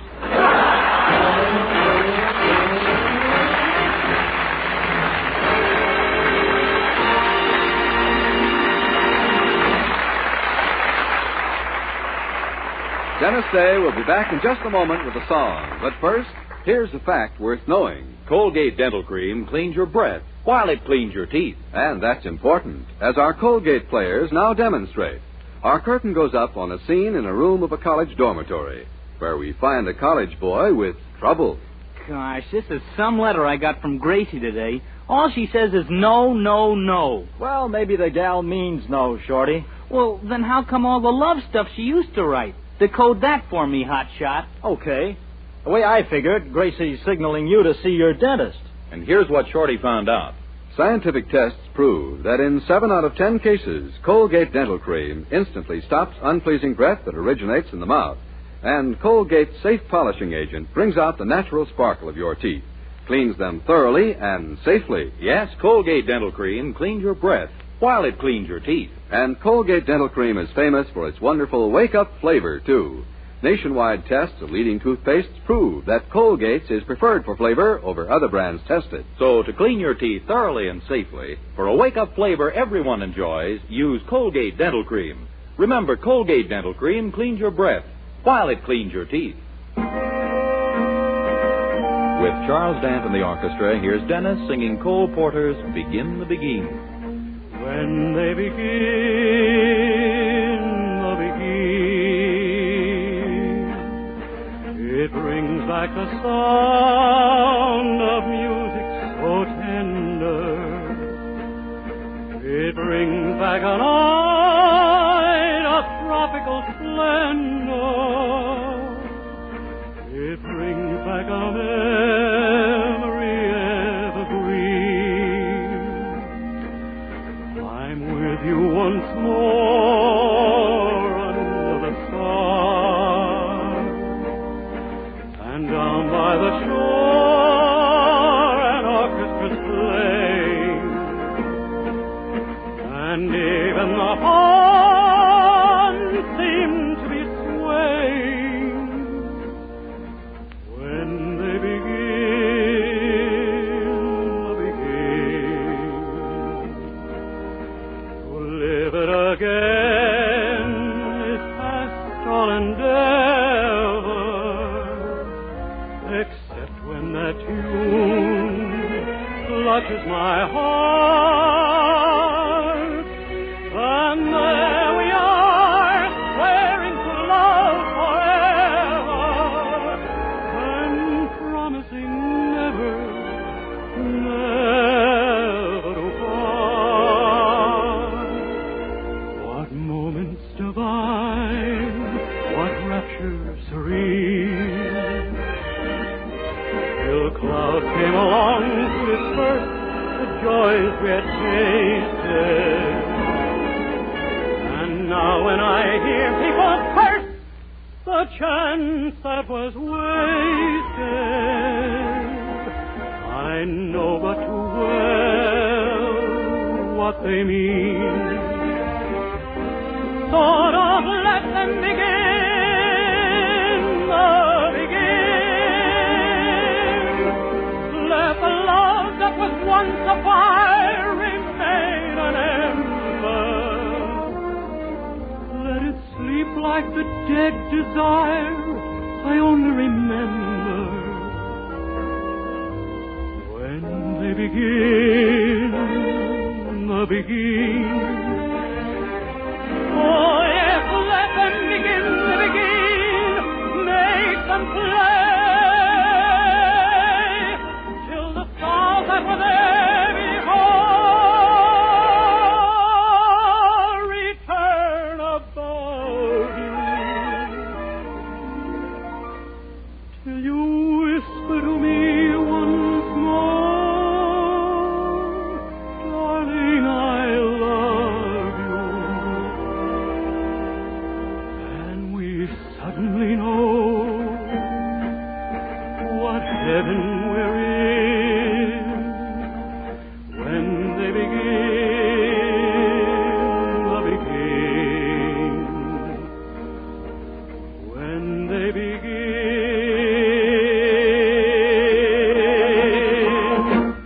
the begin.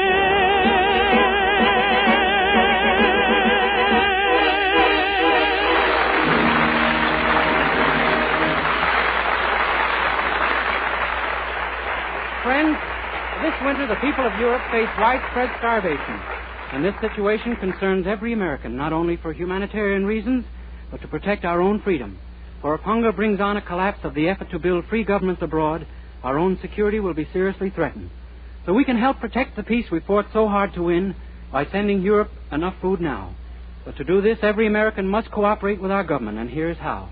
1, eat no meat on Tuesday. 2, eat no poultry on Thursday. 3, save a slice of bread every day. 4, waste nothing. Clean your plate at every meal. Remember, your help is urgently needed. Save wheat, save meat, save the peace. Good night, everybody, and a special good night to all my old Navy shipmates who celebrate Navy Day this coming Monday. Remember, doctors prove the Palmolive plan brings 2 out of 3 women lovelier complexions in 14 days. And this beauty plan with Palmolive soap was tested on women with all types of skin. Dry, oily, even skin that was not clear. Yes, 36 doctors proved the 14-day Palmolive plan improves all types of skin, brings fresher, brighter, younger-looking complexions. So get Palmolive soap and start your 14-day Palmolive plan now.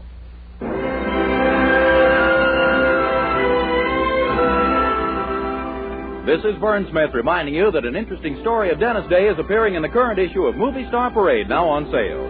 Dennis Day returns again next week, same time, same station. Join us then, won't you? Good night.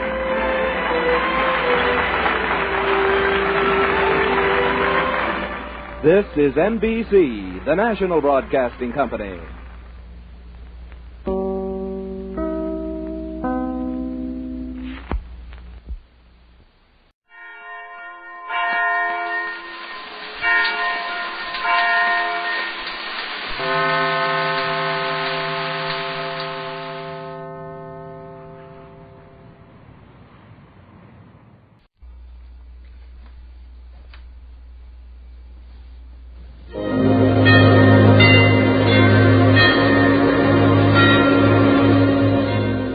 Gentlemen, the Joseph Schlitz Brewing Company of Milwaukee, Wisconsin, presents The Halls of Ivy, starring Mr. and Mrs. Ronald Colman.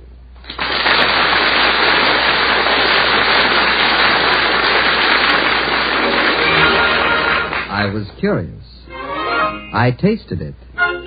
Now I know why Schlitz is the beer that made Milwaukee famous. If you like good beer, you'll find it pays to be curious and learn about Schlitz for yourself. And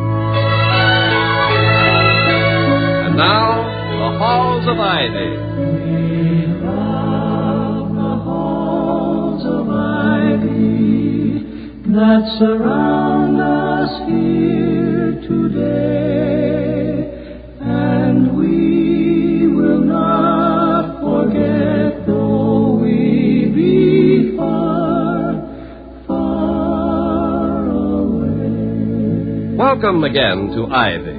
Ivy College, that is, in the town of Ivy, USA. The last class of the day has been dismissed, and both students and faculty are relaxing. In the home of Dr. William Todhunter Hall, president of Ivy, and his wife, formerly a shining light of the London stage, Dr. Hall is lying on the couch, and Mrs. Hall is sitting on the floor beside him, going over the afternoon mail which arrived a few minutes ago. Here's the last of the lot. It's an invitation for tea. What reply shall I make? What does it say? On Saturday the 16th, Mrs. Millicent Foster will be at home between 4 and 6. Dr. William Hall, likewise. That's rather a crisp refusal, don't you think? I mean, for someone as rich as Mrs. Foster. Now, what happens to a college president who misses a chance to wangle an endowment? Well, the established procedure, I believe, calls for his board of governors to form a hollow square, snip off his buttons, and drum him out of the service.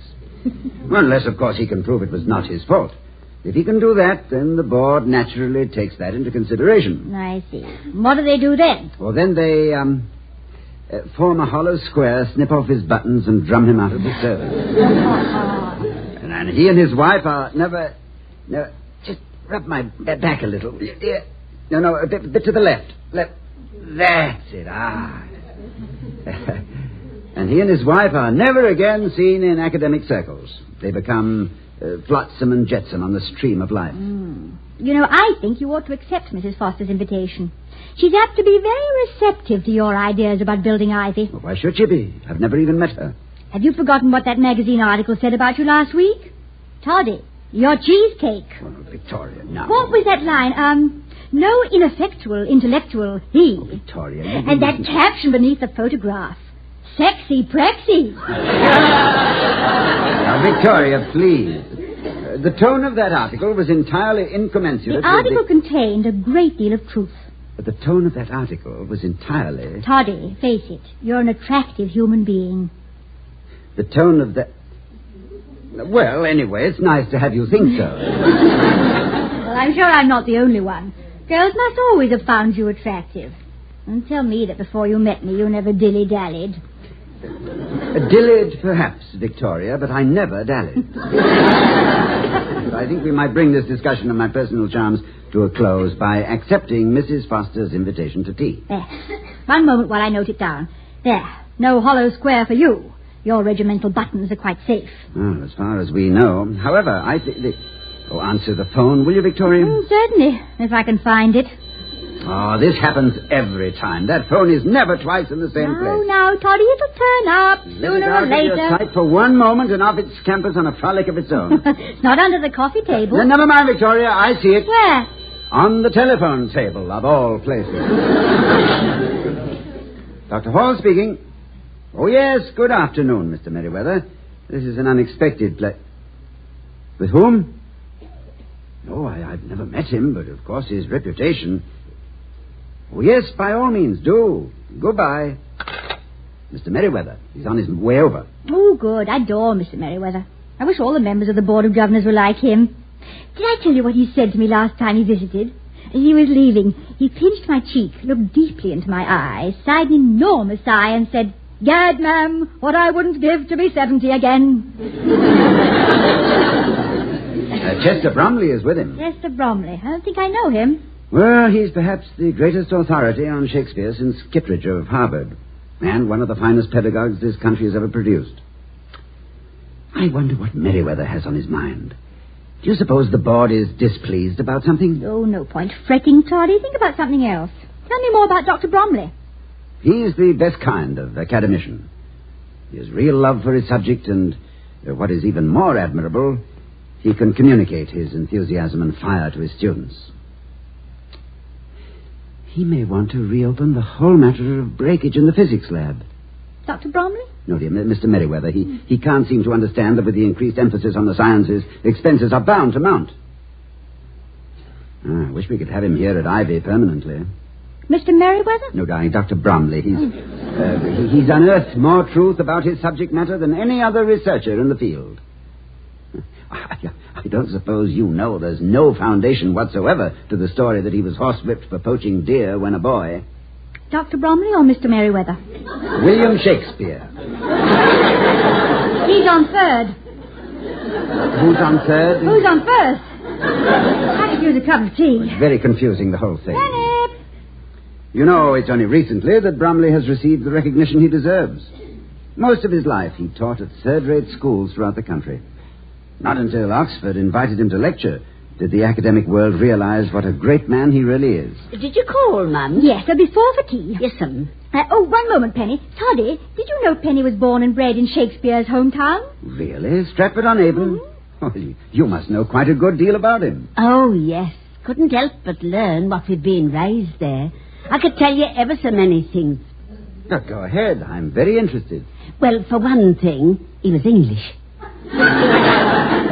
Yes, I have heard some such rumor. And he wrote plays. You did keep your ears open, didn't you? I haven't read any of the plays, of course, but an uncle of mine did, and he spoke very highly of them.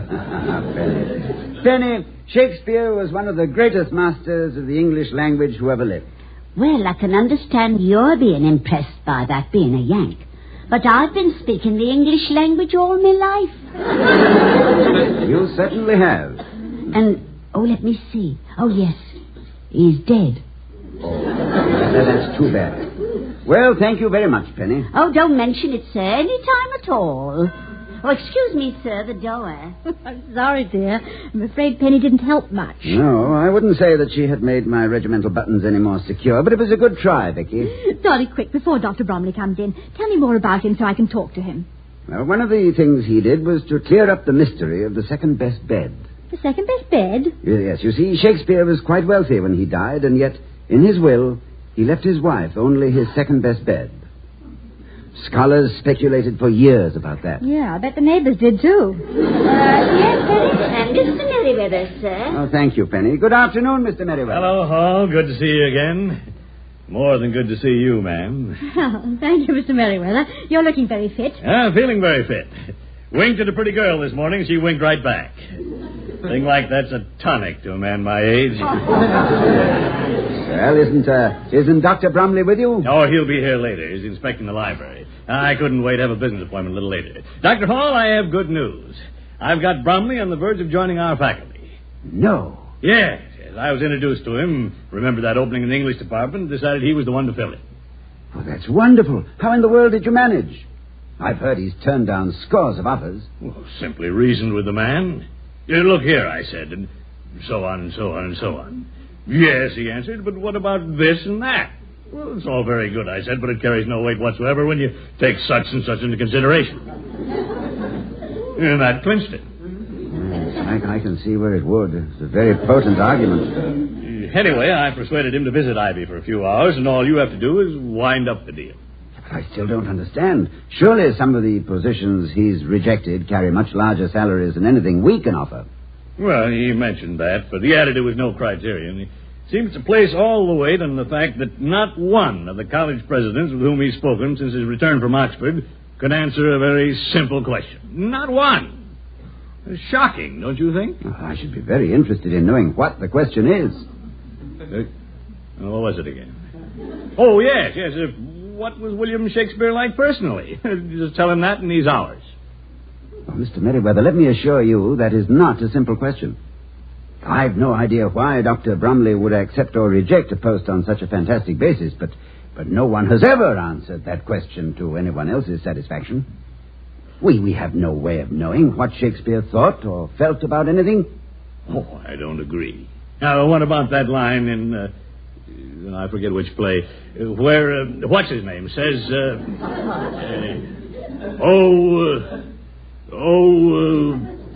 And so on.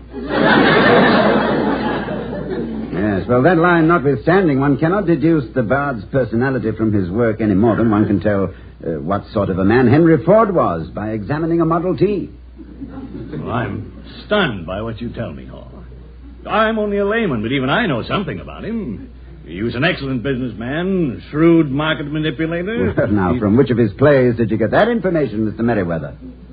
Mrs. Hall, I appeal to you. No, please don't. I don't know anything about him. Never even had a walk-on in one of his plays. He wrote in so few dance routines.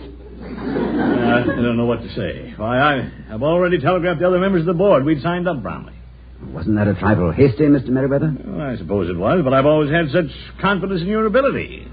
Till now. Well, I'm sorry to disappoint you, but under the circumstances, it's unavoidable. I suppose so. I'll try to make that very clear to the rest of the board. Well, must be going. I'll inform you of Bromley's decision as soon as I've talked to him. It's hardly worth the trouble, is it? Oh. Good afternoon, ma'am. Good afternoon. Oh, one moment, Doctor. What is it? Your sleeve. Allow me. One of your buttons.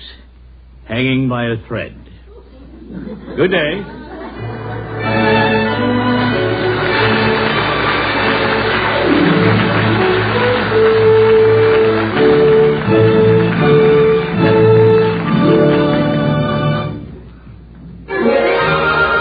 I was curious. I tasted it.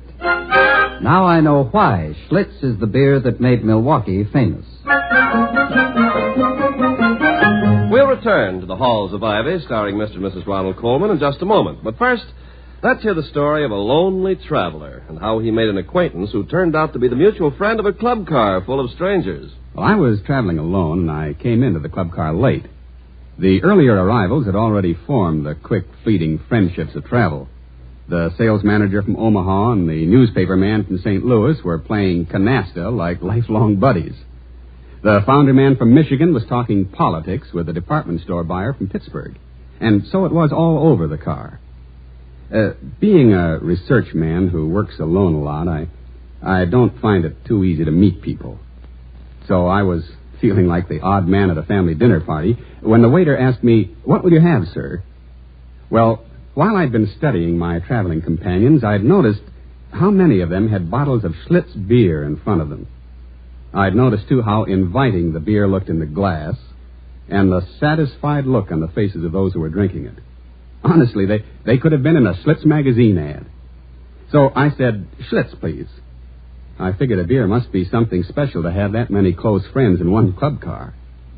When the waiter came back, I found out I was right. I took a deep swallow of that Schlitz beer, and I guess the same satisfied look I'd seen on the others must have come over my face. All I know is the man across from me grinned and said, "I know what you're thinking, and I agree with you. It's no wonder they call Schlitz the beer that made Milwaukee famous."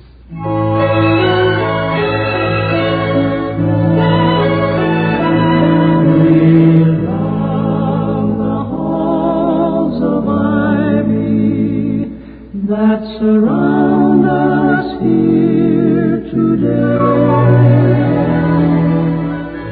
To be or not to be? Ready to answer Dr. Bromley's question. That's what's troubling Dr. Hall, as he says...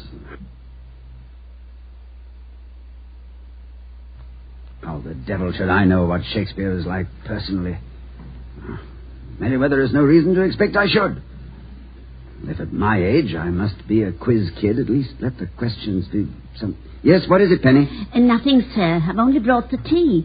You did say tea for 4, didn't you, miss? Yes, I did, but... Because I was wondering whether there's enough hot water. There is indeed plenty of hot water, plenty. Professor Hall? Yes?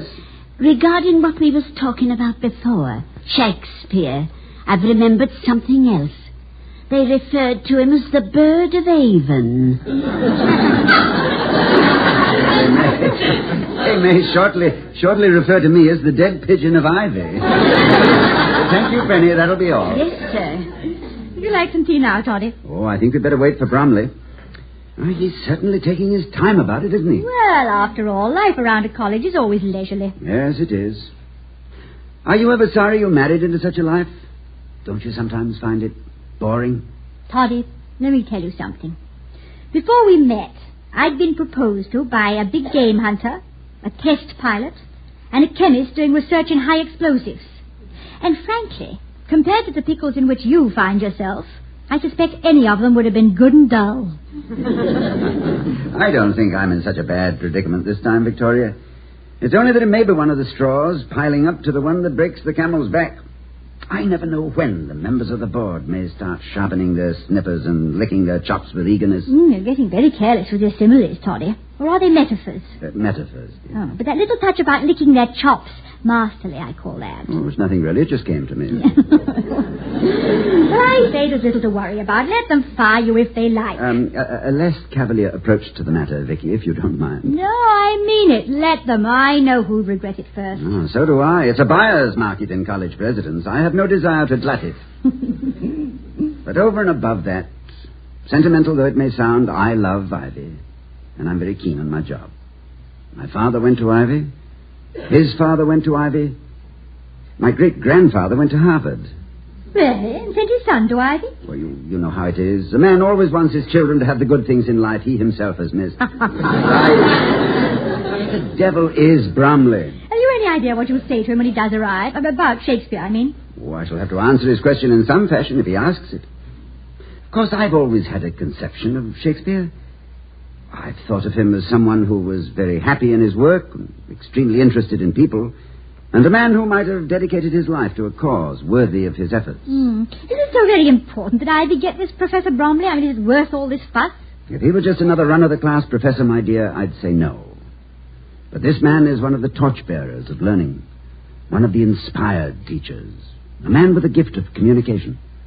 Men like him, shamefully underpaid and unrecognized beyond their own academic horizons, are still the glory of those colleges lucky enough to have them. They're the ones who are remembered down the years with affection and gratitude by the students. And if he's that kind, I hope we snag him. Oh, if you decide you want him, dear, I'm sure you will. Yes, I know, but it's a little late in the day to lay out any involved strategy. Well, you're not much of a campaigner anyway, Toddy. I always think of you more as, spur-of-the-moment man. Oh, you're quite wrong, my darling. Don't let my apparent impulsiveness deceive you. Compared to me, Niccolo Machiavelli was a witless blunderer. Oh. Do you remember the first time I kissed you? But you didn't kiss me. I kissed you. Oh no, you're wrong. I remember it very clearly because it was the culmination of a campaign the like of which for planning and preparation had not been seen since Austerlitz. That picnic we had on the river near Pangbourne, remember? The major tactical problem was how to get you in my arms. But we never seemed to be alone long enough in London.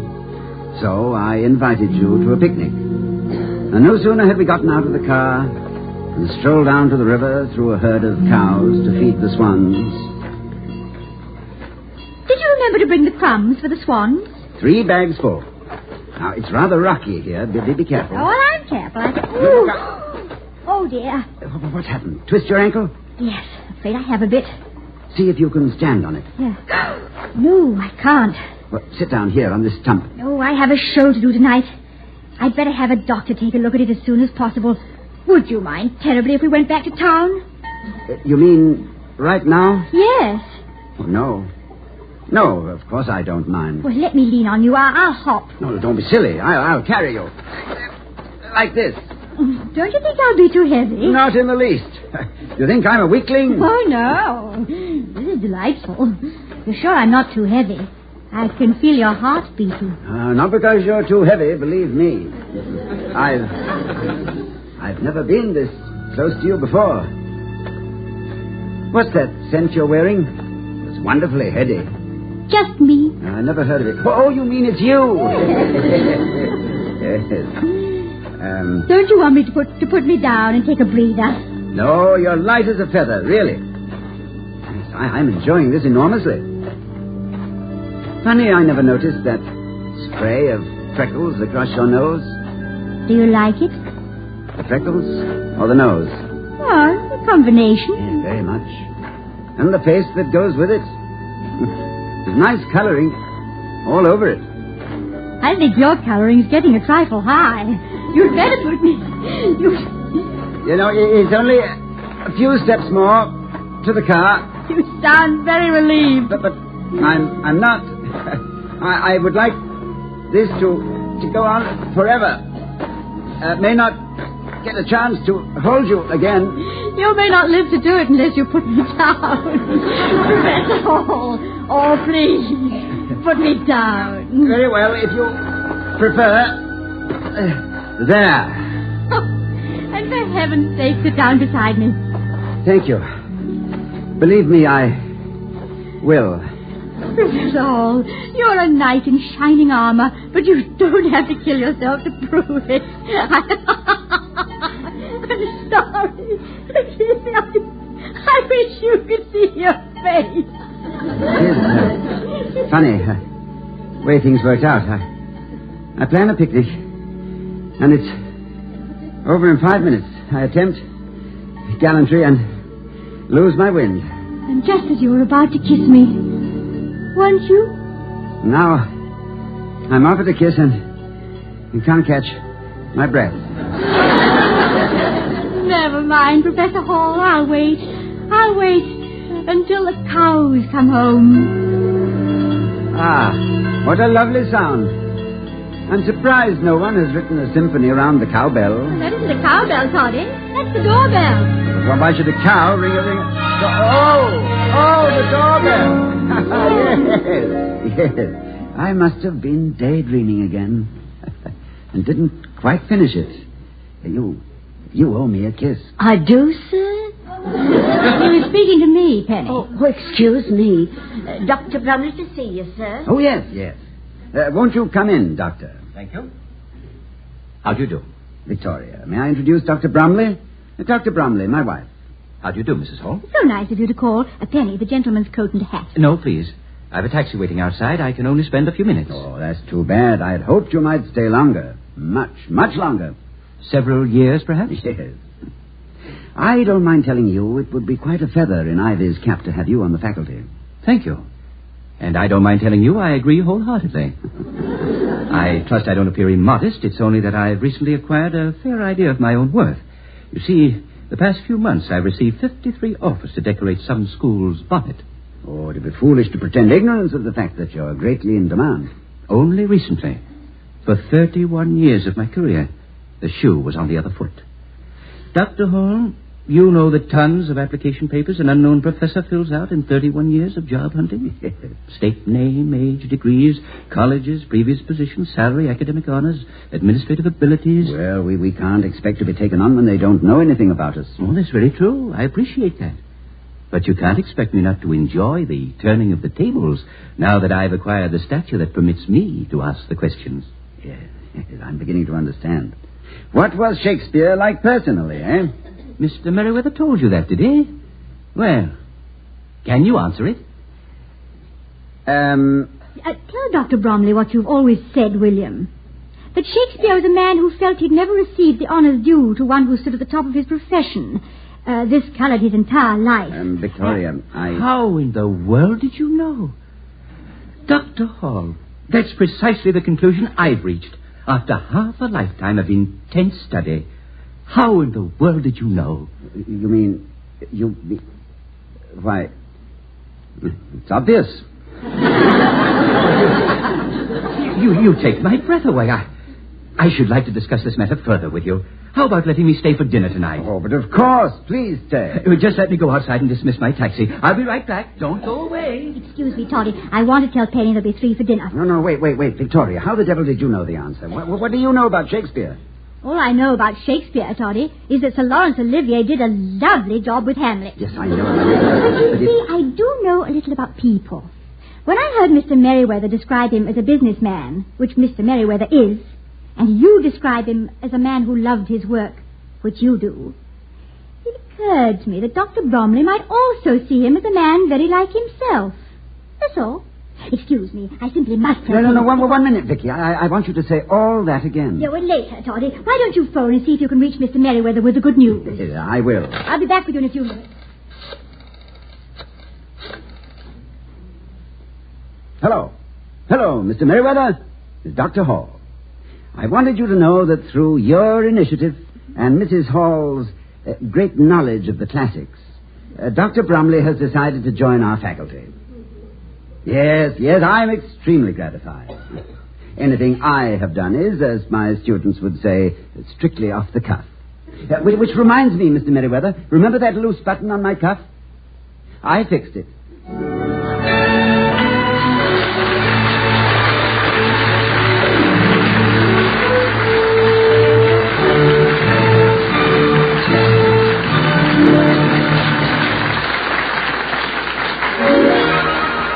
I was curious. I tasted it. Now I know why Schlitz is the beer that made Milwaukee famous. And here again are Mr. and Mrs. Ronald Coleman. Darling, you signed him up. I knew you'd do it. My dear girl, like most men, I am capable of some amazing self-delusions, but not on this score.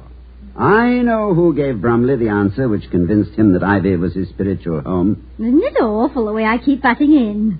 Was it Shakespeare or Dr. Hall who said, "A man proposes, but woman disposes"? I'm sure I don't know. Why? Oh, I was just thinking that since I proposed to you, my darling, my life has been so well disposed.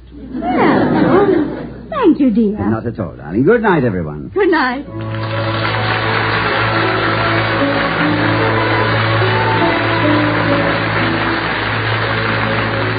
We'll be seeing you next week at this time at the Halls of Ivy, starring Mr. and Mrs. Ronald Coleman. The other players were Willard Waterman, Gloria Gordon, and William Johnstone. Tonight's script was written by Walter Brown Newman and Don Quinn. The music was composed and conducted by Henry Russell. The Halls of Ivy was created by Don Quinn, directed by Nat Wolfe, and presented by the Joseph Schlitz Brewing Company of Milwaukee, Wisconsin. Ken Carpenter speaking.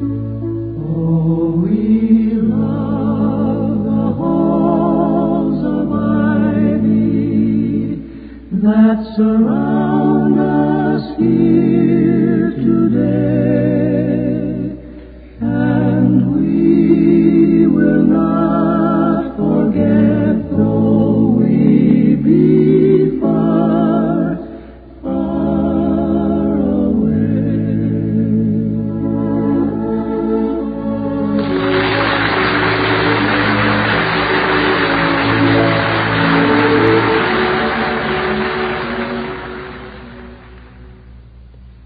Next, hear We the People over most of these same NBC stations.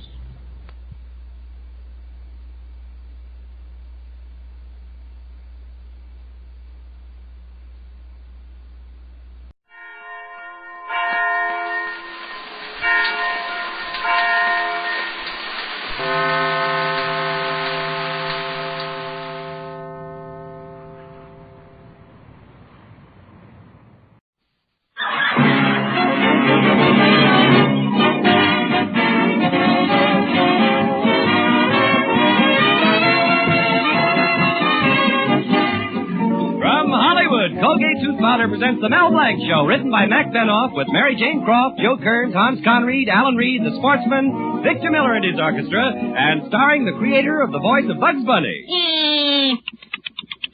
What's up, Doc? Yes, Colgate Tooth Powder for a breath that's sweet and teeth that sparkle brings you the Mel Blanc Show with Mel playing his new character, Zookie. Hello, everybody. Hello, everybody. Hi. And starring himself in person, Mel Blanc. Hi, folks. Ugga, ugga, boo, ugga, boo, boo, ugga.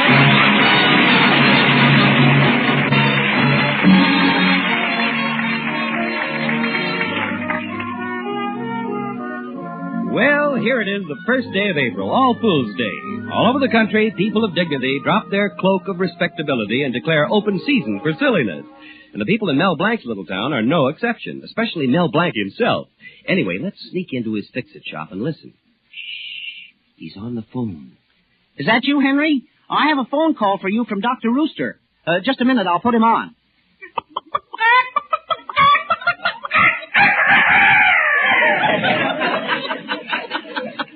Oh, it was some joke on him. Yeah, now let's see who'll I call. I'll get another name out of the phone directory. Mrs. Raines, Mrs. Robinson, Mrs. Roy. Mrs. Roy, that's a good one. Hello, Mrs. Roy? I want to speak to Mrs. Roy. This one is a dilly. Is that you, Mrs. Roy? Mrs. Roy, is Kill there? Mel,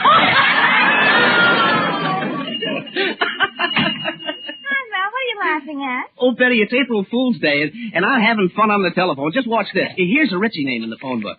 Mrs. Uppington Van Sloan.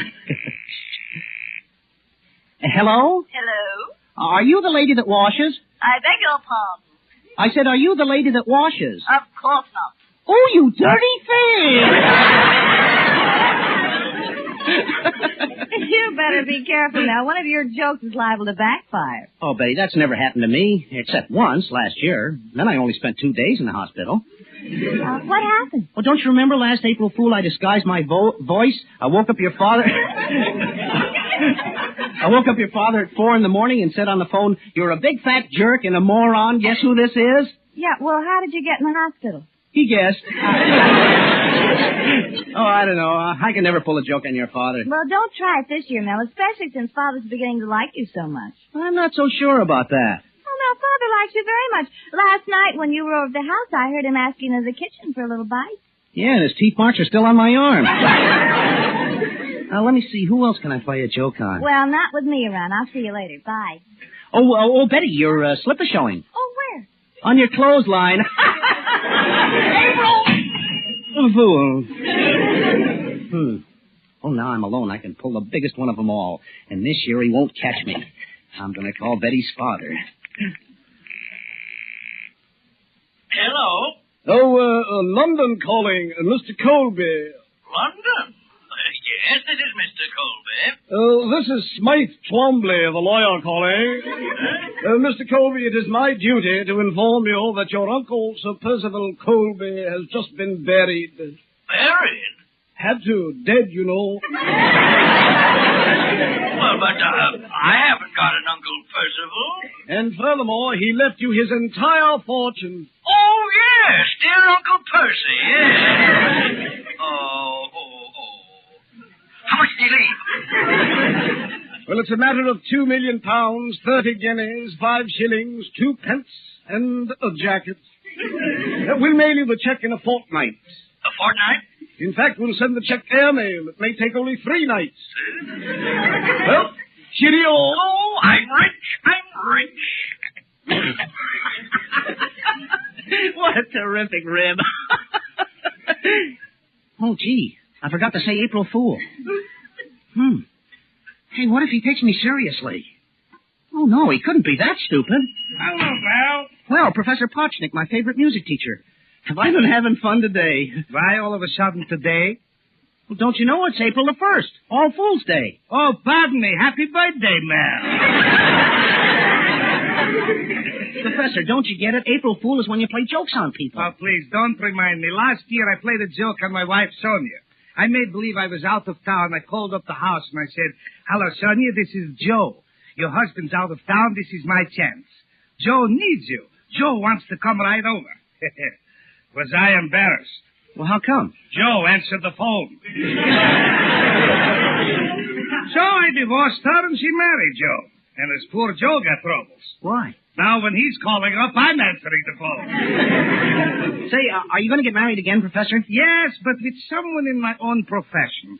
Here is an ad I'm putting in the Musical Digest. Male piano teacher wants to marry female piano teacher. Object, baby grand. Well, Mel, I got to be... Oh, hello, Mel. Hello, Professor. Congratulate me. I'm a millionaire. Oh, Mr. Colby. Oh, here, Mel. Have a box of soap chips. Well, have 2 boxes. Mr. Colby. Well, don't stand there like that. This isn't just money. It's soap chips. You came into a fortune? Yes, £2 million. My uncle in England died.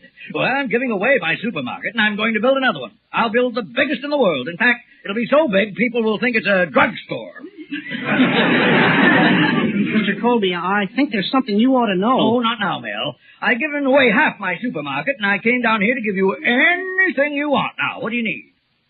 Mr. Colby, is it hard to get rope? No, I'll give you just as much as you want. Well, I just want a little for my neck. Listen, No time. Yippee! I'm a millionaire. Come on, Professor Potchnick. Yippee! Oh, I just happen to think, please, Professor. No. My uncle died. Isn't Isn't that terrible? Yes, Tell me, are you giving away Russian caviar? Yes. What kind? You want red or black? Well, as long as you're in mourning, make it black. Oh, what have I done? This is the worst fix I've ever gotten myself into. Mr. Colby finds out it's an April Fool joke. This fool won't see the end of April.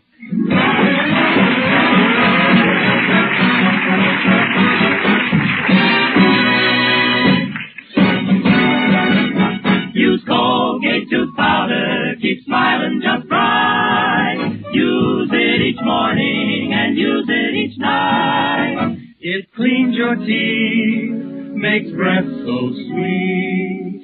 Use Colgate tooth powder. Want teeth that sparkle and dazzle, a breath that's fresh and sweet? Then try Colgate tooth powder, for the new all-purpose Colgate tooth powder cleans your teeth and sweetens your breath. Yes, this new all-purpose tooth powder produces an amazingly rich, active foam that's marvelously effective. Every time you brush your teeth with this new all-purpose Colgate tooth powder, your whole mouth feels clean, sweet, fresh. Your teeth regain their natural sparkle. It's been proved in 7 cases out of 10 that Colgate tooth powder instantly stops unpleasing breath that originates in the mouth. And as for cleaning, you can depend on Colgate tooth powder revealing the natural brilliance of your teeth. Yes, Colgate tooth powder, the new all-purpose tooth powder, does everything you could expect or ask of a dentifrice. Try Colgate tooth powder today for teeth that sparkle and a breath that's sweet. Use Colgate tooth powder. Now, Victor Miller, the sportsman, and you can't see the sun when you're crying.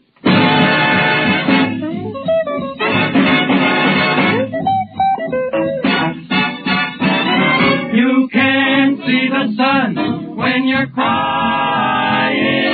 A tear can't hide the brightest sky of blue. And you can't hear a song when you're sighing, no matter how the birds sing for you. Suppose you made believe your eyes were cloudy window panes. I'm sure you'd clean 'em up to look for rainbows when it rains. 'Cause you can't see the sun when you're crying. So smile and let the sun shine through.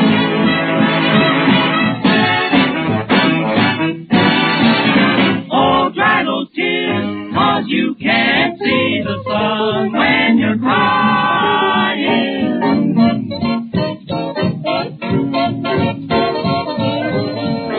You can't even hear a robin when you're sighing.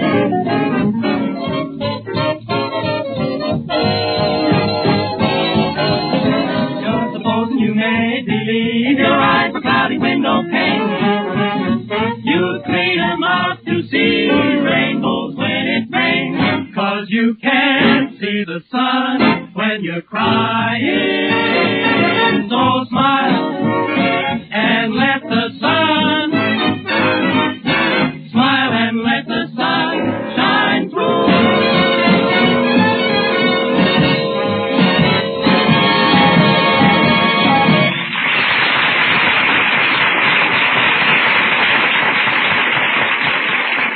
Well, back to Mel Blanc. Mel's innocent little April Fool joke has gotten him into plenty of trouble. He phoned Mr. Colby, pretending to be an English lawyer, and convinced Colby that his uncle had died and left him $1 million. The joke went so well that Mr. Colby is giving away his supermarket to everybody in town, expecting the money to arrive from England. While Mel is figuring out how to break the news to Mr. Colby, along comes more trouble in the person of the town beau Brummel, Hartley Benson. Hello, Hartley. What's new in your life? Nothing. I'm still crazy about great big adorable me. In fact, Mel, I'm as fragrant as can be. I'm so sweet, perfume smells me. Oh, will you cut that out, Hartley? Well, Mel, old boy, it's the truth. Haven't you heard of the new perfume that's coming out? No, what's the name of it? Evening with Hartley Benson. It comes in 3 strengths: tender kiss, burning kiss, and oh, Hartley, you're straightening out my Gruen Curvex.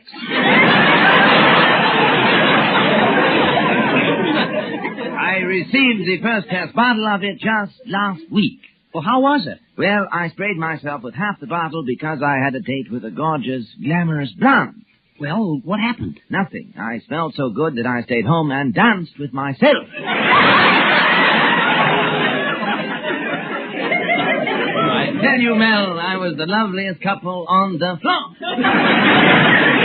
Look, Hartley, let me alone. I've got enough trouble. In that case, I shall be off. I'm such a lovely thing, I'm giving myself an engagement ring. Goodbye, Mel. Nice seeing me.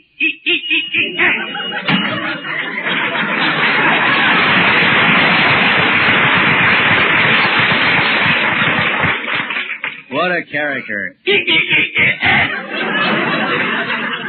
Next time he does that, I'm going to throw him a fish. Gosh, Mr. Colby is still giving things away. There must be a way to stop him. The more he gives away, the more he'll kill me. Oh, here comes my lodge president, Mr. Cushing. Maybe he can help me. Hello, Mel. Greetings, mighty potentate. Ugga, ugga, boo, ugga, boo, boo, ugga. Well, mighty potentate, how's your dreamboat? Mel, if you mean my wife, the word is tugboat. Matter of fact, she's a cross between a barge and a sloop. Sort of a bloop. Oh, come now, mighty potentate. She doesn't look like that. If she doesn't, Mel, why is it that every night when I go to sleep, I dream about Moby Dick the whale? You should hear that woman snore. Every once in a while, I get up yelling, "There she goes!"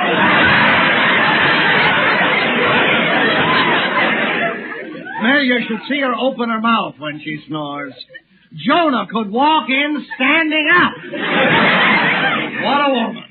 You sound pretty disgusted, mighty potentate. Well, the other day I was cooking. I could hear my wife nagging, "Salt the potatoes, clean the lettuce, watch the biscuits." Then my wife came into the kitchen. She lit the burners, opened the door, and said, "Oh, John, put the turkey in the oven." Gad, what a temptation.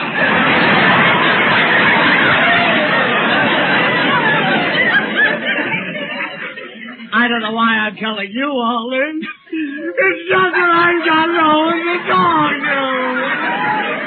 to. Well, I'm glad I got you to talk to, mighty potentate.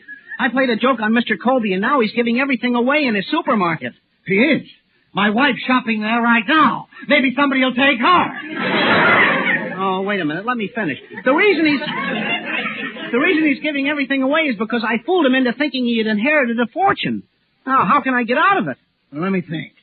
You could commit suicide. No, I'm saving that for myself. I've got it. Well, why don't you disguise yourself as a lawyer? Tell him there was some mistake and he really didn't inherit that money. You understand? I do. Mel Blanc, what did you say?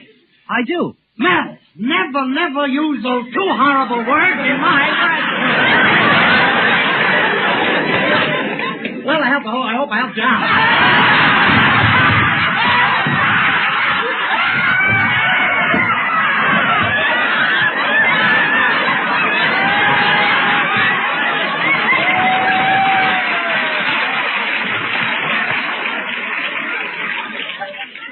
Well, I guess it's high time I better be going now. Yep, it's high time, and thanks for the idea. Say, where you going now, mighty potentate? Well, Mel, I can do one or two things. I can go to the movies and see 2 years before the Mass, or I can go home and look at 20 years behind the 8 ball. So long, Mel.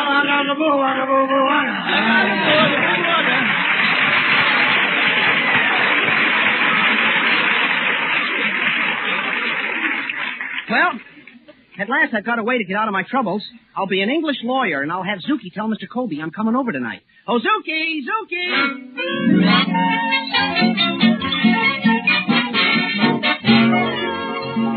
And you actually saw the lawyer arriving in town, Zuki? Yeah, Mr. Colby. He came in by aeroplane. He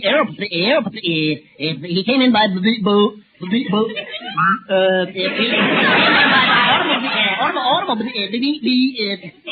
He came in under a freight car.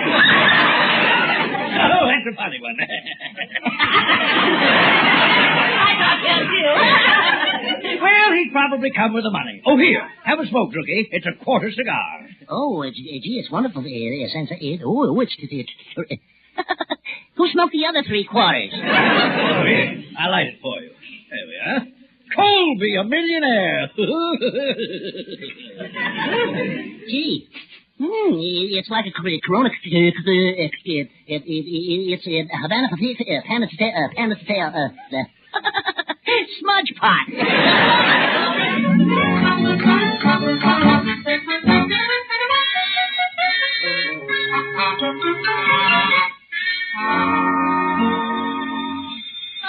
That's probably the lawyer now. I'll answer the door.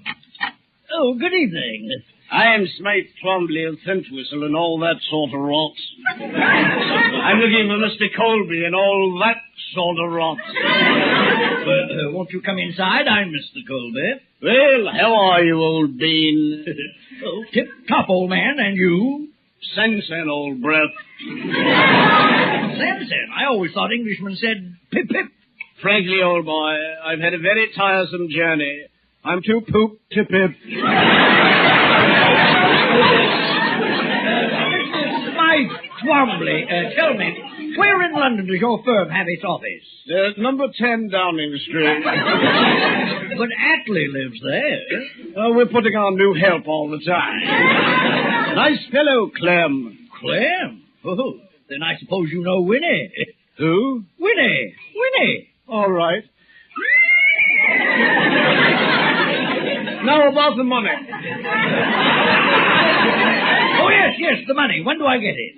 Mr. Colby, there isn't any money. What? You don't get a red cent. I mean, you don't get a lavender farthing. Why? It's Mel Blanc.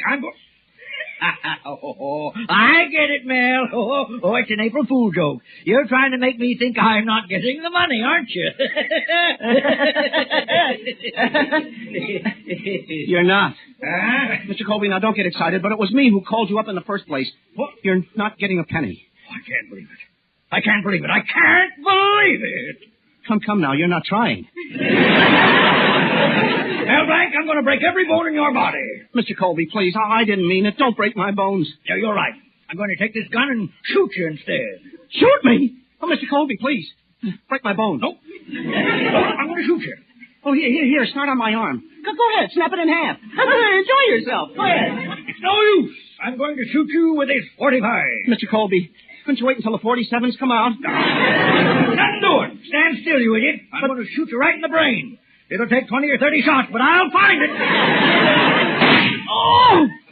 Oh, he did. Oh, gosh. I never thought I'd live to see the day when I'd die. I'm going now. My whole life is passing before me. What a disappointment I've been. Even when I was born, my parents wanted to hear the patter of little feet around the house. But I disappointed them. I walked on my hands. I remember how my mother used to count my toes. 8, 9, 10, 11. Then she counted the other foot. I tried to help the family by selling magazines on street corners. I sold Time magazine on one corner, and the pretty girl sold Life on the opposite corner. On windy days, I had the time of my life. I don't want to die. April Fool! Come on, get up, you nincompoop. Mel, you're not dying. Then I'm not shot? I'm not dying? No, Mel, old boy. Mr. Colby shot blank with a blank. Eat. What? Were all you people listening outside? That's right. Bear, you never fooled me. I knew it was an April Fool joke immediately. But I turned the tables on you. Now, gentlemen, thanks for helping me with my little joke. And if you don't mind, I'd like to have my soap chips and caviar back. April Fool! What do you mean? Try and get it.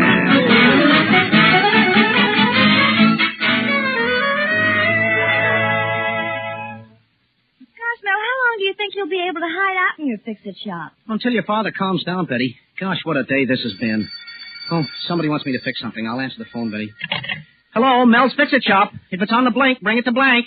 Is this Mel Blanc himself? Yes? Congratulations, Mr. Blanc. This is the Tub of Diamonds radio program. You've just won a 1947 packet and $10,000 in cash. Well, Mr. Blanc, what do you say to that? Shut up.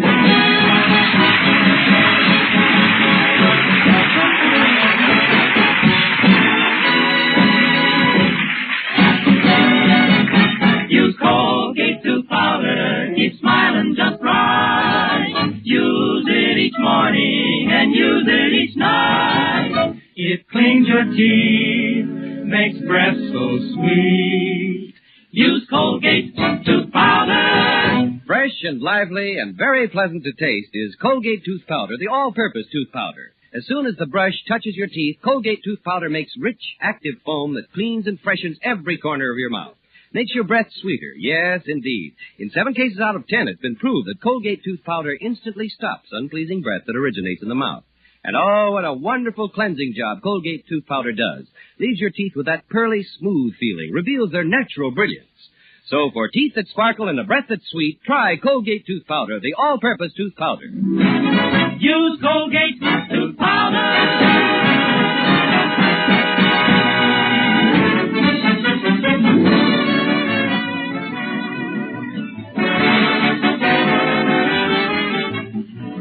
Say hello to Halo Shampoo for naturally bright and beautiful hair. Remember, even finest soaps and soap shampoos hide the natural luster of your hair with dulling soap film. But Halo Shampoo contains no soap, therefore leaves no dulling soap film. Even in hardest water, Halo makes oceans of rich, fragrant lather, quickly banishes loose dandruff and dirt.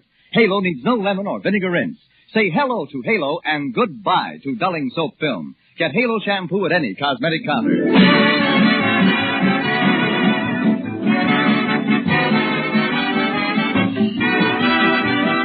Remember, Mel Blanc at the same time every Tuesday night. This is CBS, the Columbia Broadcasting System.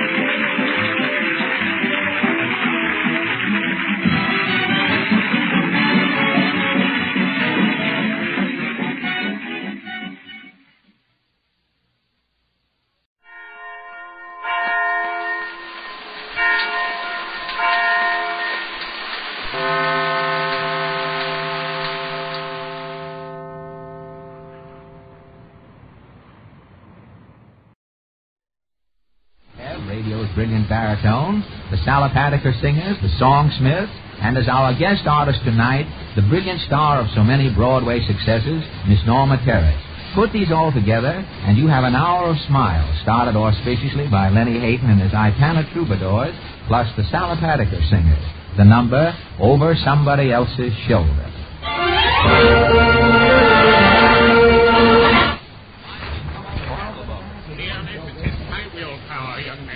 Lady Biddle Biddle, London society figure, arrives for Easter parade. How do you do? How do you do? Shall I take your luggage, Lady Bitty Bitty? Definitely not.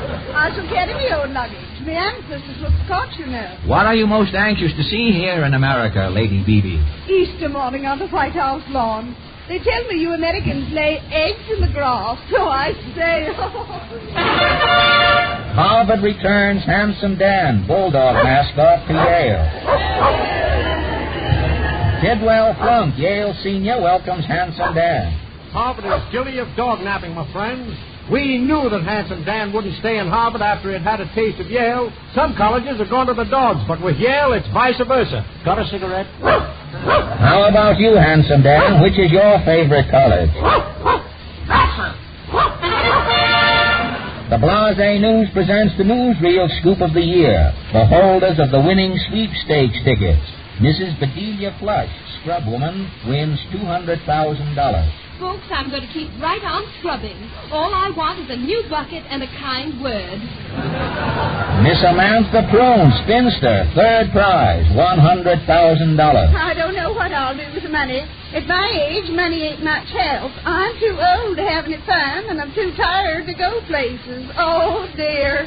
Mr. Axel Swanson, window washer, wins $500,000, consolation prize. Yes, I've earned the money. I've been washing the drugstore window for 30 years. I'm sick of looking at it. I often thought what I would do to the window if I had money. And now, by jumping Yimini, I'm going to do it.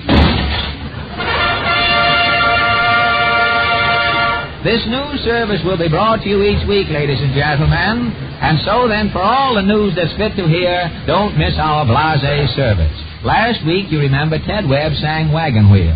Well, sir, everyone was so enthusiastic about the number that I know you will be happy to welcome him again at this time. Ted is here without his wagon tonight, but taking a step forward in locomotion, his song is Going to Heaven on a Mule. Thank you, Miss Ferris. Now, from time to time, ladies and gentlemen, I believe it is customary for a master of ceremonies to say something in his own behalf.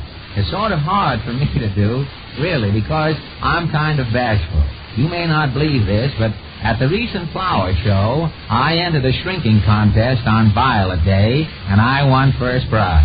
I still don't know what the prize was, as I was too bashful to go up and get it. But I would like to say a few words about this program. It is made possible by two famous products of the Bristol-Myers Company, Salopatica and Ipana toothpaste. And in this respect, selling two products in one show, the program is an unusual one. Later on, we're going to tell you a few important facts about each of these products, and I will appreciate it if you will give these facts the same attention that you give the other parts of our Hour of Smiles.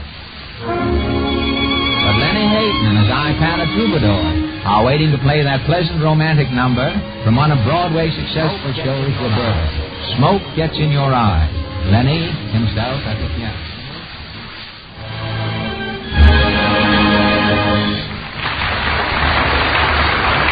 And now it is time for my little show, ladies and gentlemen. Tonight we are going to take you back to Judge Allen's court once again. While we pause for a moment for you to hear from your station announcer, I'll sweep out the court and be waiting for you on the bench. Court will open in just a minute, so don't go away.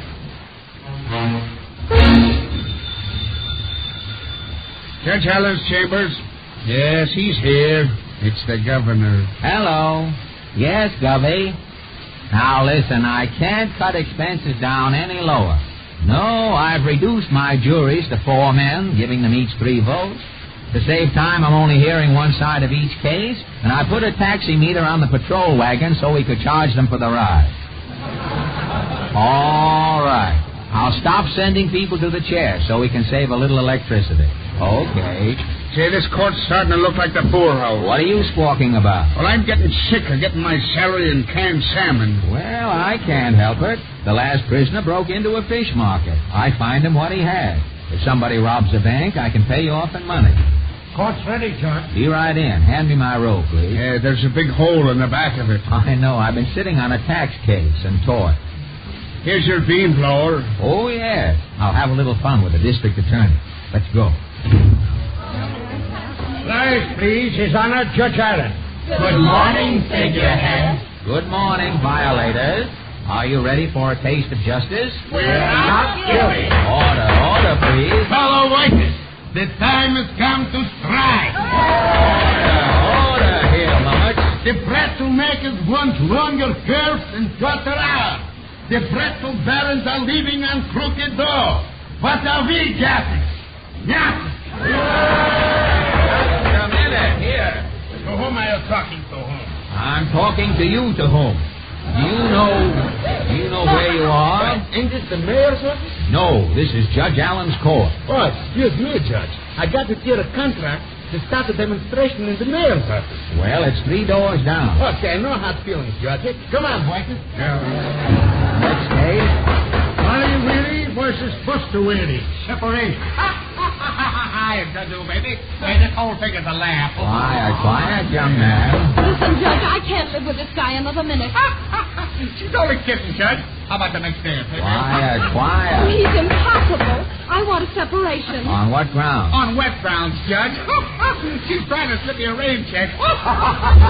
He's never been the same since he sent away for that book. What book? How to be the life of the party. Oh, boy. They laughed when I blew up my bagpipes, but when I played Stormy Brasser. Quiet. So you're the life of the party, eh? You tell him, Judge. You've had your trial. Keep quiet.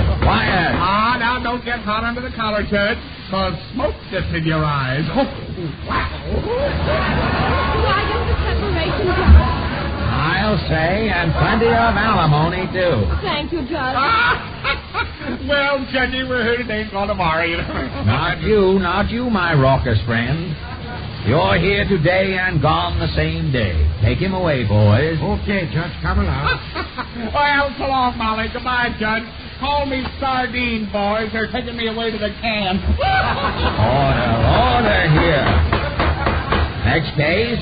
Vivian Doré. Charges? Impersonating a movie star. Well, what transpired, Vivian? Oh, I want to be alone. Well, if you think I'm going to empty the courtroom for you, you're crazy. I want to be alone. How was she impersonating a movie star, clerk? She was giving away autographs on Broadway, blocking traffic. Fake autographs, eh? Why, that's forgery. I want to be alone. Don't worry, Vivian. You will be. 3 months in solitary confinement.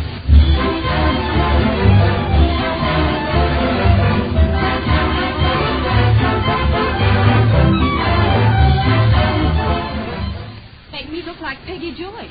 Yes, Judge. Miss Curdle told Papa that. Was Papa interested? Oh, no. He said that Miss Curdle had a map that only Ramsden McNally could love. I get it. Now, do you know Dr. Plastic here? I'll say he lifted my Aunt Lily's face. It was awful. What happened to Aunt Lily? Well, she had freckles on her neck, and the doctor lifted her face so high, she had spots in front of her eyes. Mm-hmm. Did she want to be a Peggy Joyce, too? No, she just wanted to have a plump face. Well, did the doctor build it up? I'll intimate that he didn't have enough skin to cover her nose. Oh, and what happened? Well, the doctor took some skin from her right thumb and used that. Did it come out all right? Oh, it's swell for breathing, but every time she goes hitchhiking, her nose keeps jumping to the right. Oh. Yes, the very same thing happened to me, Judge. Same thing happened to you, really? Exactly, except my nose wants to sit down.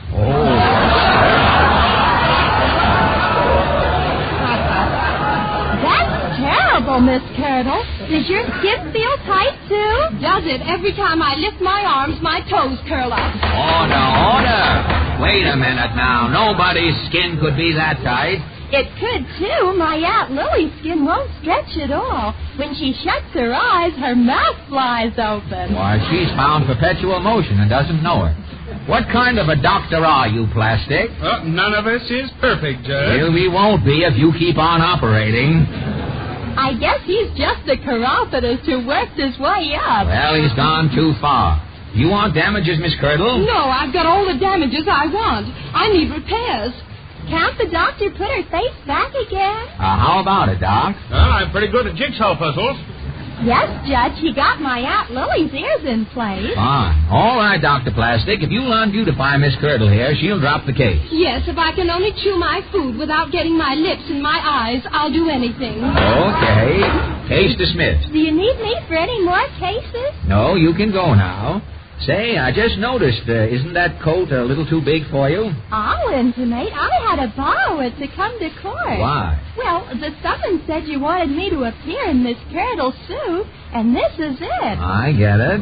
Goodbye, Portland. Peekaboo. Next case? Wilbur Gruff, hit-and-run driver. Wilbur, you're charged here with running over a Mr. Cannon with a loaded truck.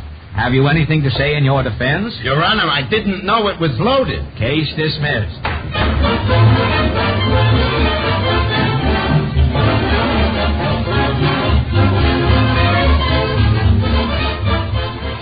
The Clank Clank Streetcar Company. Defendant is ready, Your Honor. And the plaintiff is ready, Judge Mansell. Yeah, are you Henry Coy? No, sir. I'm Oliver Wendell Pinkbaum. Oh, his lawyer, eh? Your sheriff, my buddy. Also on the side, I'm selling a little real estate and insurance. Quiet, Pinkbaum. Your Honor, as attorney for the streetcar company, I demand that we proceed with this case. Don't rush me, kiddo. I'm winning this case nolle pronto. Here.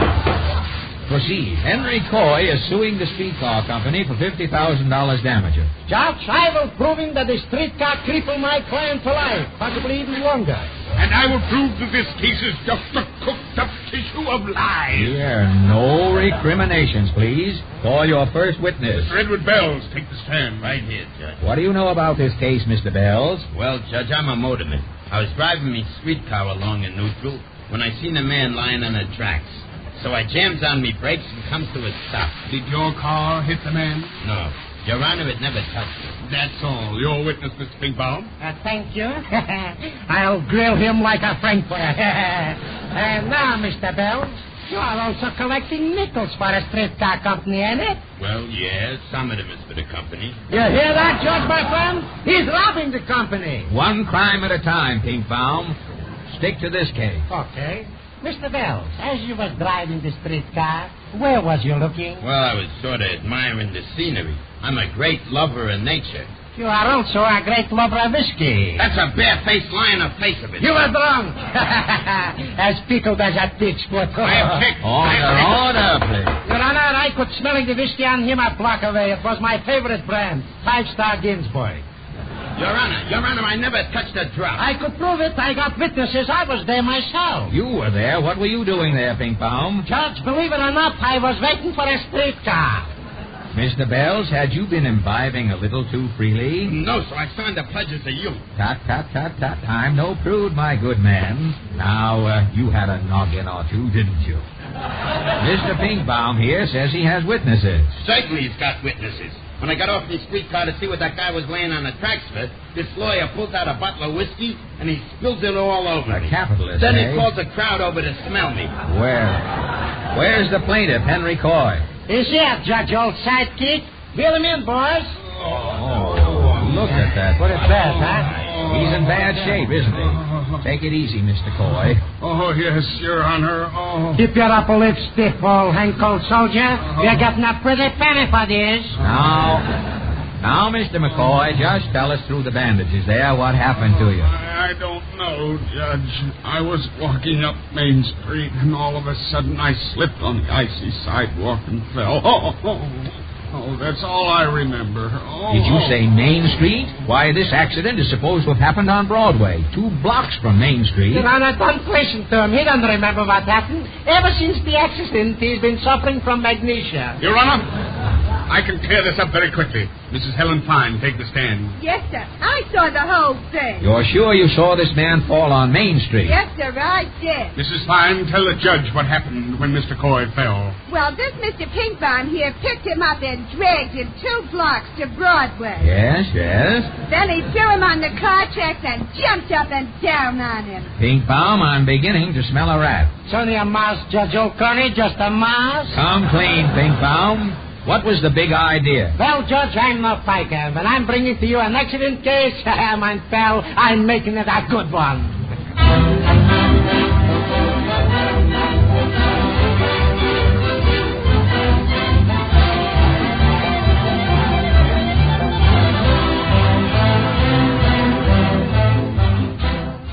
Sure, send him in. Who is it? A couple of reporters. Oh.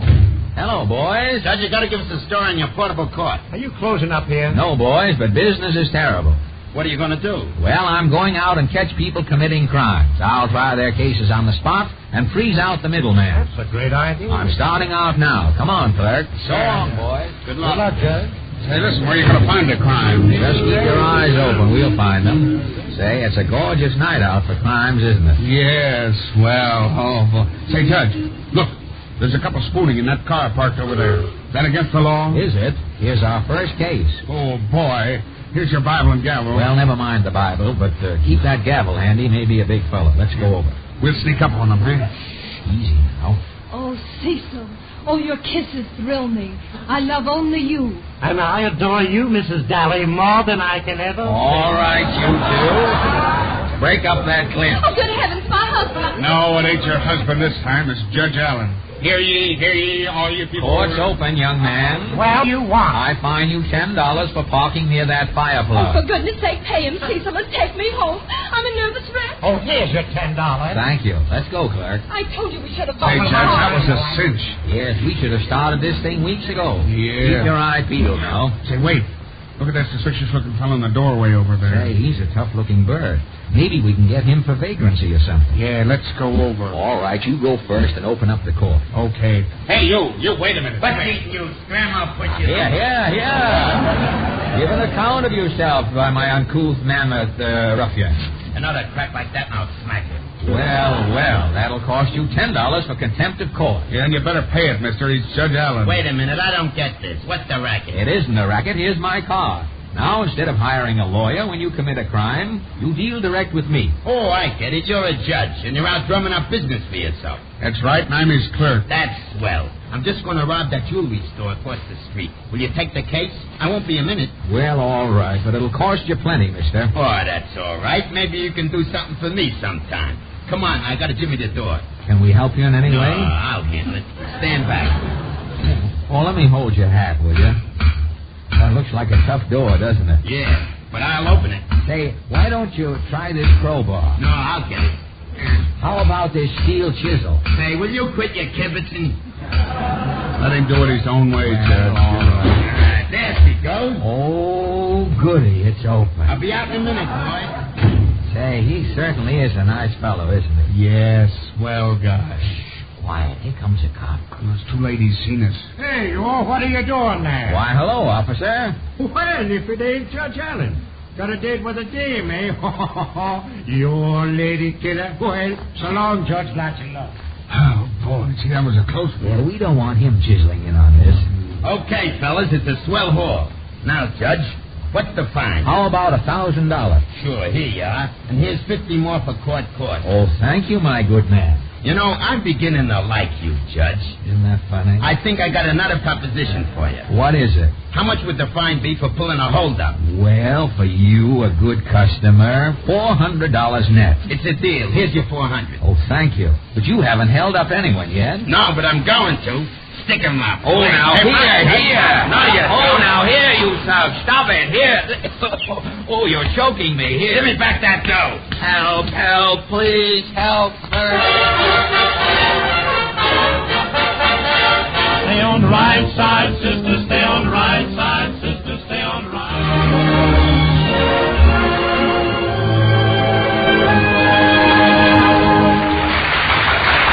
And now, Mr. Allen's question box. Well, the question box is all of a scurry, ladies and gentlemen. And this postcard marked Annie doesn't live here anymore comes from Mr. Irving Barco at Albany, New York. Mr. Barco says, quote, I am the owner of a high-class beer and pretzel emporium. Every night I find it necessary to throw out obnoxious patrons who disturb the deluxe atmosphere of my joint. Lately, I seem to be losing my grip. Last night, in attempting to bounce a tenor singer, I was greatly embarrassed to find myself sprawled akimbo in the gutter. What can I do? Unquote. My own background has made me especially qualified to help you in your dilemma, Mr. Barco. The art of bouncing a roisterer or rowdy from a public tavern is an ancient one. It is called giving him the mendicant's incentive, or the bum's rush. In 42 B.C., one Marcus Libidinus, a wise guy in the Roman Senate, introduced this method to rid the premises of left-wingers. In the days of King Arthur, the heavy armor caused the Roman method to become unpopular. But with the appearance of the pantaloon and the buffoon early in the 15th century, the bum's rush returned to favor. For your purposes, Mr. Barco, I would recommend heartily the following technique. With the right hand, firmly grasp the person guilty of the hijinks. Pretend to help him on with his overcoat. When you are once in position, say to yourself, away we go, and give him the works. When ejecting married couples, the lady takes off first, and the husband joins her on the sidewalk immediately after. If you feel you are really losing your grip, send for my pamphlet, The Art of Bums Rushing, and you will soon get a good hold on yourself. Get it? Mr. Barco. If you, too, have a problem weighing you down, ladies and gentlemen, why not send it to me on a postcard? And I shall be happy to take it off your hands, even as I have taken these drones from Mr. Barco's hands tonight. This is Fred Allen saying good, spelled Ipana, night, spelled Salapari. And don't forget, next Wednesday night, the Hour of Smiles brings you comedy. Drama. Mr. Bartender, is my father in there? Get away from them swinging doors. Weather report. March will go out like a lamb. Stock market advice. Hold on to your rubber checks for a long pull. And music.